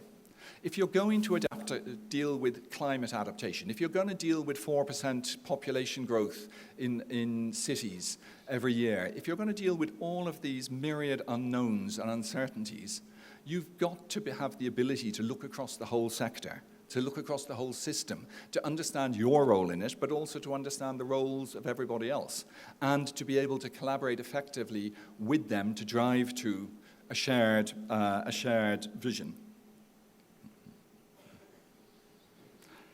And I would say that finally that, you know, collective action.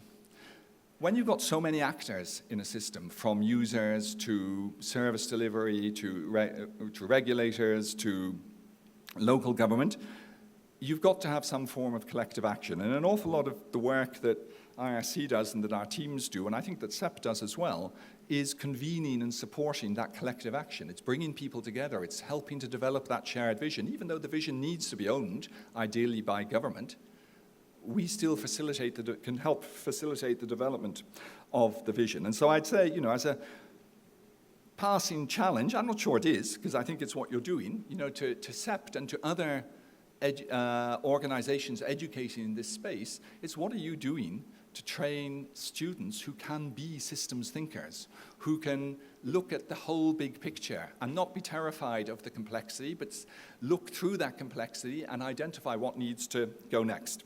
So let me go to my last slide, which was really just to... Oh, you want me to stop and you've cut off the... oh, there we go. To put up a couple of things. So a lot of what I'm talking about is captured in our WASH Systems Academy, which is a whole suite of online tools that you can use to go dig further into WASH system strengthening. And we also look for partners who are keen to put their materials into the Academy. And to alert you all to the fact that we're going to be running a really exciting and stimulating symposium in Kigali in Rwanda in August. And you're all very welcome and invited. And there's the website for it. And we'll be talking about the whole issue of leadership and system strengthening much more then. Thank you very much for your attention. Thank you very much, Patrick. We'll ask for a few questions, quick questions, please. Any question? No questions. No question? Oh.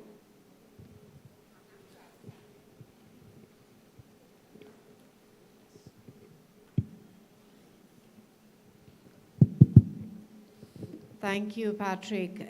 Really music to my ears that it's politicians have to lead. But when you put it like this as a big challenge, systems, everybody's got to come together, isn't it overwhelming? Right? Where do you start? Where it's like, where is the biggest push for partners to have? Where is the weakest link that we could all try and hone down on? You could respond. Yeah? Second. Yeah, please. Please continue. Okay. Patrick, thank you for the excellent presentation, for pronouncing on systems approach, which is excellent. I am a total convert of systems approach. Now, what would you say are the 3 key principles for a successful systems approach? You know, it's not the easiest. It requires a change of mindset, but what are the 3 key principles for a successful systems approach? And what would you say is a successful systems approach? Thank you. Great. I'm gonna take those 2 to start with, if that's okay, and because I think somehow they're linked. I would say, Neeta and Oswald, that it starts. If your focus is leave no one behind, if your focus is the last mile, you know, we talk about a district approach, but some form of area-based approach is essential.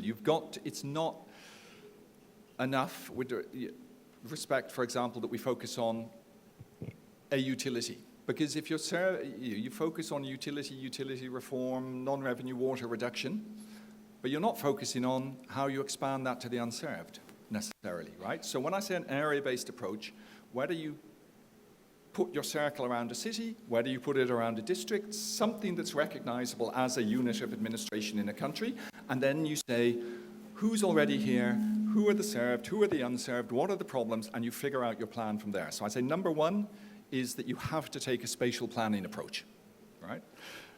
Number 2, I would say, is that you, and by the way, I'd also answer the question separately and say there is no one approach and there are no top 3, right? Because the whole point about systems thinking, and if you read our systems leadership essay, you'll see we talk about identifying different entry points, because actually you also go for the lowest hanging fruit, and where can you find a champion? Where can you find somebody in government with whom these thinking resonates and is prepared to work with you on it? But number 2 is really government leadership. You know, if you can't engage with and work with government, you're never going to scale, okay? It's never going to be more than an intervention or a project.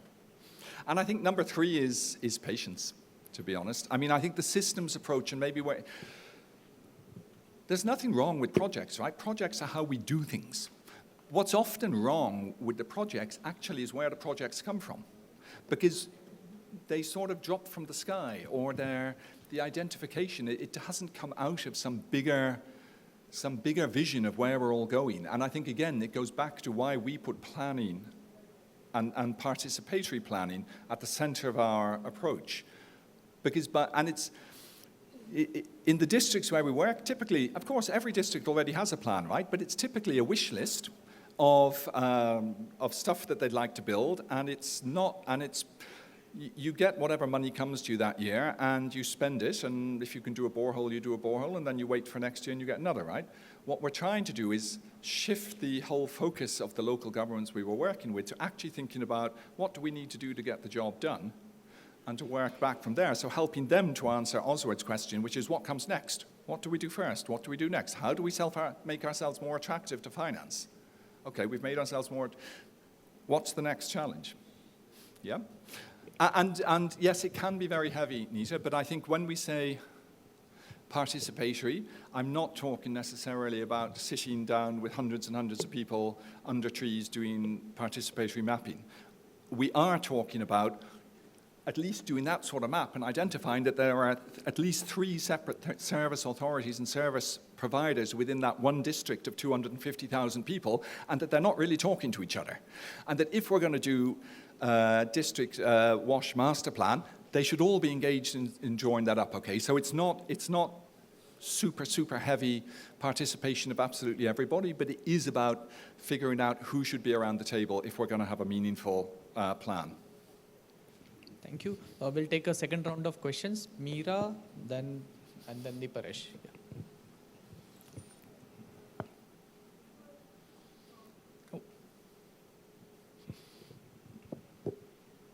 So you are talking more in terms of what IRC or a similar institution when working with the government does. Yeah. My thing was that if a systems approach has to be used, regardless of there is nobody supporting the government. So what should a few things that the government should itself be doing to really make, in a way, what you are hinting at, how do you make the government work in this, within quote, systems manner?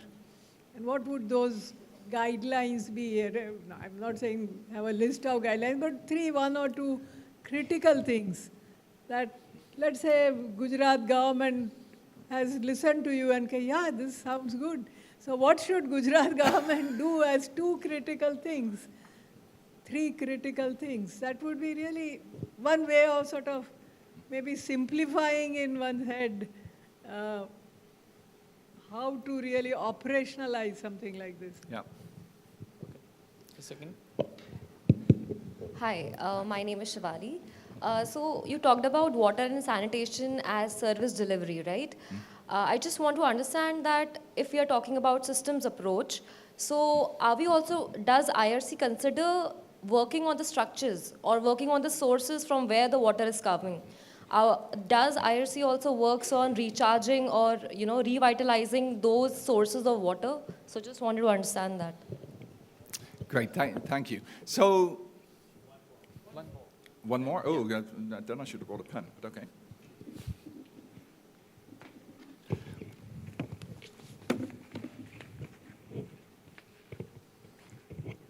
Thank you, Patrick. That was a very convincing argument that you made. Now, since morning, we've heard about 3 things. One is project planning, one is systems delivery or planning about the entire service chain. Third is systems thinking.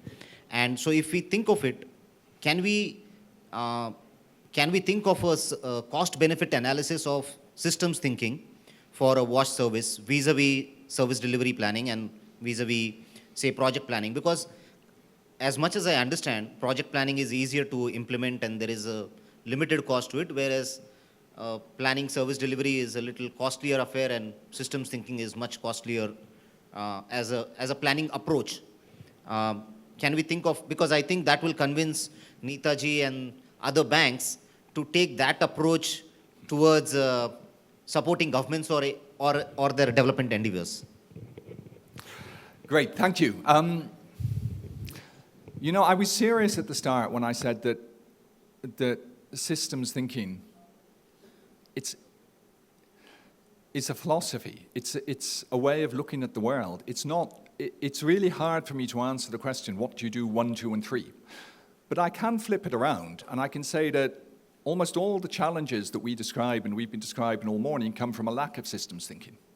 And frankly, I mean, it comes from doing an almost entirely project-based approach. Every project is standalone. We don't look at the impacts of one project on the next project. We have government cut up into silos. People aren't talking to each other.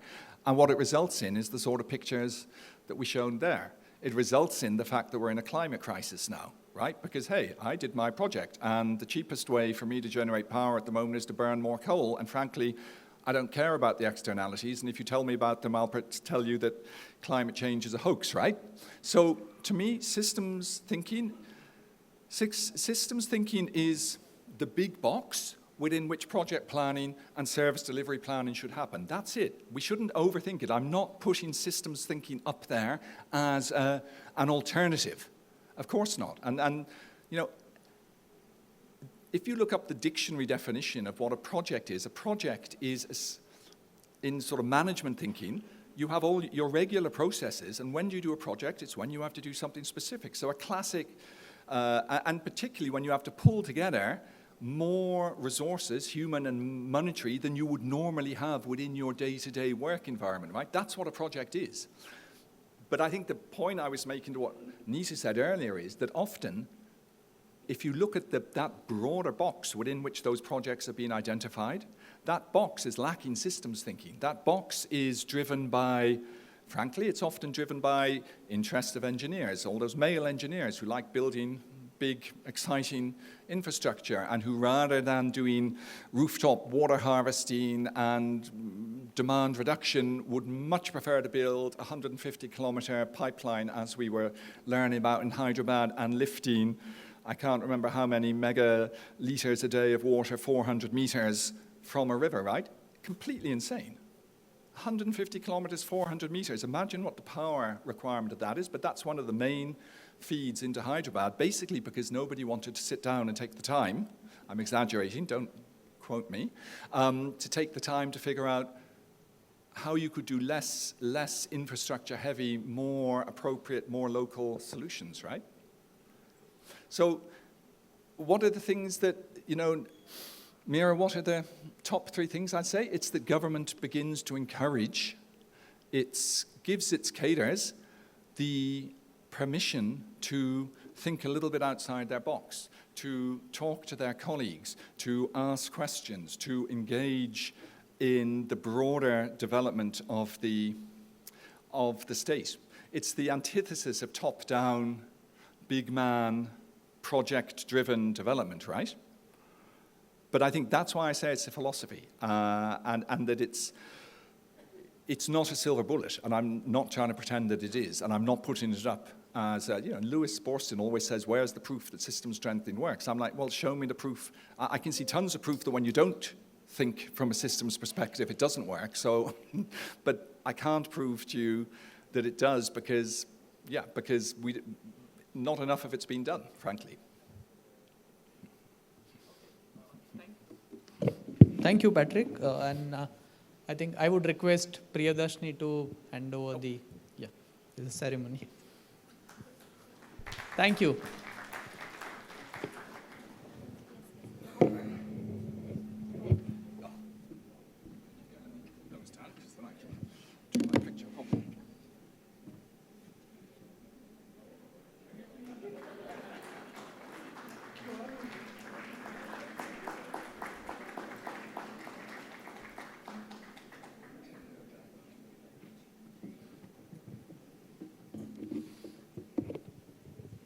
Over to you, Sobhya.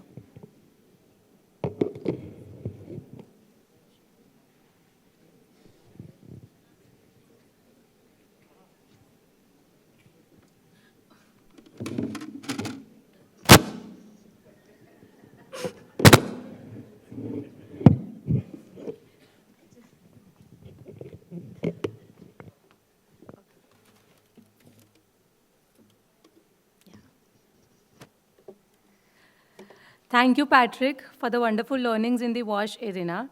Reiterating to what you mentioned, that in a complex and changing world, systems leadership matters, and collective action is the engine, while patience is the prize.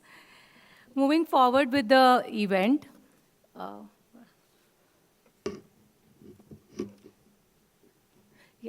So before we move further with the event, we have an important announcement to make. We have another event, which is the WASH Economic Conference, and it is being organized at CEPT University on 17th and 18th April. This is being organized in partnership and collaboration with Faculty of Planning, Institute of Tropical Studies, and London School of Hygiene. And this conference is basically on economics perspectives. So all of you are welcome, and you can see the QR scanner code for more details. Before we break out for the lunch session, we have one request. We request all of you to take, because we plan to take a group picture photograph as a memory. So we need to take 2 sets of photographs, one in the BNB auditorium and another outside the BNB auditorium near the Kund area. So I request everyone to please gather in the center side of the auditorium so that we can take a group picture.